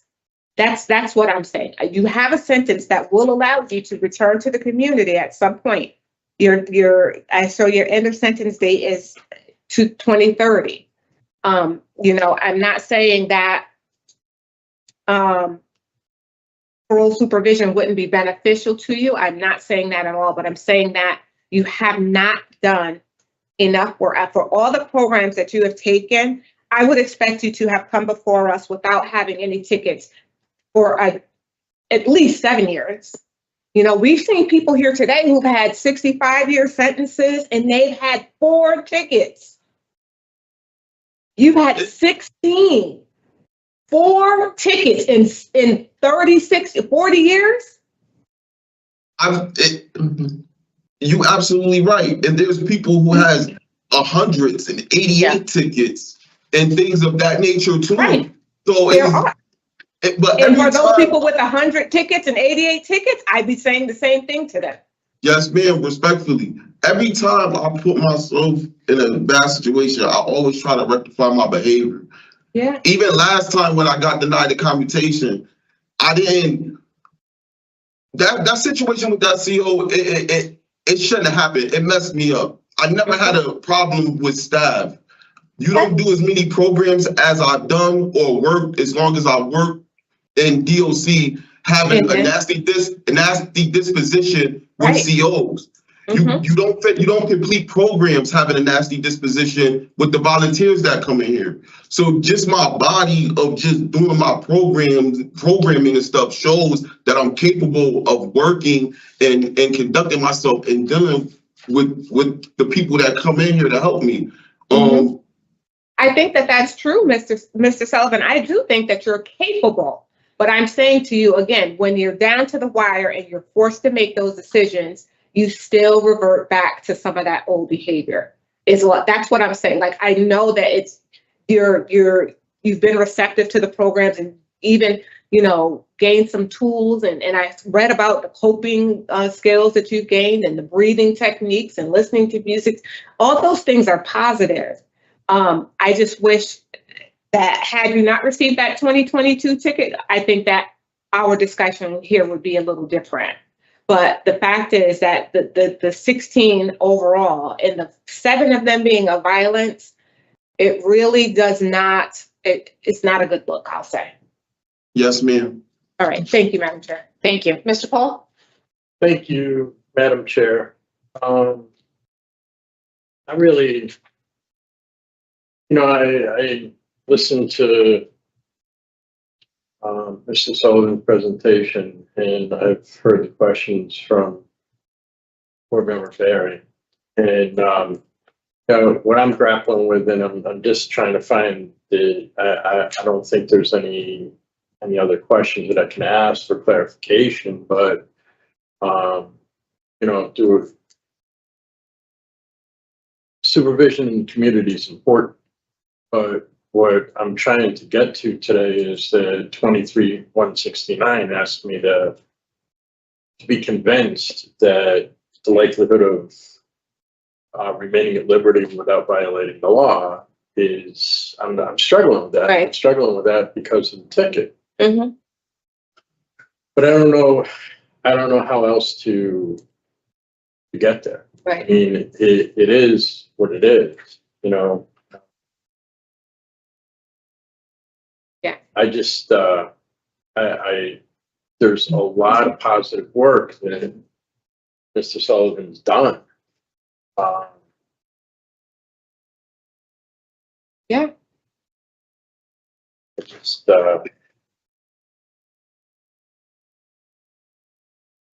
and a lot of letters submitted. Yeah. Well, I mean, there's I'm sorry. I don't know if maybe the chair has questions that would help me to understand this a little better. I mean, I share the same concerns. There's clearly some anger that needs to be addressed, because when you have good relationships with the staff in the facility, you don't speak to them the way he did in the last threatening ticket. In the new assault charge that you picked up, what happened to Ronnie? What happened to him? As far as where he's at today? No, I know where he is today. What happened to him in that incident? Because he was in the hospital for 4 days, so something happened. Yes, he was in the hospital for 4 days. because I injured him. What'd you do? Fought him with my bare hands. He came into my room with a knife and stabbed me. He stabbed So me. why is it that he didn't get any outside charges? Because he went to trial. He got charged, and they charged all of us with the incident. Okay. He got charged, my cellie got charged, and they charged me and they put me in Northern. Ronnie Hinton went to trial and beat the case during trial with DOC. Okay. I just copped out. I just took the year. I didn't want to take it because I was. Okay, but anyhow, in any event, for someone to go to the hospital for 4 days implies some serious injuries. You get in a fist fight, you go to the emergency room, they bandage you up, and they send you home. Man, I was in a situation where I had to fight for my life. Right. This man. You couldn't restrain him until the COs came? No, I couldn't restrain him. He came in my cell with a knife and swung it on me. I got a 4-inch stab wound right here on my arm. He stabbed me on my bicep, and I had a stab wound in my face. I was literally fighting for my life. And what was your cellie doing all that time? My cellie came to the cell and ran in there and helped me because he already had me stabbing me up, and we fought him off us outside of our cell. And then the COs came and separated us. But even up into that, what? This report says he was airlifted to the hospital. No, I know. He spent 4 days at the hospital, yeah. And I mean, 2 against 1, you guys couldn't hold him down? No, he was sweet. Okay. My cellie got stabbed too. Wow. He stabbed both of us in our cell. We didn't have a weapon. Okay. All right. Okay, but I mean, so we'll put that one aside because that was quite some time ago, even if it was a horrible fight and assault. That was some time ago, but the behaviors have continued. And what's interesting is you've done a lot of good things between all these fights. So I'm not sure, you have taken a lot of good programs. Although I will say that many of the more important programs came this year when you knew you were coming before us for this hearing. No, so I did. If that's motivation to do good things, then that's great. I encourage that, of course, but go ahead. May I say something? Yeah, go ahead. I didn't know I was coming. I had this hearing. Yeah, you did. At first. Yeah, but excuse me, can I just? I have the letter that we sent you. Yeah, go ahead. No, I understand. I got denied commutation and sentence modification. After I got denied commutation and sentence modification, I already was in the process talking to the counselors, trying to get into this program. The Tier 4 program, it was already a waiting list, so I had to wait. I got the paper about this hearing after I already got denied commutation and sentence modification. Right. I was already denied, and I was already transitioning to getting into these programs. And then I got this letter. I didn't have no knowledge that this was going to happen until I got the letter. Yeah. But I was already in process of taking these programs and doing these programs. Mm-hmm. Okay. All right. Well, it is unfortunate that while you're taking these programs, though, you're picking up these tickets. We would, as my colleague stated, we would have to be absolutely certain that you are not a risk to the community for us to parole you. Do you understand? Do you understand that? Yes, ma'am. And with this type of behavior, how could I be certain? If we paroled you, you went out there and you hurt somebody, even in a fight, you send somebody to the hospital. Well, how does that make us look? Right. It's a dilemma. It really is. And I hope that this doesn't set you back and that you can continue to work on yourself. You do have 5 years to go. You're not earning any rec time, so you're there till 2030. But for me, I would need to see more, sir. I hope you understand that. I don't want to take away from from the good things that you've done, because you have done some good things. But there's a lot of violence in your disciplinary report history. Why did your CNA certification expire?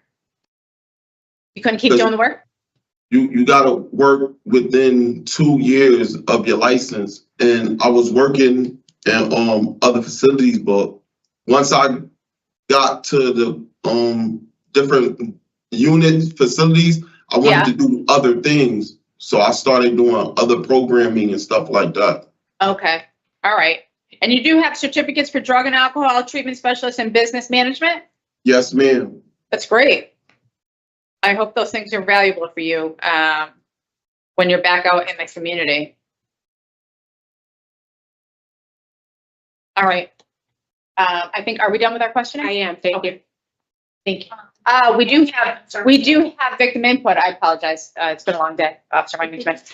At this time, we're going to turn the hearing over to the Office of Victim Services. I'll just ask Mr. Sullivan that you listen, but please don't interrupt at all. And they're going to address us at this time. So let's see. We have Ms. DeJesus. Thank you for joining us. Good afternoon. Yes, good afternoon, board members. I do have Mr. Benton's family members via Teams, if I'm not mistaken. Yes. This is your opportunity to express to the board your wishes and your concerns. I am to remind you that you are to address the panel members only, and you may begin. Hi, my name is LaToya Benton. I'm Joseph's older sister. I sat here and I listened to everything that you know, he had to say, and I listened to everything you guys have to say, and I appreciate you guys. This was a lot. My brother was 21 when he got murdered. A lot of stuff wasn't being truthful. Wasn't told that scenario where my brother was murdered. My brother was on his way to school. He signed up for CNA school. He had his uniform on and everything. So he's on his way to school. And the story about, oh, we just bumped into each other, that's not true. He ran around, he came to the corner with the gun out. So my brother started like trying to save his own life because he had a gun out. And that's when my brother got shot in the chest.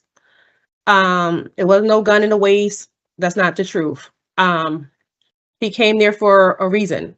This happened, started a little while ago. My brother used to call me and tell me about this guy that used to bother him all the time. He used to bother my brother because my brother was like a big ladies man. Like, and a lot of girls like my brother. My brother was so nice, so cool. He had no beef or nothing with nobody. My brother never even had a fight. He'll call me. I lived in Maryland at the time. He'll call me. He'll go, Toya, this guy, you know, he keeps bothering me, da-da-da-da. So when I came down to visit one time, I confronted Mr. Sullivan. I walked up to him and I told him, you better leave my brother alone. My brother doesn't bother anybody. That's my baby brother. And I look at him as like my kid because when I was younger, I took my brothers and sisters in, right? When my mother, you know, she was on drugs and stuff, I took my brothers and sister in. So I look at him as my son. I said, you better leave him alone. And he's like, get off my face. He told me to get out his face or whatever. So he's been doing stuff to my brother. This is not just one time thing. He's been, and even when Mr. Sullivan got sentenced, he stood up in court and said he don't know why he killed my brother. That's what he had to say to us. Because he had no reason to kill my brother. My brother did nothing to him at all. It was an envy situation. That's why he killed my brother. He walked up to my brother with a gun. He did not, there's no bump into nobody. That's not what happened. My brother was so skinny. I mean, Lord, because he was a vegetarian, he was skinny. So he couldn't take that bullet to the chest. And it was a big bullet or whatever. But my brother, when I tell y'all, he wouldn't even cuss in front of me. And I'm only his older sister. He didn't do nothing to nobody. That's what kind of heart he had. He wasn't that type of person, but he didn't like what my brother brought. You know what I'm saying? So it was an envy thing, and he knows that. So I know for me, I don't think I don't think he has changed. I still think he needs to grow. He's in jail, getting in trouble. He's a blood. He is in a gang. He's a blood. He's in the gang. I have family members. Yes, I have family members that's in. A family member that was there and was telling me all the tickets he was getting. You know, I just feel like if you killed someone and you was 18, he was 21, he didn't get to have kids. He killed him on my daughter's birthday. She just turned 13. She's right here. So we got a call on her birthday that her uncle was just murdered. So every time it's time to celebrate her birthday, we got to think about my brother because that's the day he got murdered. For no reason. Nothing at all. Nobody. But like, I just don't feel like he's doing what he needs to do as far as the anger part or just doing what he has to do. You're in jail, you're getting tickets, it ain't stopping. Like, when are you going to stop with your behavior? You took somebody's life for no reason. Amen. And we have to live with this every day. Like, knowing, like, people get murdered, right? Things happen in life, but my brother didn't do nothing to him, like, at all. Not one thing. Not one thing. And you just took his life and you just don't even know why. You just did it. It makes no sense. Crazy. That's like, people sometimes kill people because they did something to him. He did nothing to you, not one thing. So I definitely do not want him to come home. I have my mother's here. My mother is here, and my daughter is here, and my family. We is there anything else I'm supposed to say? Because this is overwhelming for us. Like, it doesn't even feel like it's been 21 years that my brother's been gone. He didn't get to have kids. This is what we got. All this is I what we got. got is obituary. This is my mother got. That's all I got about stuff. That's it. So, and you get to eat, you get to watch TV, you can do everything you want. And eventually, we can't keep you there forever. You gonna come home, right? And you can start a family. My brother didn't get to have kids. I remember my brother turned 21 years old. Going to nursing school. Yes, he was going to nursing school. One of my friends I grew up with, a childhood friend, took him to New York on his 21st birthday. He was only 21 for like 13 days. He called me in Maryland. He said, "Toy, I went to New York." He was so excited. He went to New York. They brought him. He had a good time, whatever. Like, you took that, like you took that away. Like, he didn't even get to have kids or anything. Like, it wasn't nothing. For nothing. Not even for a reason. For nothing. High up. And also, I would like to add, I understand I understand about his situation and what's not, but listening to everything you're saying is, because I'm like an empath, I understand, I get it, but at the end of the day, like, you took my uncle on my birthday, like, you don't understand how hurt I am, like, every day, like, ever since I turned 13, I could remember that day briefly, like literally briefly. 13 years old, my mom coming to get me from school. Every year after that, I never want to celebrate my birthday. To ask my family, I never want to celebrate it. It's never the same. Like, you gave me a gift from my uncle. Like, I don't know.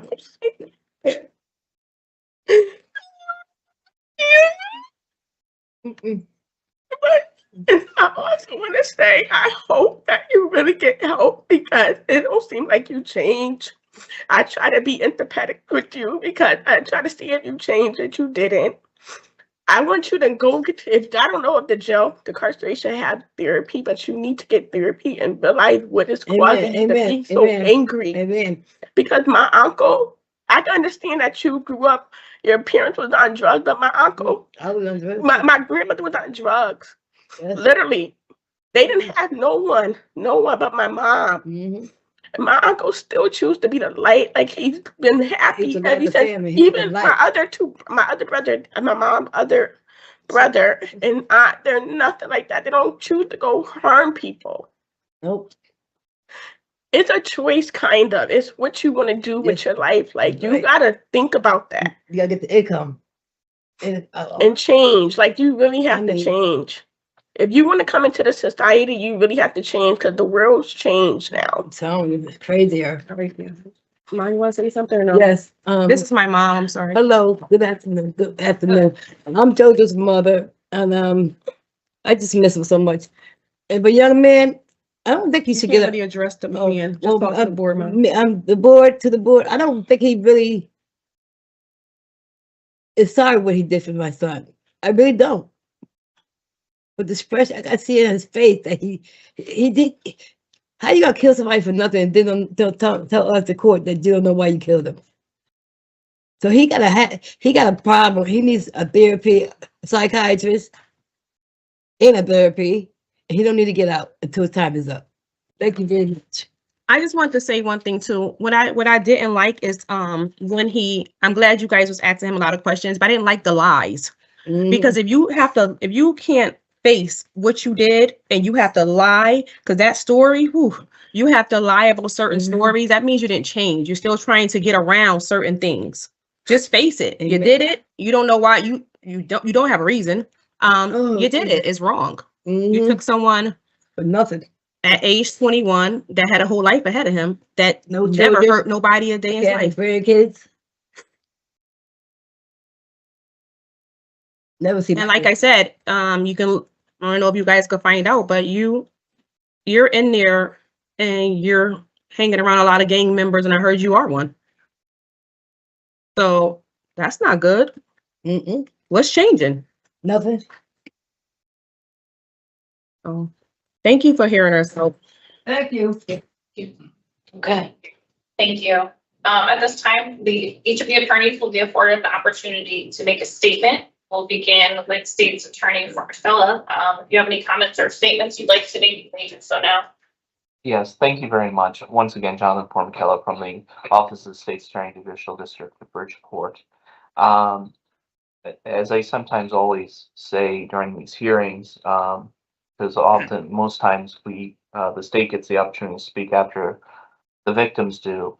Nothing can change how they feel and the sense of loss that they have and what happened to their loved one.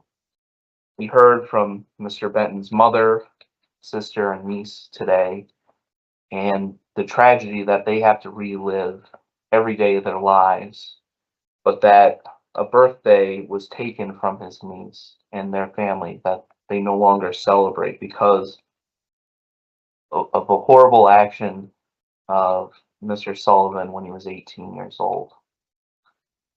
Nothing can take away the pain that they suffer every day. We can only hope that through prayer and through living their lives, that maybe hurts a little bit less each day. I don't want to discount what Mr. Sullivan has done during his period of incarceration.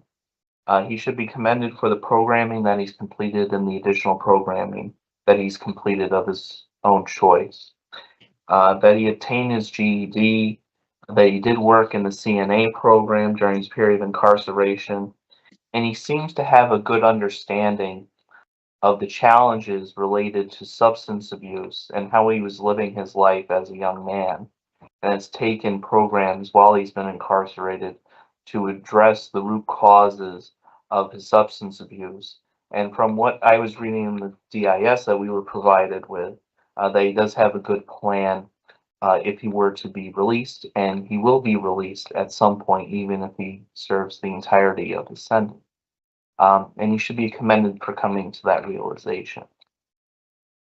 But even given that, the Office of the State's Attorney would object to early release for Mr. Sullivan at this time, and that's for a few reasons. As was discussed at length, Mr. Sullivan had 16 tickets during his most recent period of incarceration. And as stated before, I counted 7, if not 8 tickets that were violent in nature, including in August of 2022, threats to a Department of Corrections officer. Additionally, in September of 2021, an assault, and in July of 2020, ticket for fighting. And those are the most recent tickets for Mr. Sullivan.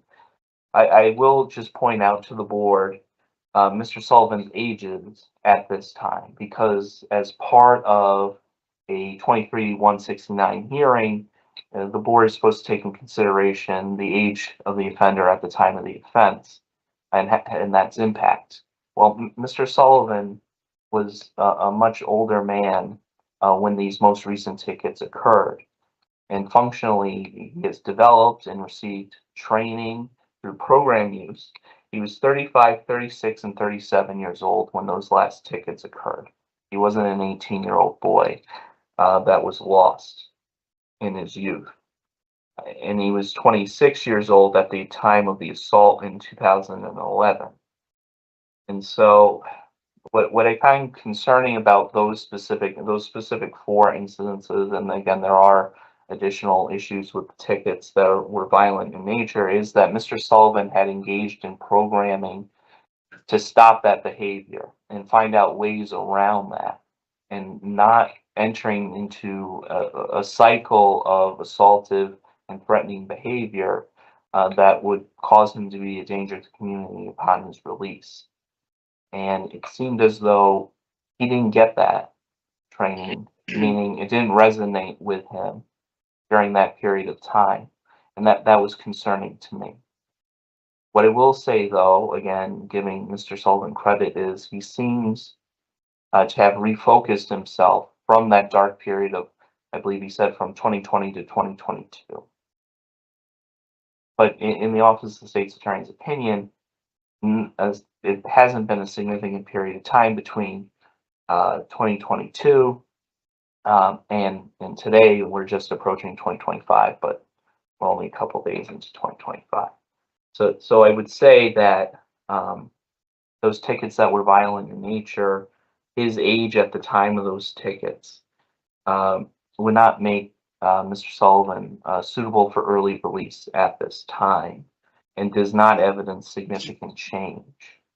And so we would ask that the board deny early release at this time. Thank you. Chairwoman Zaccagnini, I apologize. I didn't realize that there is also a sister that didn't get to speak. I apologize for that. Okay. Just made aware of it. Thank you. Is on the line. Ms. Benton, if you can hit *6, and you may address the board. I just need to remind you that you are to address the board members only.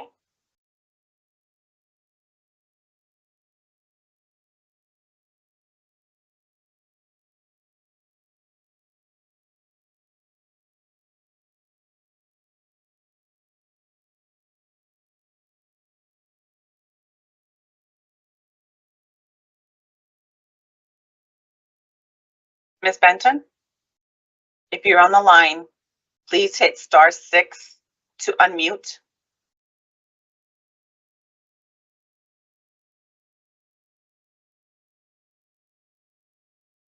One second.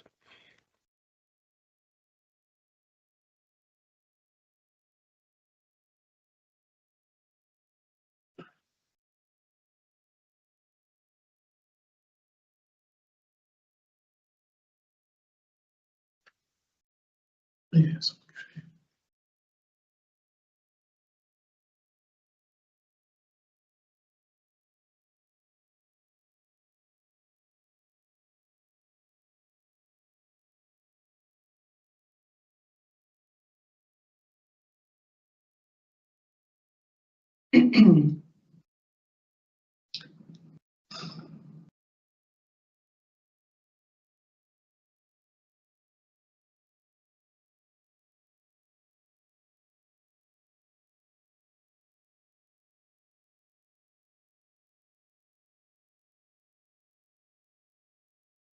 My apologies, board members. 1 second. Okay.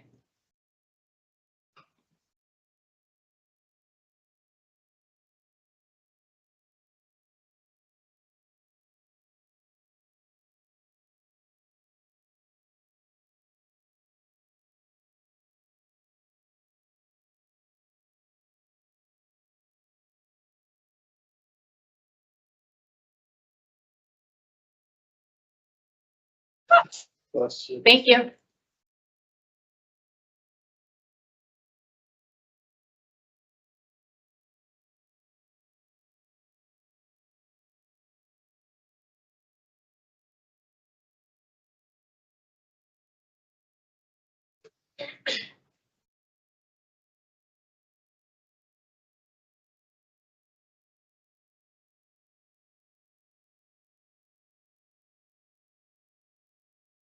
I'm sorry, board members. She's having difficulties unmuting herself. Oh, no. If she can hang up, I can try to assist.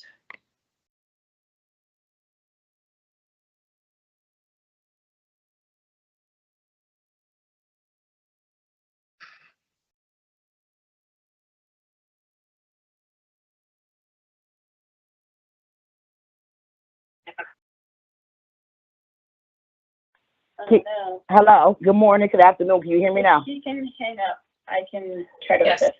Can you hear me now? Yes. Yes. I hear you. You may begin.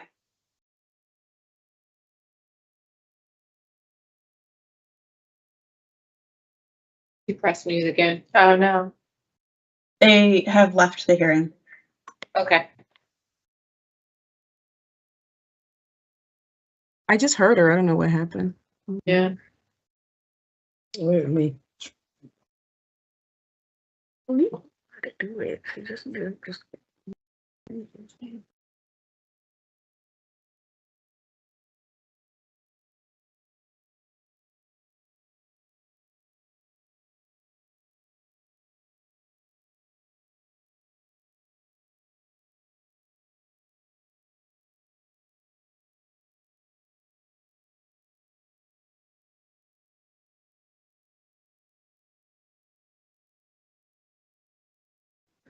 That was close to the phone. Is it a way that she just, I don't know, she don't know how to, is it a way that I can just put her on speaker? Yes, please. Okay, thank you. Sorry. That's okay. I'm gonna put her on speaker. They said I can do that.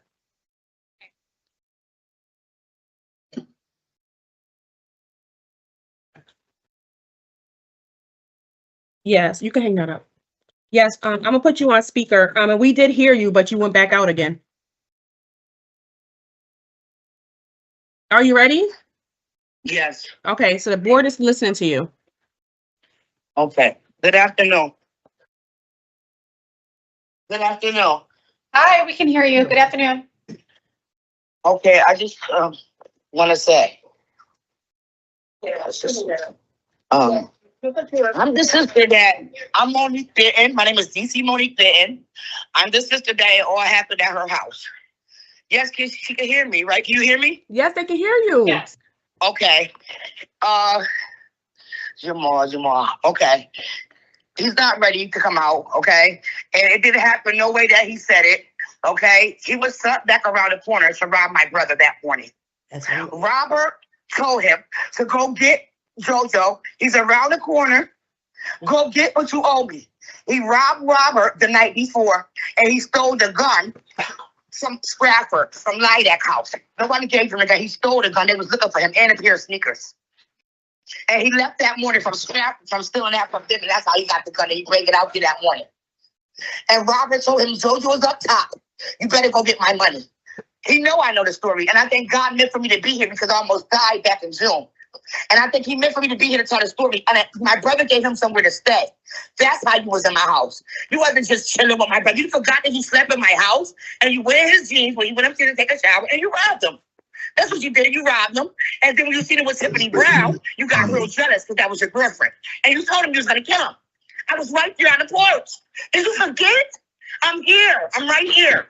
The witness. And he did not deserve to that. I can see the way he looked in the air just now, how long it took me to get out of the phone, rolling his eyes. He knew I was coming to say something. He is not ready, I'm telling you guys. You should have heard him at the sentence. He told the judge, I will rock on. I had to ask somebody what do that mean. I will rock on?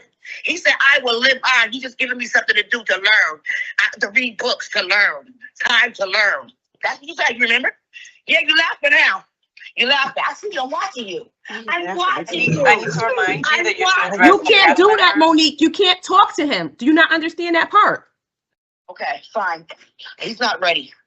He's smirking. That is so disrespectful. Just like he did at the hearing. He did that. He did that at the hearing. He was smirking, laughing. Smirking. The same smirk. Like was just the same smirk. Just took my son knife.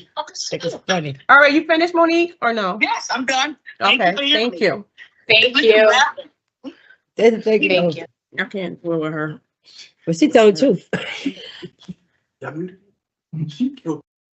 Okay. Thank you.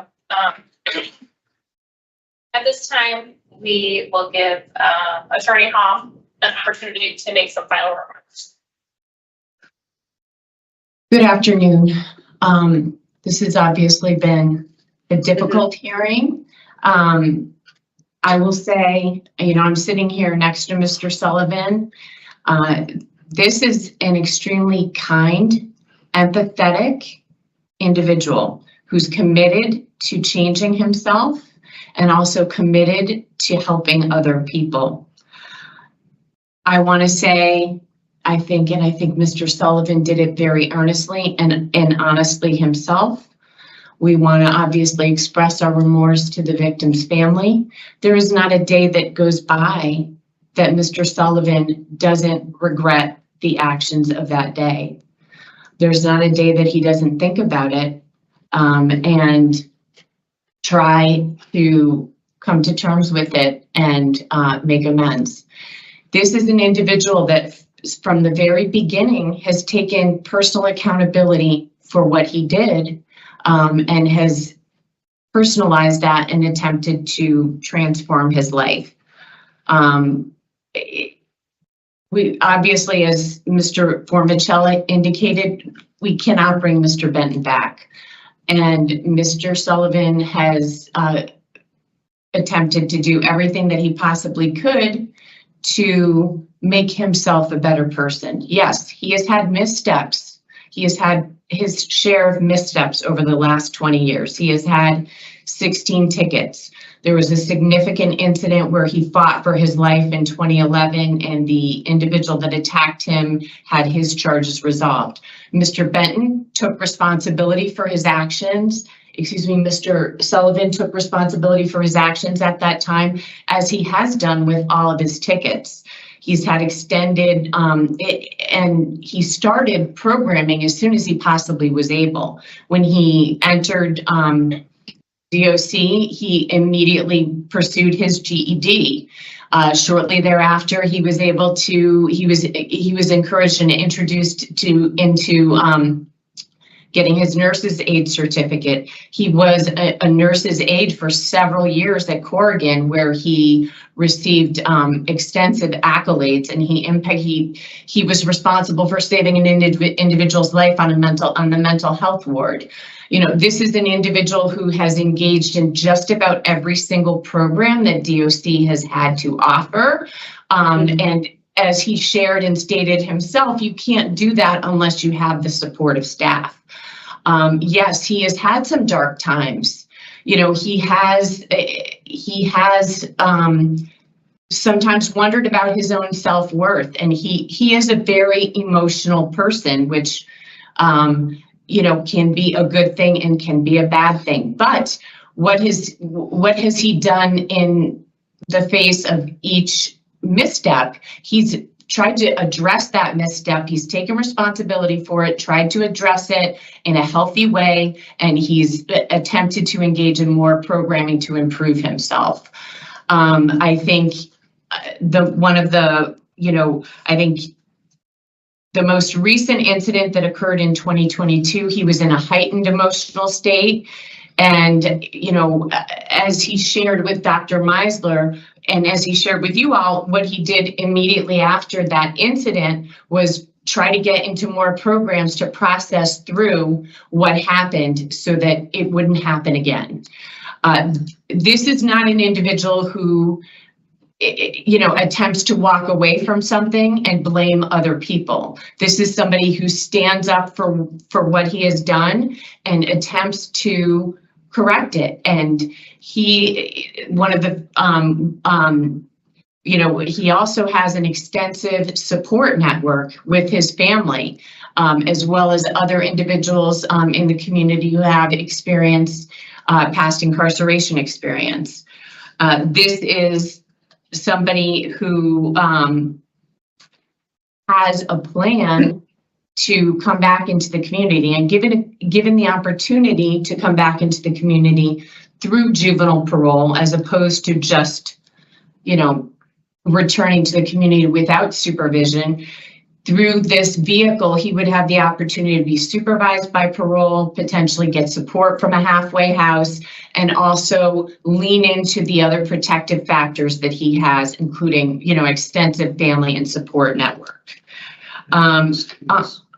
Honestly, I see Mr. Sullivan as an excellent candidate for juvenile parole. Yes, he is my client, and that I am supposed to advocate for him. But this is an individual who was the product of his society and had a gun, as many young individuals in his community did at that point in time, and had an unfortunate and horrific crime occur as a result.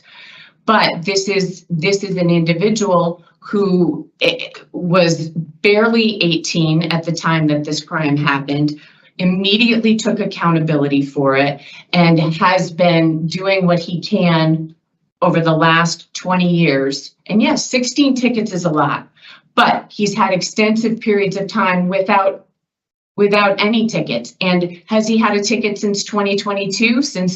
Has he had a ticket since being denied the pre-screen? Has he had a ticket since being denied the sentence mod? No. Has he continued to engage in programming? He's gone back. He's become a facilitator. He has become a mentor to other individuals.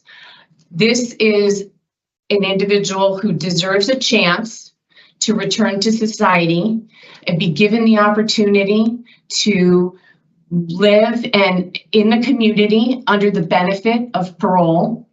And it would be beneficial to him to have that happen sooner rather than later, because yes, Ms. Berry, as you indicated, right, life is never perfect. Things, you're going to always have challenges, and he deserves the opportunity to be able to do that in society, in the community, with the support of parole, with the support of other family members, and have the opportunity to truly grow in the community.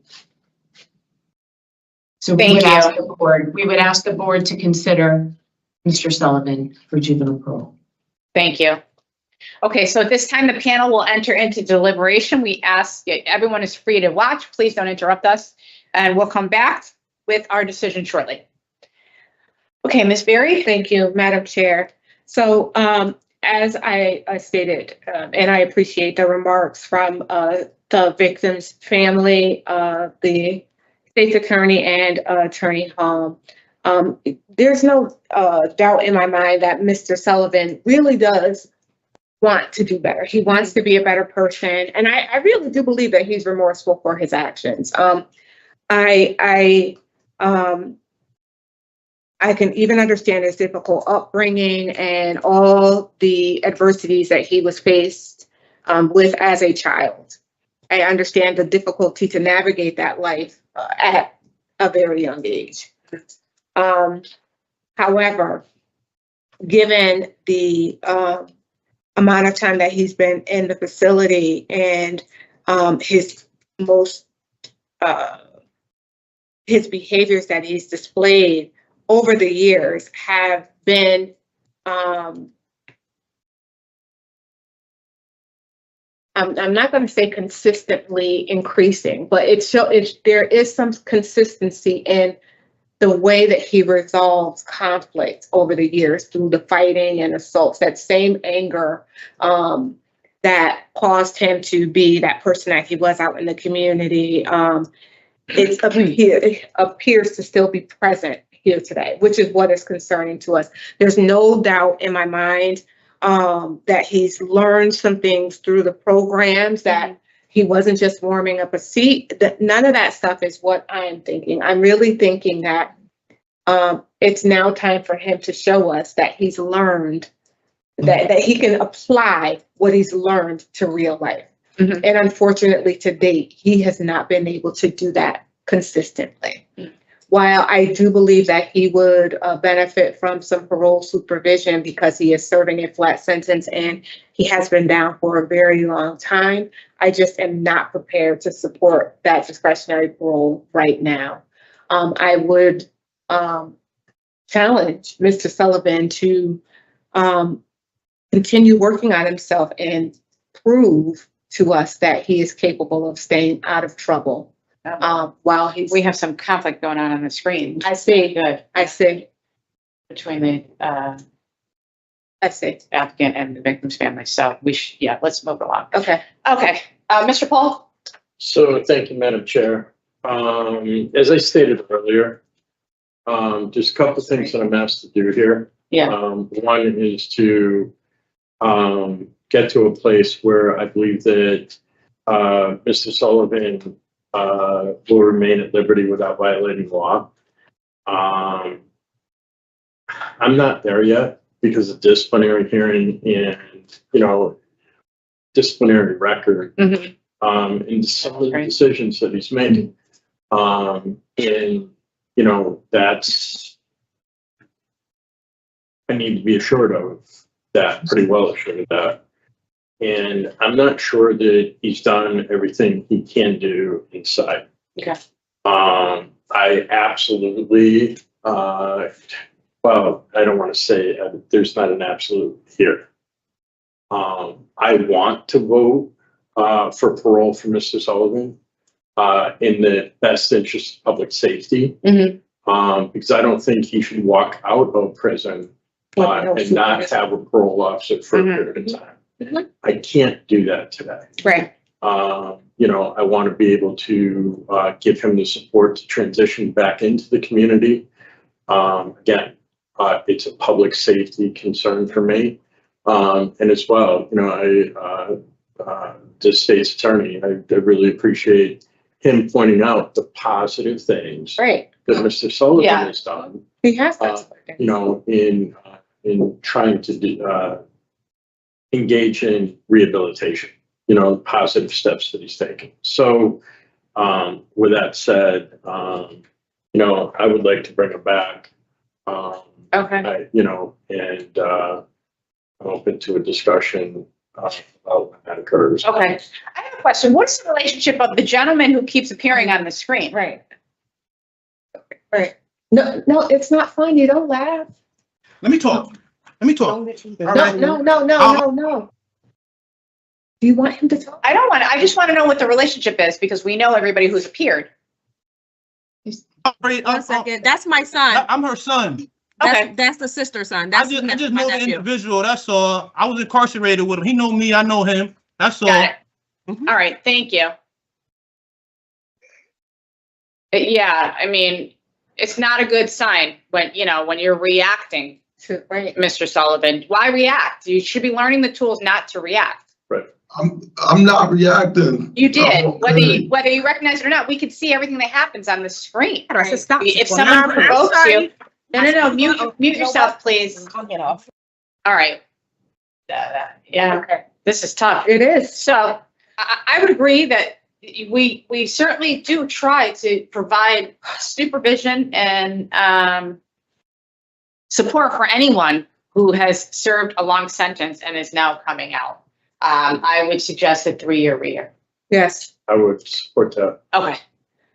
All right. Reasons for denial, obviously, poor institutional adjustment, injury and impact to the victim. We okay with that? All right. 3 years gets us to January 28. All right, in the matter of, go ahead. I'm sorry. Before we do that, I don't want to say, what we're struggling with here is evidence of offender change. So it is a struggle because in some areas there is change, but then in very important areas there's not. So yeah, we can add that.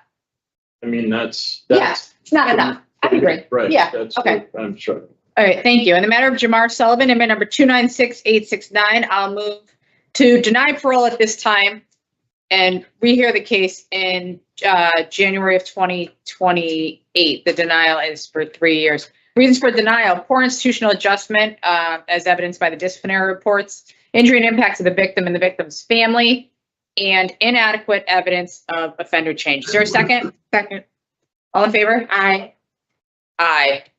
All right, well, we're going to give you another shot at this, Mr. Sullivan. We just need to see you do a little more. Please. Thank you, everyone, for your participation. Thank you. Thank you. Includes a public act. Thank you. He didn't change. He's showing y'all the real him. He didn't change. Mute.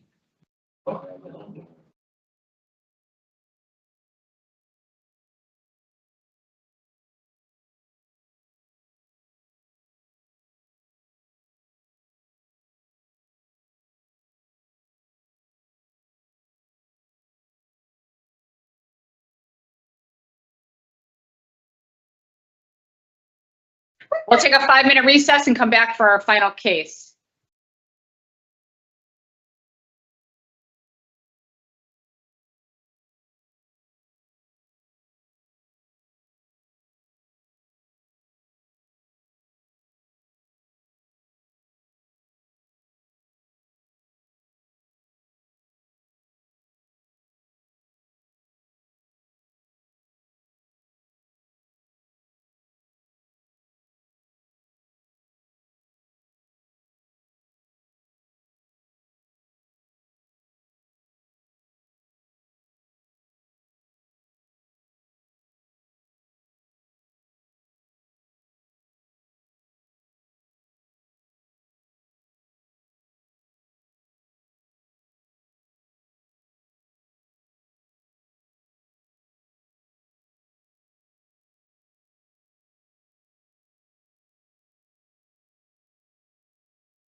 and initial abilities of juveniles as compared to adults, the hallmark features of youth, and any subsequent growth and maturity that you displayed while we're reviewing you for suitability today. Following board members are present this afternoon by stating their names on the record, certifying they've reviewed all statutorily required documents and available for information. Preparation of this hearing. Good afternoon, I'm Jennifer Zaccagnini. Good afternoon, Mike Pohl. Councilmember Barry, good afternoon. Good afternoon. In attendance this afternoon, we have attorney Denise O'Malley. If you can please state your name, your juris number, and business address record. Dennis O'Malley, actually. Oh, Dennis, I apologize. My juris number is 443462. Thank you. And the individual who's with you, can you also please identify yourself for the record? Sure, it's Jennifer Marcoya, last name Markoja. I'm a paralegal with the Parole Revocation Hearings Unit with the Public Defender's Office in Waterbury, Connecticut. Thank you. Also present, we have State's Attorney Paul Bernerick. If you can also please state your name, your juris number, and business address for the record. Where is it? Oh, I see his name. It's here. Attorney Bernerick?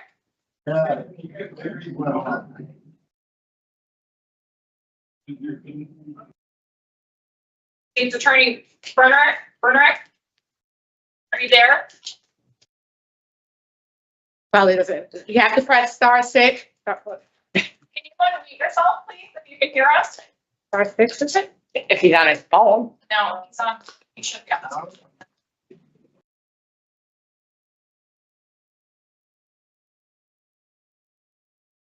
Who is, I don't know. It's he's up there. It's PF. Yeah. Jim.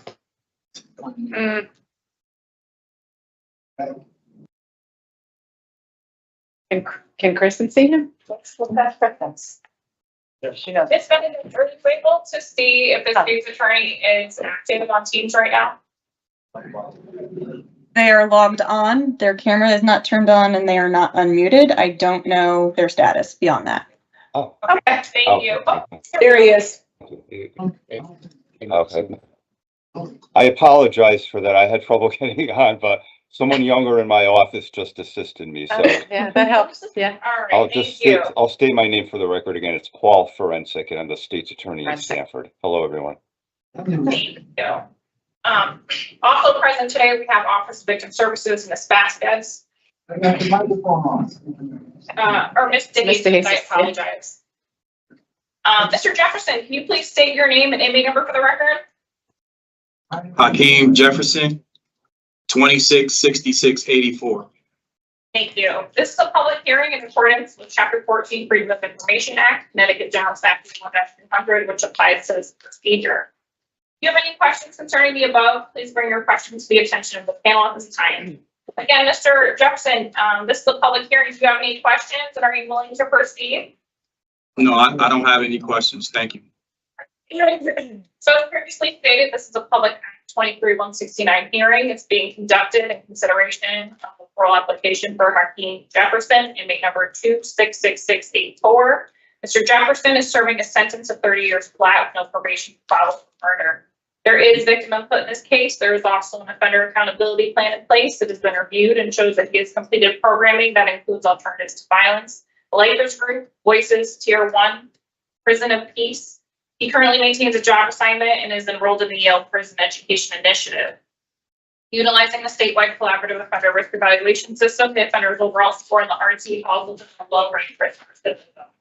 Mr. Jefferson, this is now your opportunity to express to the board why you believe you should be granted parole, and you may begin. Thank you.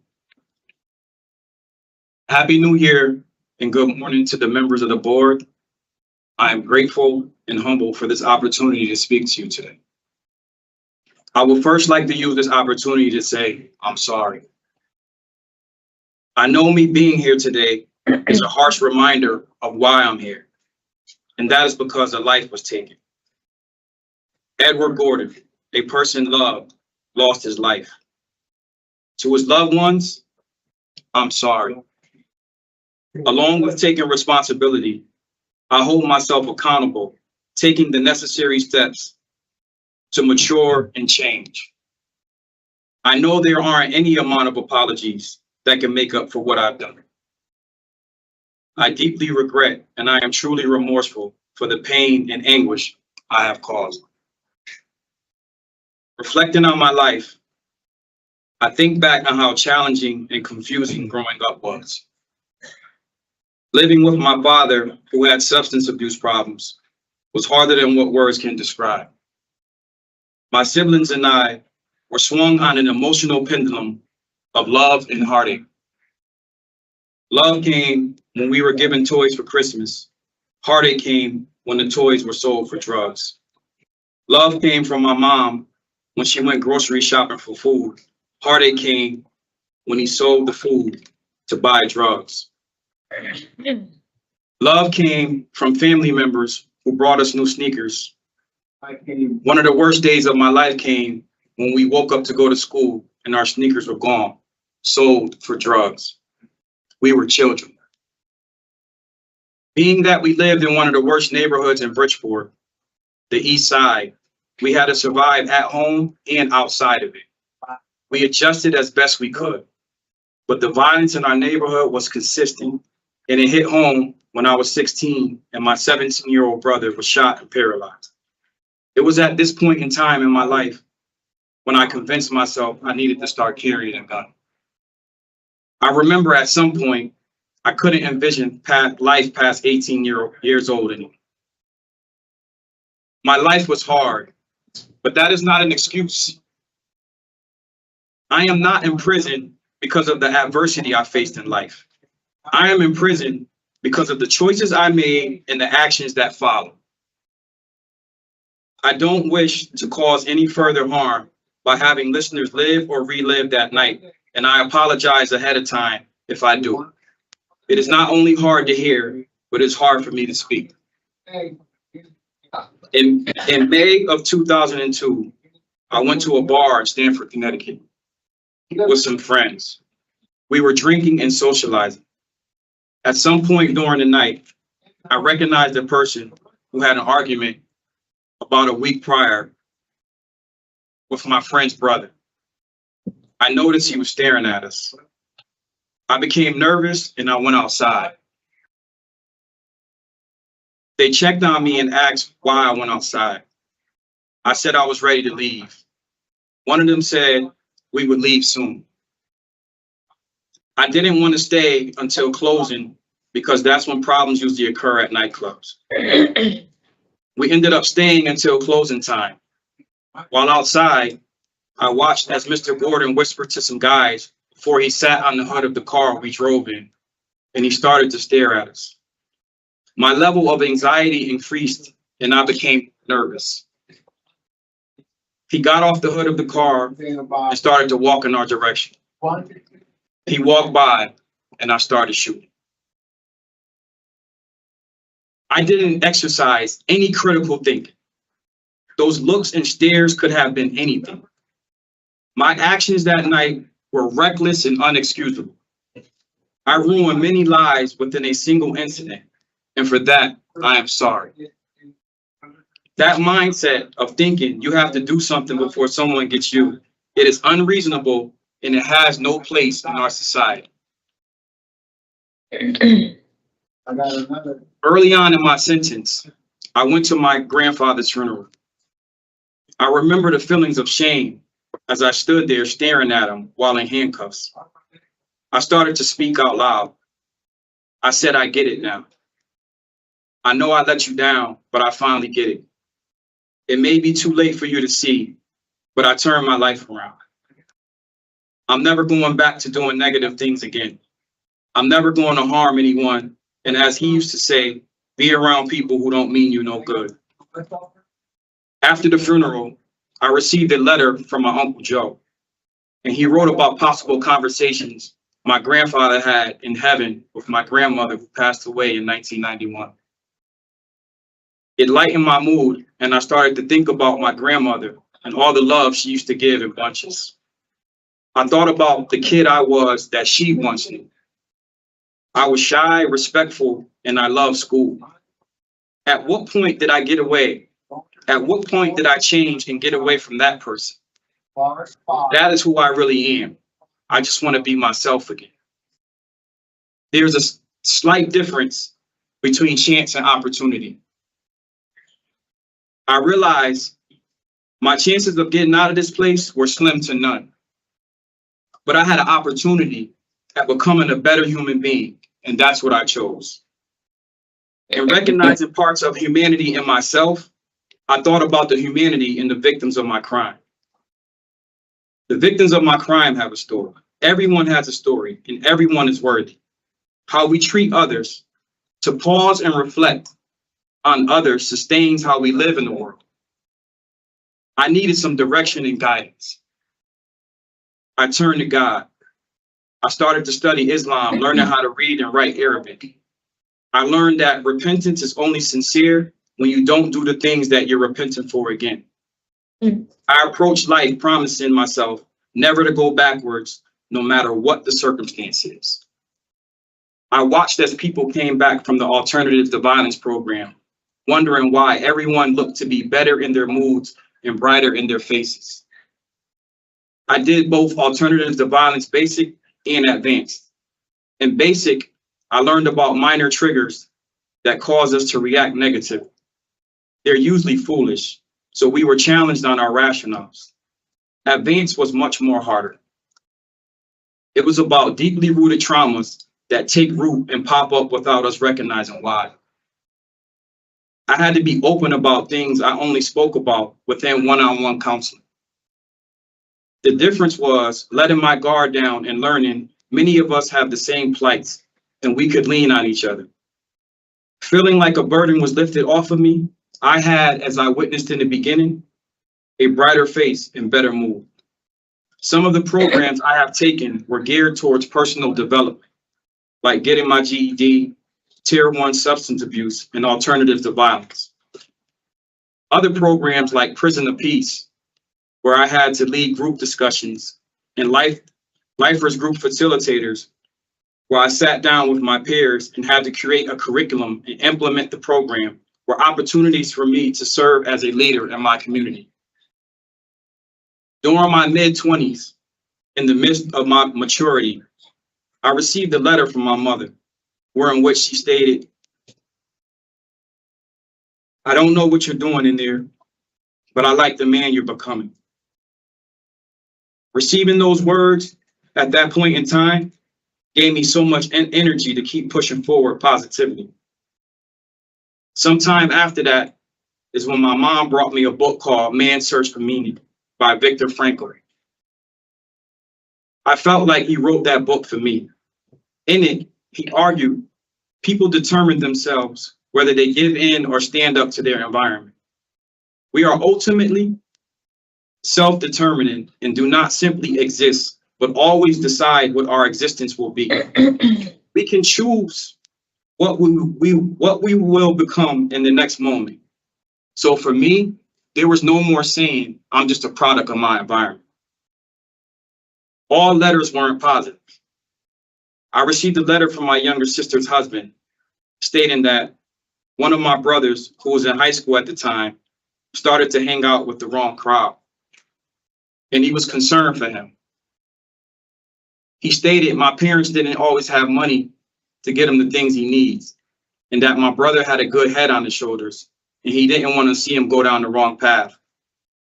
I wrote my brother a long letter telling him about the detriments of going down the wrong path.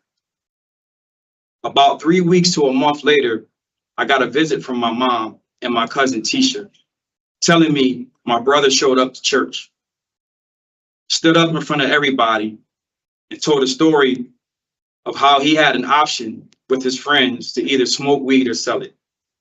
And out of the blue, he received a letter from me and felt as if the letter was an answer to a prayer he made, asking God not to let him go down the wrong path. My brother is now 31 years old and has 4 beautiful children, and he never went down the wrong path. I believe if I could do that with him, I could do it with people in here up close and personal. But someone came to me for a nephew, again, on the outside of his ball. He said he needed some advice because his sister found drugs in his nephew's room. I told him, be assertive, but don't yell because he might shut down. And ask him these 3 questions. What made him get involved in it? What is it going to take for him to stop? And how can they help him? My friend came back to me saying they had a productive conversation using those questions, and it really helped. This past August marked 20 years I've been in the industry work program. I was 23 years old when I started. I went from learning from others to becoming a hard worker to being allowed to take initiative and add to the program.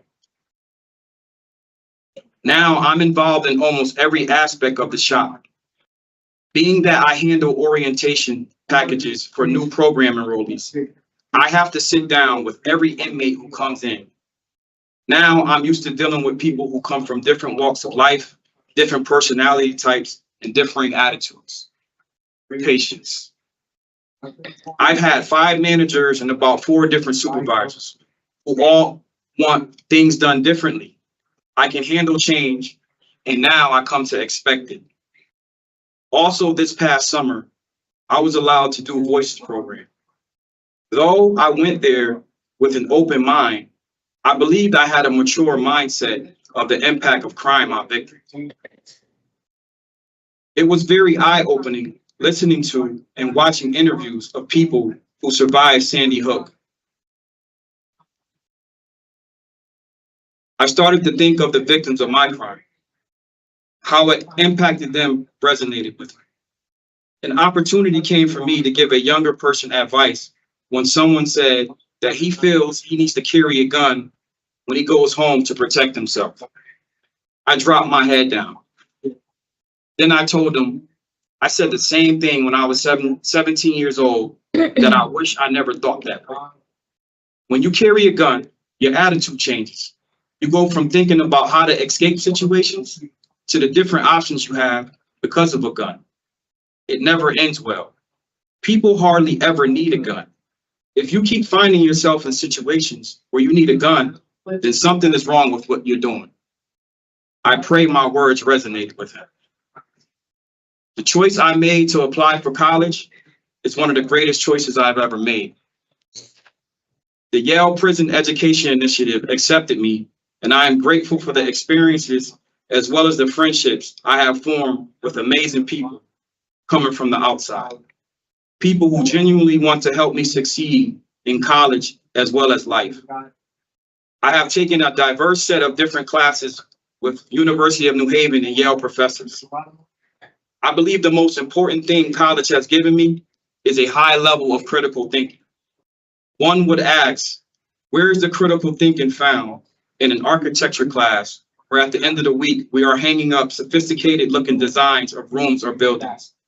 It is found when we critically analyze how some of the most famous buildings have not contributed to our communities and how we need to build with the people in mind who live in those given spaces. Sustainability. In the philosophy class called Non-Cynical Social Thought, we had to study groups of people and communities in different time periods within the world and seek out anything good that was being done. But the hard part was we had to avoid anything cynical. We could only look at how people live together well, no matter how difficult the circumstances. It was essentially about not having to always tear down what's there and start from scratch, but to start from what's already good, no matter how small. Now, I can't be in a room with a group of people without considering what's good and how can we make it better. It's more than just a degree. In African American Studies class, our learning spaces became healing spaces. As we shed tears together, learning our history, along with intergenerational and historical trauma and redlining, and learning how it affects us. Attending one of our graduations, I watched some of our classmates who went home from prison come back to graduate, inspiring me with the things that they accomplished post-release. The Commissioner of Corrections in his speech spoke about growing up in a difficult neighborhood in Hartford, Connecticut. And he spoke of family members he had going to prison and then helping them when they returned home. He addressed the student body and called us change makers. Not that we have change, but that we must initiate it. And that is what I commit myself to doing. Continue on this journey of helping positive, effective change. I have a friend in here, Justin, who does a soap drive annually at the end of each year. He calls it Soap for Hope. When he first came up with the idea, I told him, go for it. When you think of a new idea, you have a responsibility to act on it because it is no one else's thoughts but yours. We must act on our inspirations before they fade.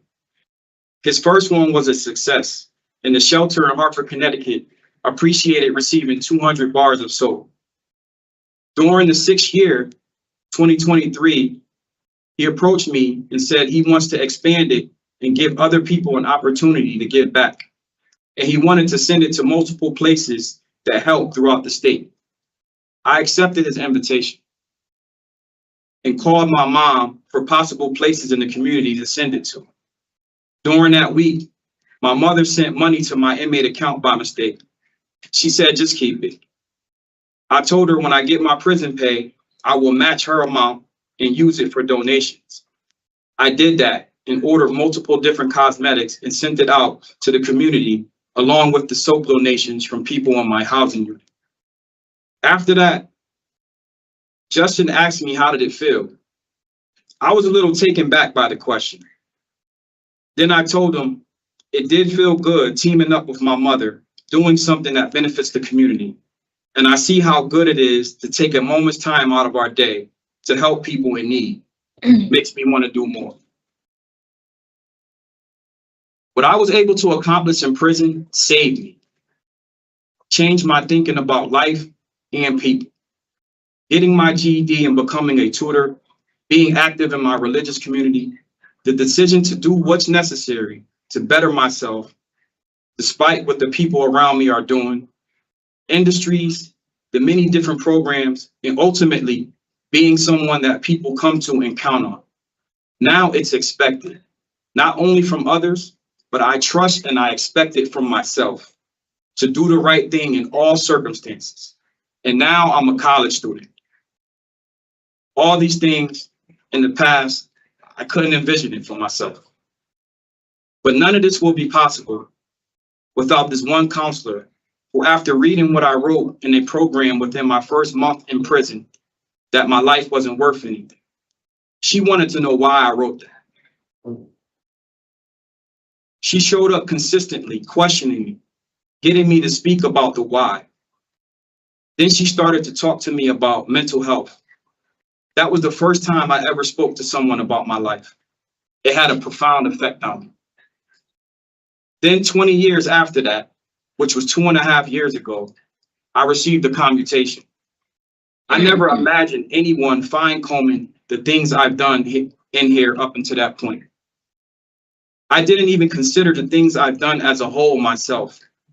My mother was the first person to reach out saying she was happy I got time removed from my sentence. It was life-altering. People have continued to show up for me, and people have continued to help me, and I'm grateful.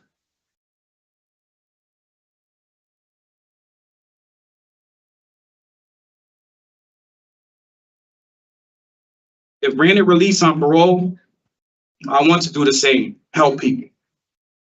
Even when they don't see it in themselves, I won't give up on them.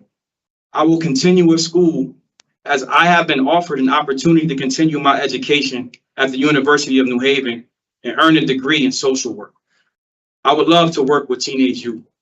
I've been offered employment at Builders Unlimited, a construction company, also my cousin's bakery, and also at Freedom Reads, building bookshelves.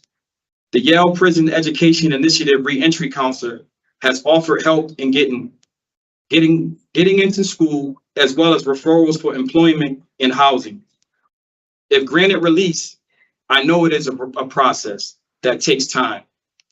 I also reached out to the MIRA program, the Mayor's Initiative for Reentry, and oral blood work to get started with therapy for transitioning and support. They also engage with community work, helping youth. Mr. Bloodworth also runs Connecticut Against Gun Violence, initiatives I want to be involved in. I have a personal mentor in Maurice Williams, the founder of A Father's Love, a youth development firm out of New York. He is an ex-adolescent offender who has drawn from his own experiences. He facilitates self-enrichment workshops and serves as a gang violence interrupter as co-founder of the Far Rock Peace Treaty. He works closely with New York City Mayor Eric Adams to help reduce gun violence. He is currently earning his master's at Columbia University in social work. He read a project I worked on in the Yale program where I chose to write a policy brief focusing on mental health services for children who are affected by adverse childhood experiences. And he was interested in talking about my experiences in college behind bars, saying he wanted to work with me. Going from a lost kid, couldn't imagine life past 18 years old, to being someone that could wake up, look in the mirror, and actually be proud of myself is humbling. I am grateful for how I got to this point, and I will never take it for granted. The harm I caused will never be lost or forgotten. I will forever be in debt. And it is at the forefront of my thinking within the work that I do. I will never take the opportunities in front of me for granted. Thank you.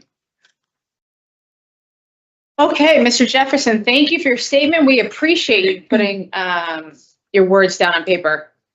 We have reviewed your package thoroughly. Your attorney submitted very large volume of information, and we appreciate that. In addition, we have the police report and transcript from the offense, in addition to all of your records throughout your years in the Department of Correction, the decision information summary from the parole officer. So we're very well versed in your case.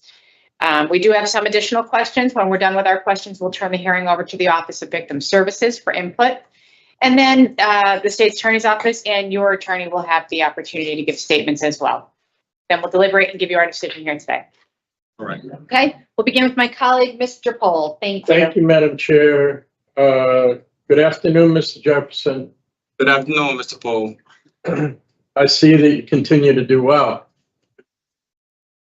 Yes. It's a must. And that's a really important thing. You know, you've taken the opportunity that we gave you a commutation, and you've continued to do positive work. Your attitude about the offense that you committed and the damage that you've done, you know, is evident, you know, through your remarks and through your actions, and that's incredibly important. You know, it doesn't get really worse than taking a life, you know? And so it's about coming to a place where you can do something with that. And you certainly have all of the programming that you've done. You know, you've one of the things that we look at, one of the things that we just looked at in the last hearing were disciplinary reports. There's two. And the last one was over 20 years ago. And neither one of them were of violent nature, which says a great deal about where you're at. In addition to that, you know, what you've done with the Yale Prison Initiative, taking that opportunity and really educated yourself. And one of my really important things about these hearings Whether you take it and do something with what you've done, right? So, you know, we have the state's attorney here, and he needs help. And you going out and getting your education, you know what you have in social work, with the goal of working with youth and being able to talk to them in a way that really nobody else can is important, you know, because Mr. Gordon's life meant something, right? Yes, it did. And you can't give the Gordon family back their loved one, but you can get out there and try to do work so that other people like the Gordon family don't have to go through what they did. And what I'm looking at in terms of everything that you've done, in terms of programming and your conduct inside, is headed in that direction, right? Islamic services and knowing what that faith means is really important. It goes together with nonviolent conflict resolution, something that you've taken and really, so it's part of the whole piece here. And prison of peace and things like that. Excellent ratings in industries, and you've been there for 20 years, right? 20 years. You're a leader. You're a leader. You're a person who is trusted greatly because of what you do, right? And it's not just about what you say. Show me, and you have.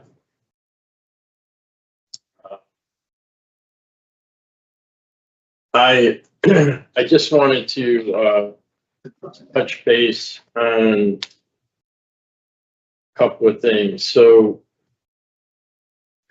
in terms of a plan for release, you want to focus on goals, and you've laid those out. That was part of the submission here. You as family. You want to release to your cousin in Stamford? No, it's Stratford. Stratford. And that cousin's a retired corrections officer. So you're going to have to toe the line there. Right? Yep. And there's some opportunities there. There's 3 or 4 different opportunities for employment while you're working on finishing up your education and such. Right? You know that you need to connect with Reentry services. We talked about that. That's part of a good plan.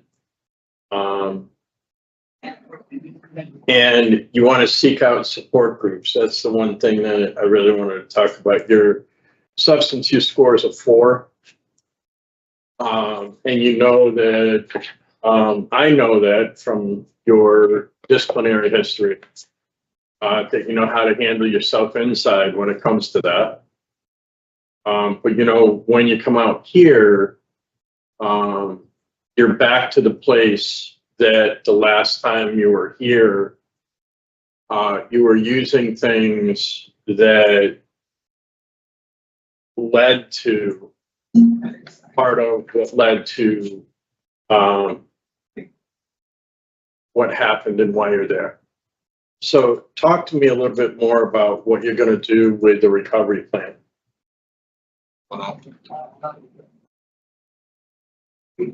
Right now, I have a clear mindset with clear goals. And I know that using drugs, which I haven't done for close to 23 years, will ruin that mindset. I want to stay away from it as far away as possible. I think educating myself on drugs and substance abuse will further help me want to stay away from it. Because now I'm educating on myself on the things that it'll do to me and it'll do to my body. Drugs have ravaged my household when I was a kid. It has ruined my family. And that is one of the main reasons why I want to stay far away from it. And also help and talk to people about my experiences in life growing up to stay away from it. So recovery has been important. It is important, and it will always be important. Okay, so let's go a little further with that though, because you know that inside it's about, you know, what you just said, the piece that you gave me was, I'm just going to stay away from it. Right? I have a clear mindset, I'm just going to stay away from it. But in the field that you're going into, you know that that's not enough, right? Repeat that again, please. I heard the wall. I said, in the field that you're going into, you know that that's not enough, right?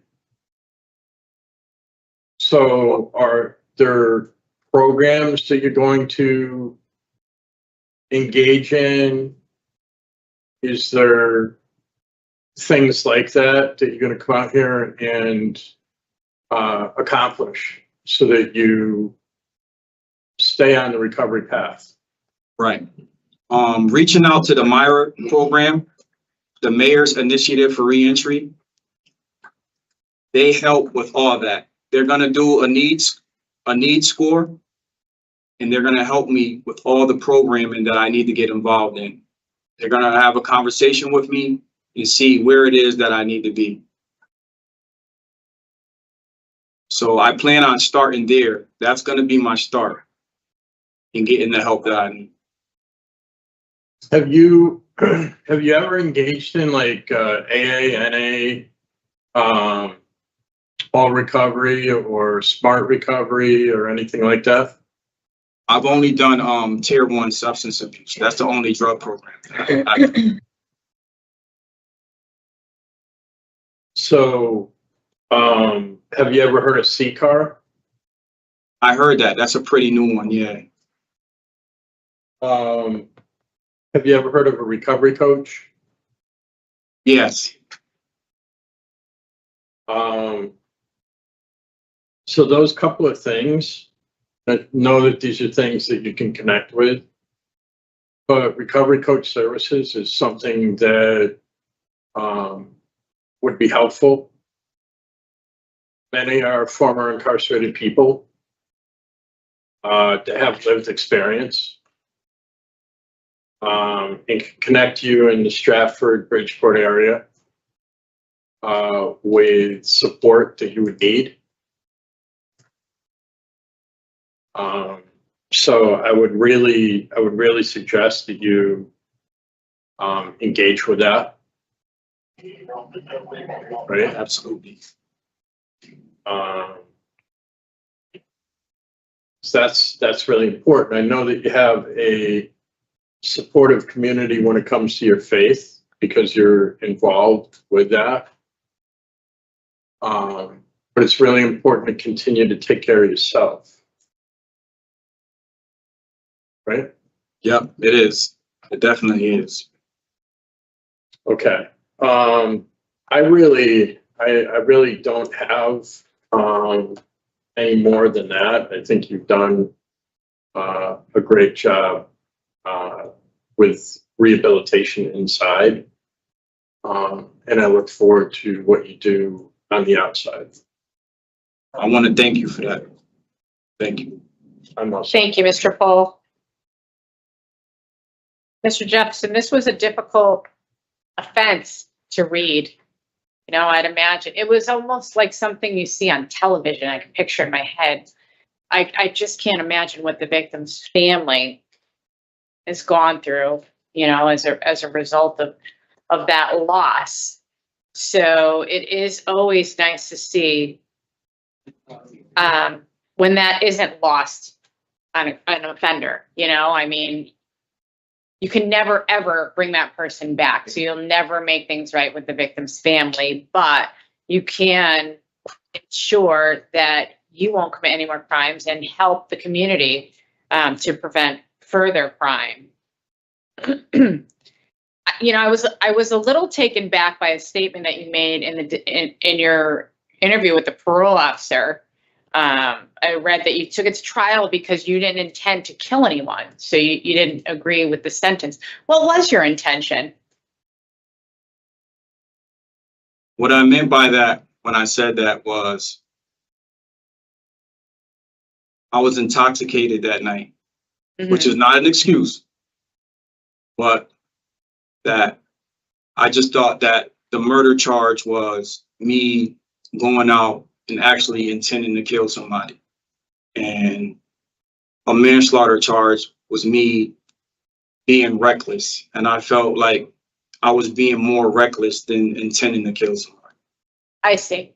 So in other words, you didn't go out that night with the intention of taking someone's life. Right. Okay. Okay. So what did you think about your new sentence when it was commuted? 30 years. It was definitely fair. You can't put, and I'm definitely not going to put an amount of time on a life. You know, so me receiving that sentence, that's a fair sentence. Yeah. Okay. Are you related to your co-defendant in any way? No. Oh, okay. There was some confusion. They Right. called you cousins in some of the reports or something. Just Those wanted to are- make sure. Yeah, those are rumors that I'm not related to. Understood. Okay. You have a lot of support. We received a lot of letters from family members, other inmates that you've helped. Well, you have a large family too. Yeah, a lot of 10 siblings. Is that right? I have 10 siblings, 19 nieces and nephews. Yeah. Wow. And you have a girlfriend? Yes, Oh, been- are you no longer together? Yeah. we're more like friends at the moment, but you know, Okay. we're working. How did through you it. meet her? Did you know her before? We come from the same neighborhood on the east side in Yeah. Bridgeport, Connecticut. And we reconnected a few years ago after I found out that she lost her sister. So we started talking and, you know,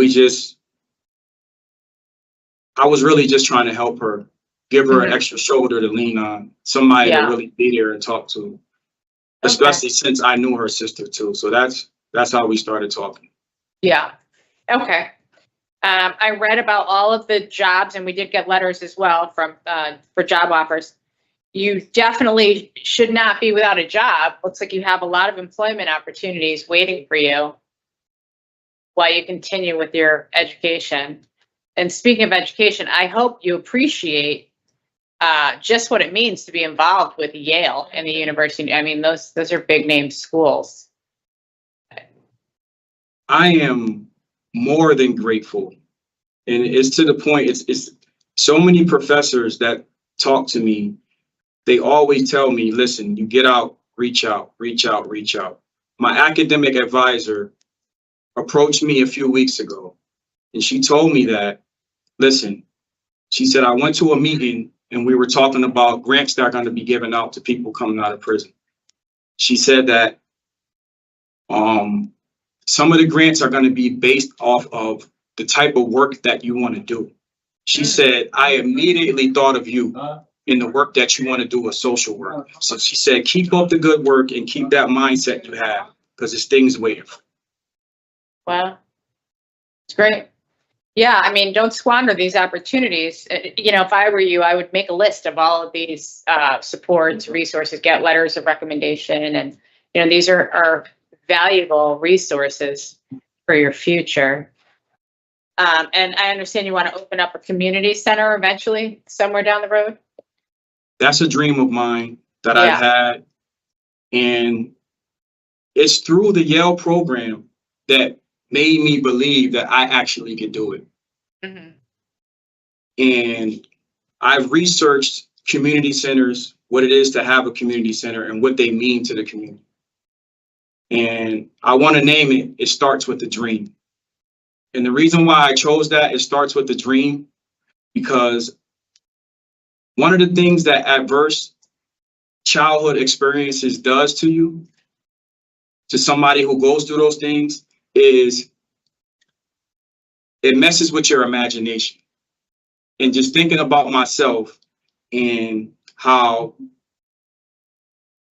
when you're going through those things, you're just thinking about wanting to get out of those situations. You just wanting to get out of that lifestyle. And it's like, that's why I chose It Starts with the Dream. I think back to a time when it was a program on the east side of Bridgeport called the ABCD program. And I had to be about 8 or 9 years old. The program no longer got any funding. When that program wasn't funded anymore, we didn't have anywhere to go. So having those spaces is so important. I researched in the academic terms, they call it third places. And they said it was a 2020 report, which said third place, the closing of third places is on a rise. And people need to understand how important they are to the community. So I've thought about and wrote down a list of different things that I want to do. And one of them is to have 24/7 around the clock support.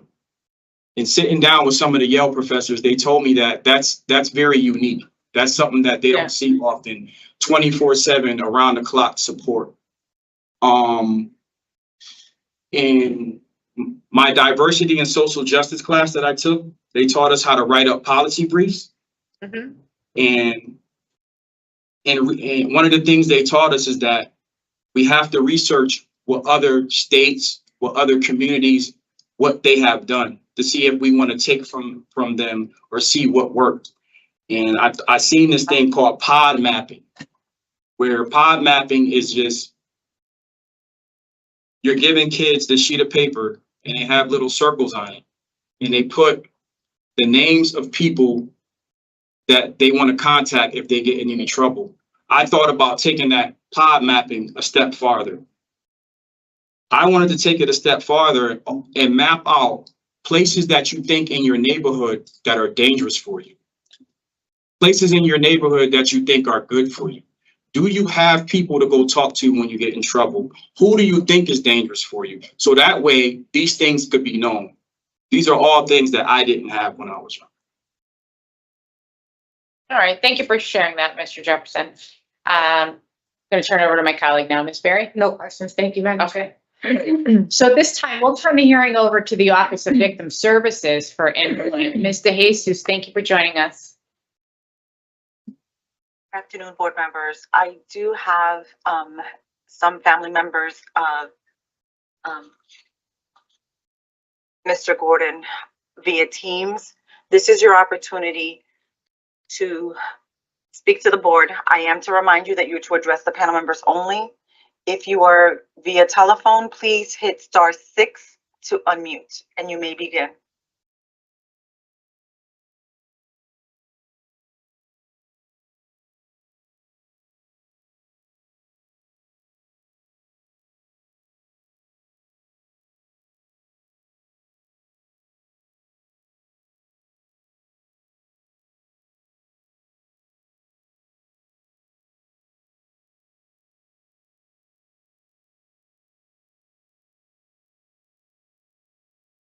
I'm going to begin reading some statements. Okay.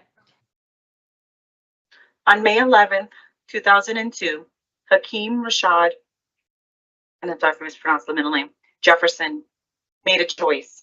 The definition of a choice is an act of selecting or making a decision when faced with two or more possibilities.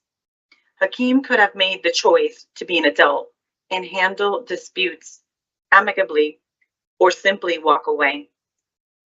Hakim made a choice to make a series of bad decisions. He chose to wait and stalk a man after a night out on the town. He chose to follow a man up the street. He chose to pull his loaded gun on a man. He chose to shoot 2 shots in a man's direction. He chose to chase a running man and fire 3 more shots. He chose to injure a man. He then chose to stand over that man and fire 2 more shots at point blank range.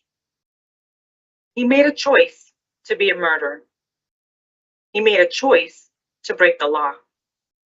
On May 11th, 2002, Hakim chose to take the life of Edward Butler Gordon. As with anything in life, every choice has a consequence. By ending Edward's life, Hakim in turn ended his freedom. His freedom should not now nor in the future be granted because he feels as though he has done enough time. What about the time our family will never get back? Or better yet, our family never got to see. The children he never got to have. The wife he never gets to marry. The eyes full of spirit. The fights, the arguments, the hypnotic smile, his advice, his laugh, his conversation, his jokes, his hugs, his kisses, his voice. All of these things were taken from our family by Hakim's choice. Hakim's choice did not just impact Edward and Hakim. His choice has had an impact on Edward's mother, father, grandparents, siblings, nieces, nephews, cousins, aunts, uncles, significant others, friends, and so many more. Hakim could never understand the impact of the selfish choice he made. In fact, with all the choices he has made, he does need nor deserve another chance. It is necessary that Hakim is punished to the full extent of the law for his choice. Life is a matter of choices, and every choice you make makes you. Life is about choices. Some we regret, some we're proud of, some will haunt us forever. The message: we are what we choose to be. Graham Brown. Hakim's choice made him who he is today and led him where he is today. Rest in peace, my brother, Edward Butler Gordon, whose choice was taken from him by Hakim's choices. May of 2022, my family was put in a similar situation. We were asked to submit letters that were ultimately ignored. You all then took 10 years off his sentence, and now, just 2 years later, you are now requesting new letters so that Hakim can now get out on parole. I just ask that you please read our letters and do not spit in our face again for the second time and release this man on parole. Sincerely, Ora Latrice Gordon, victim of a choice.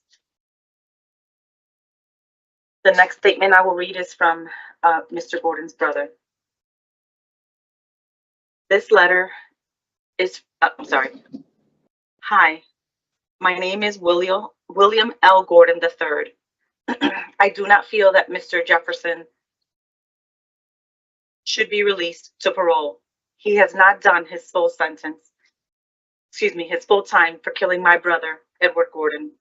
And I do not feel like he has even shown remorse for shooting someone 9 times in cold blood. He has already taken time off his sentence. And in less than 10 years, he will be out.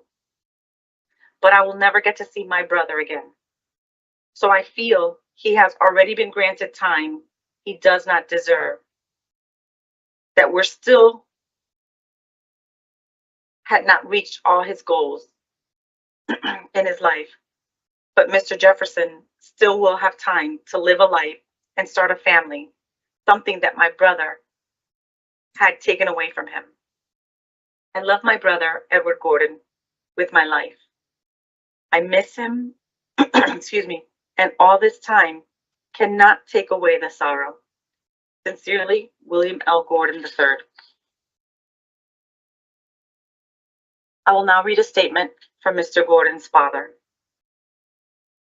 I am not a lawyer or a judge. I am a father, a man who loves his kids. When I talk to each of them, I tell them, I love you. The last thing I said to my son before he died, I love you. But I didn't know it would be the last time I could say, I love you to my son, Edward. No one knows what's going to happen in this world. You can be here today and gone tomorrow. Today, I'm asking the judge, the lawyers, and the board to listen to your heart. Sometimes our minds don't give us the answers we need, but what you feel in your heart is real. Hakim Jefferson is not ready to be paroled. I don't have to tell you how he killed my son. You already know. He was murdered. You have given him 10 years off of his sentence. But what have you given to me and my family? Please do not give him anything else. This is all I ask from you. Thank you. William Gordon, Jr.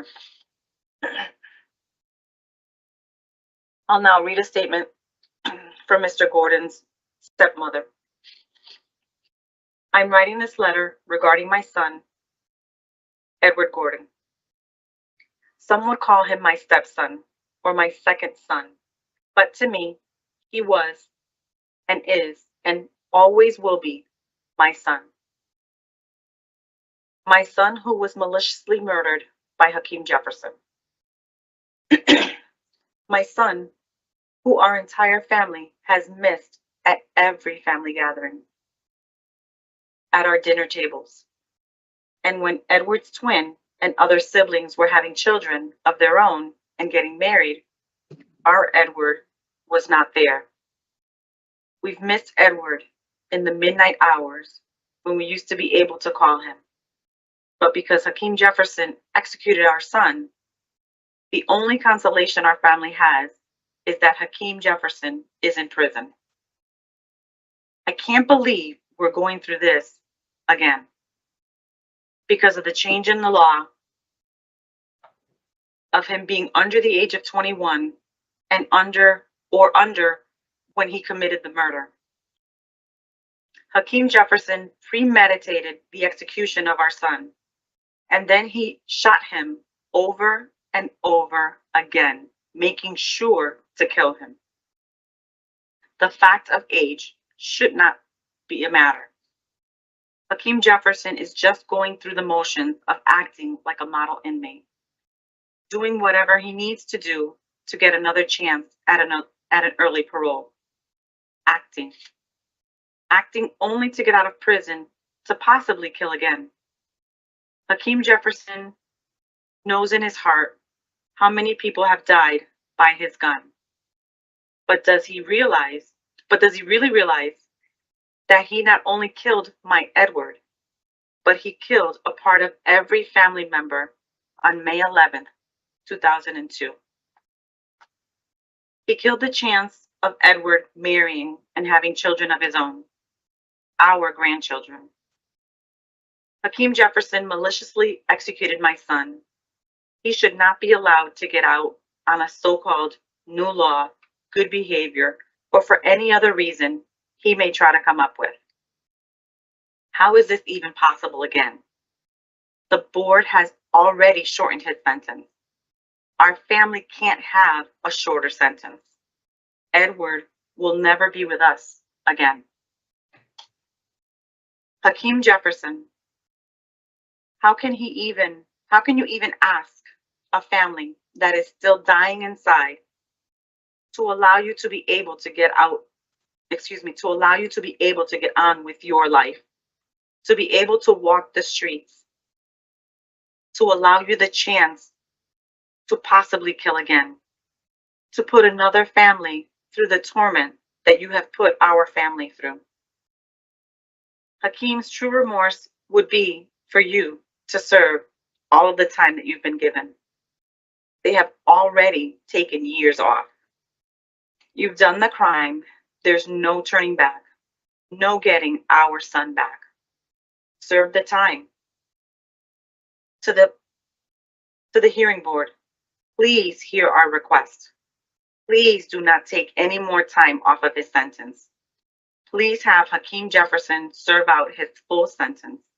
Thank you. Maureen Gordon.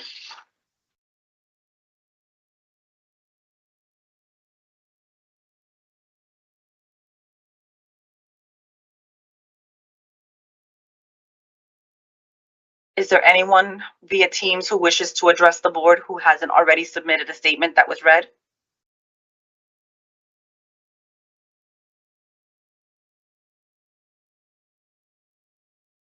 I believe that's all I have, board members. Thank you very much. Thank you. So at this time, we'll provide each attorney the opportunity to make a statement. We'll begin with State Attorney Frederick.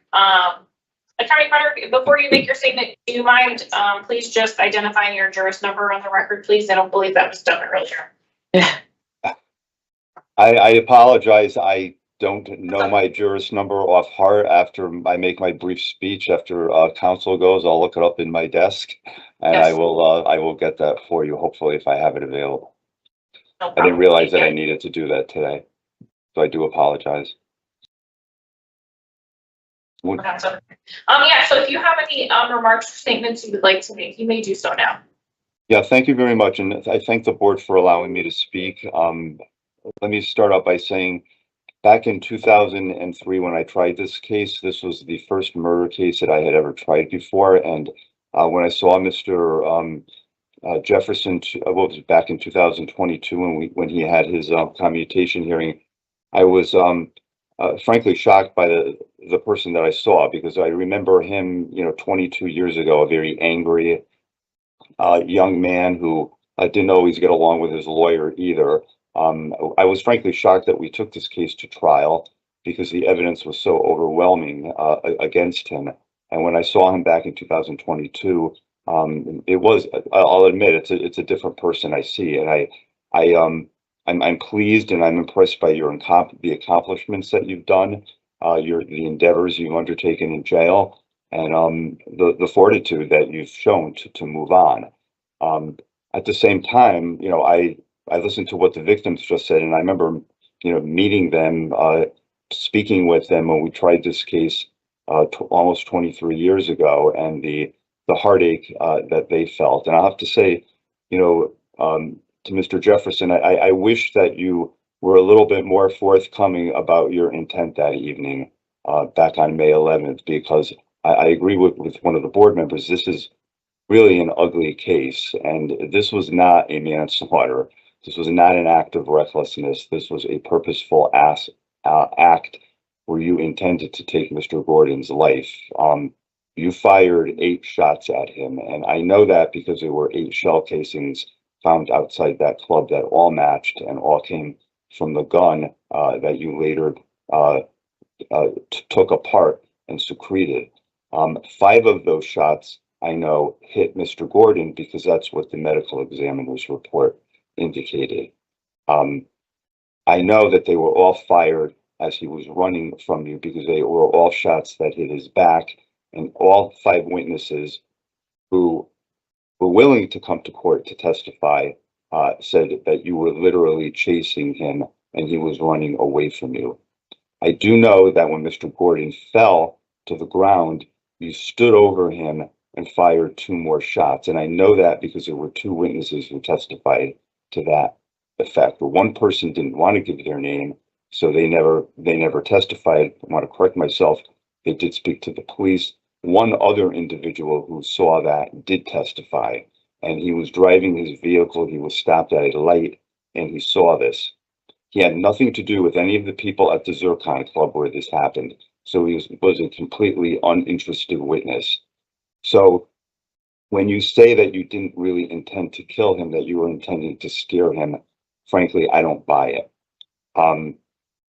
You were you brought an loaded handgun into that club, and that club was not large. I don't know if the board members have ever seen it, but the Zircon Club, I don't think it exists anymore. It's a small little storefront in what essentially is a residential neighborhood. And you fired all those shots. You could have, the street was filled with people getting out of that club. There were approximately, from my recollection, reported 35 to 40 people out on that sidewalk, and you put all of them at danger. So this is really, you know, a horrific case. That I agree with the family member who mentioned or used the word execution. That's what this was. It was not manslaughter. It was an intended killing. You know, you got your sentence reduced. You know, one of the family members said 10 years. It wasn't 10 years. The board just recently reduced your sentence 20 years. Went down from 50 to 30. So I objected back in 2022, but, you know, seeing what you've done with your life, I can't say that the board did the wrong thing in reducing it to 30 years, but you got your benefit. You've caused unspeakable heartache to the family of this victim, who was only 26 years old. And you know, you talk about, you know, your relationship with your mother, but the victim's mother doesn't have that relationship with her son because he's gone. So I applaud you for the accomplishments that you've made, your endeavors. You never gave up.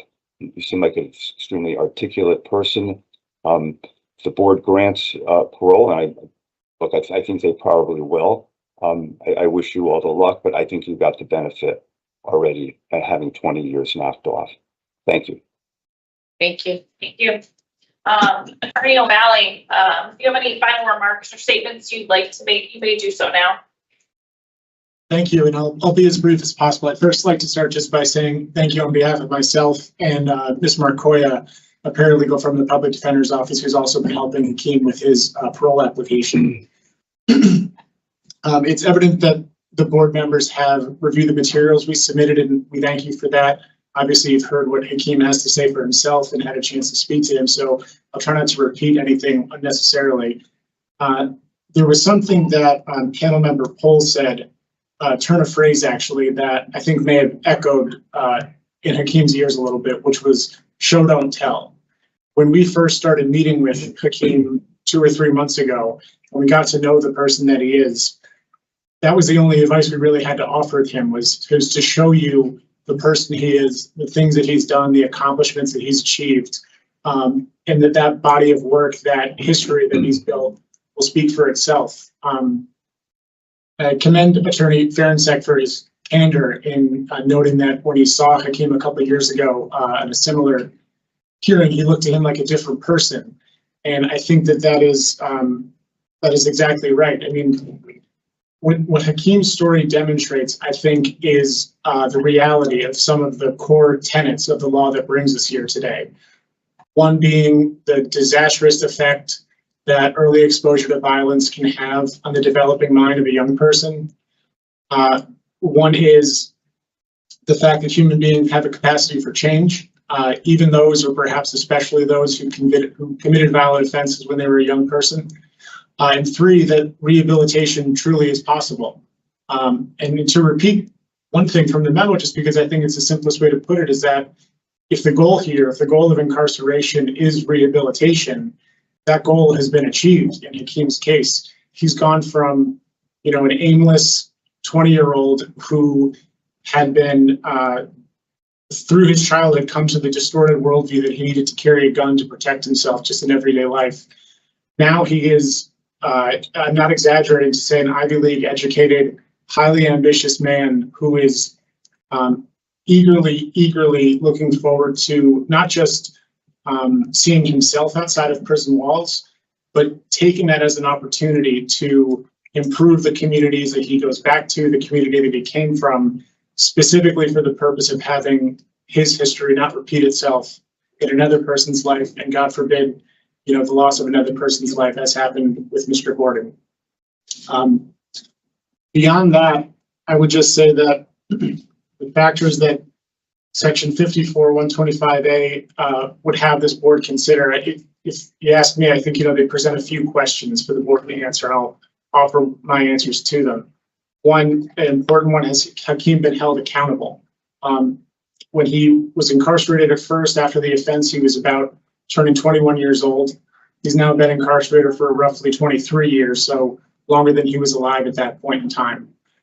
As Hakim said, there's no number to put on the loss of a life, but I would submit respectfully that he has been proportionally punished to his offense, and he has been held accountable.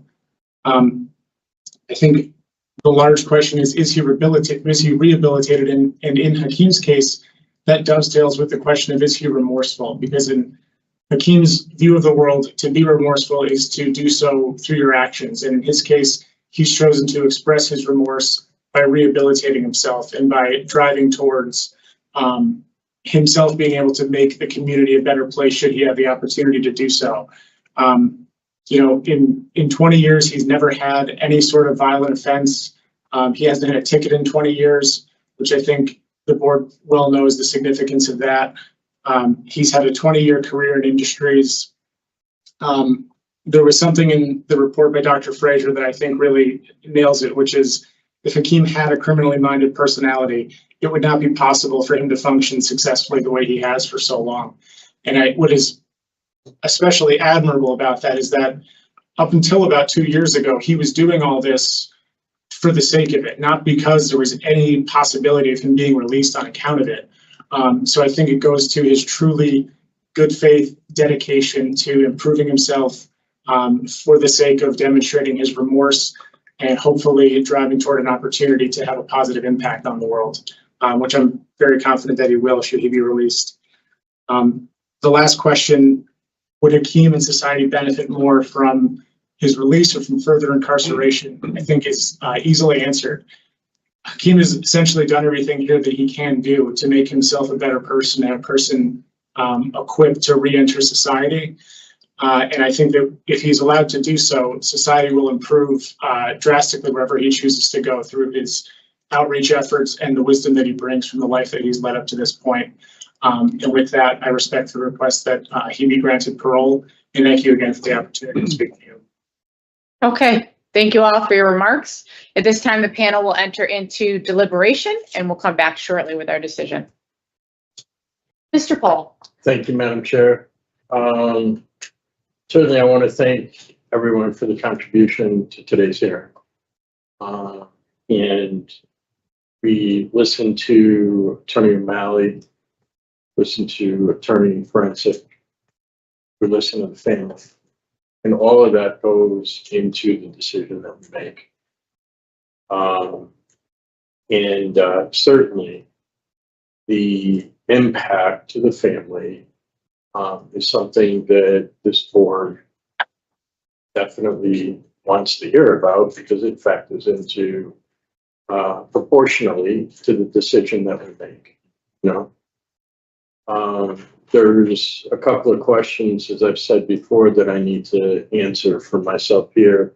One is, do I believe that Mr. Jefferson, if released, would pose a risk to society? I do not.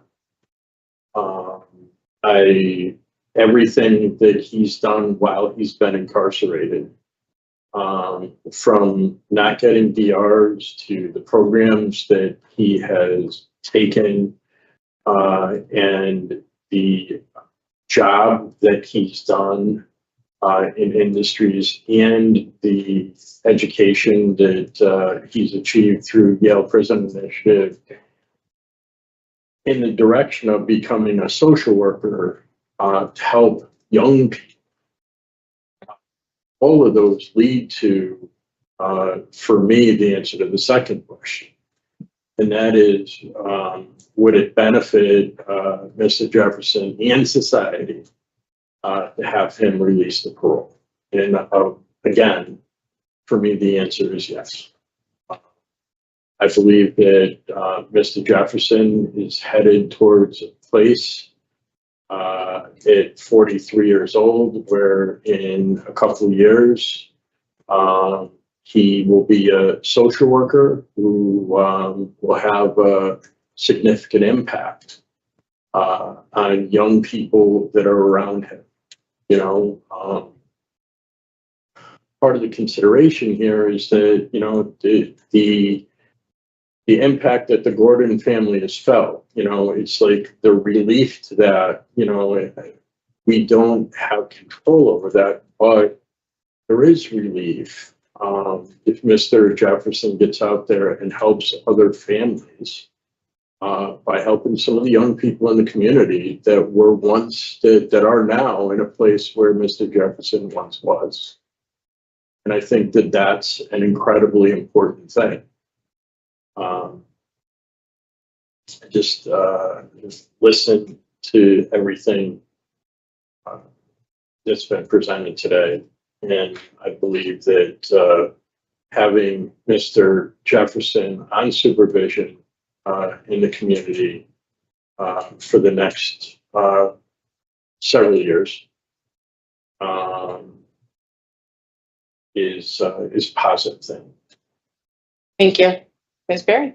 Thank you, Madam Chair. So I've listened carefully as well, and you know, to go through 23 years of prison and only have 2 disciplinary infractions is a significant, you know, accomplishment in my opinion. I mean, that along with all of the other work that he's put into really kind of turn his life around. And I really do believe that Mr. Jefferson is absolutely suitable for discretionary parole. And I would support his early release. And it pains me always when I think the public and the victims, they really do think that we don't consider all the information that we really do consider. And it's just that the job that we are tasked with is to release those individuals who we believe are going to be contributing members of our society that will remain at liberty with no new convictions. And in that additional supervision, the additional resource of that parole provides will support his reintegration back into the community. His sentence is not being reduced any further. Right. We are giving him an opportunity to serve that sentence out in the community under supervision with the expectation that parole will rearrest any of our parolees should they feel that they are putting society at harm, in harm's way. So I just my heart aches, you know, because I could definitely see things from the victim's perspective. They've lost something that they will never regain. And I really do think, though, that Mr. Jefferson has done the work and that he is deserving of this. So I would support discretionary parole. And I would agree. And I understand the concerns of many that he's already received a benefit, but we are here for a different purpose today to determine suitability for parole. And if we've been tasked by this from our state legislature, it's clear to me Mr. Jefferson has been rehabilitated.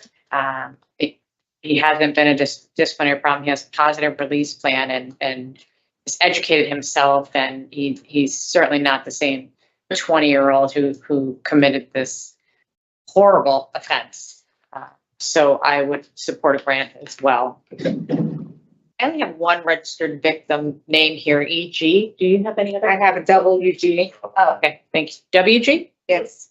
WG, EG. Okay, no alcohol, co-defendant. I have a mental health eval. Yeah, me too. That's what Okay, anything else? No, all right. In the matter of Hakim Jefferson, inmate number 266684, I'll move to grant parole effective January 3rd, 2025 with the following additional conditions.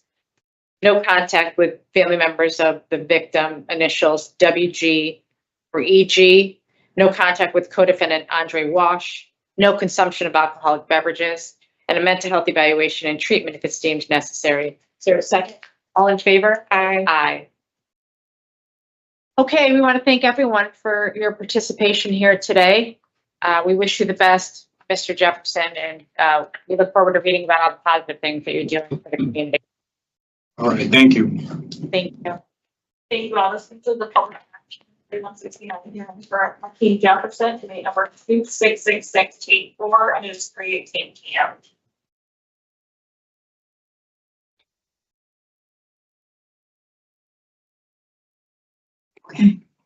That's it.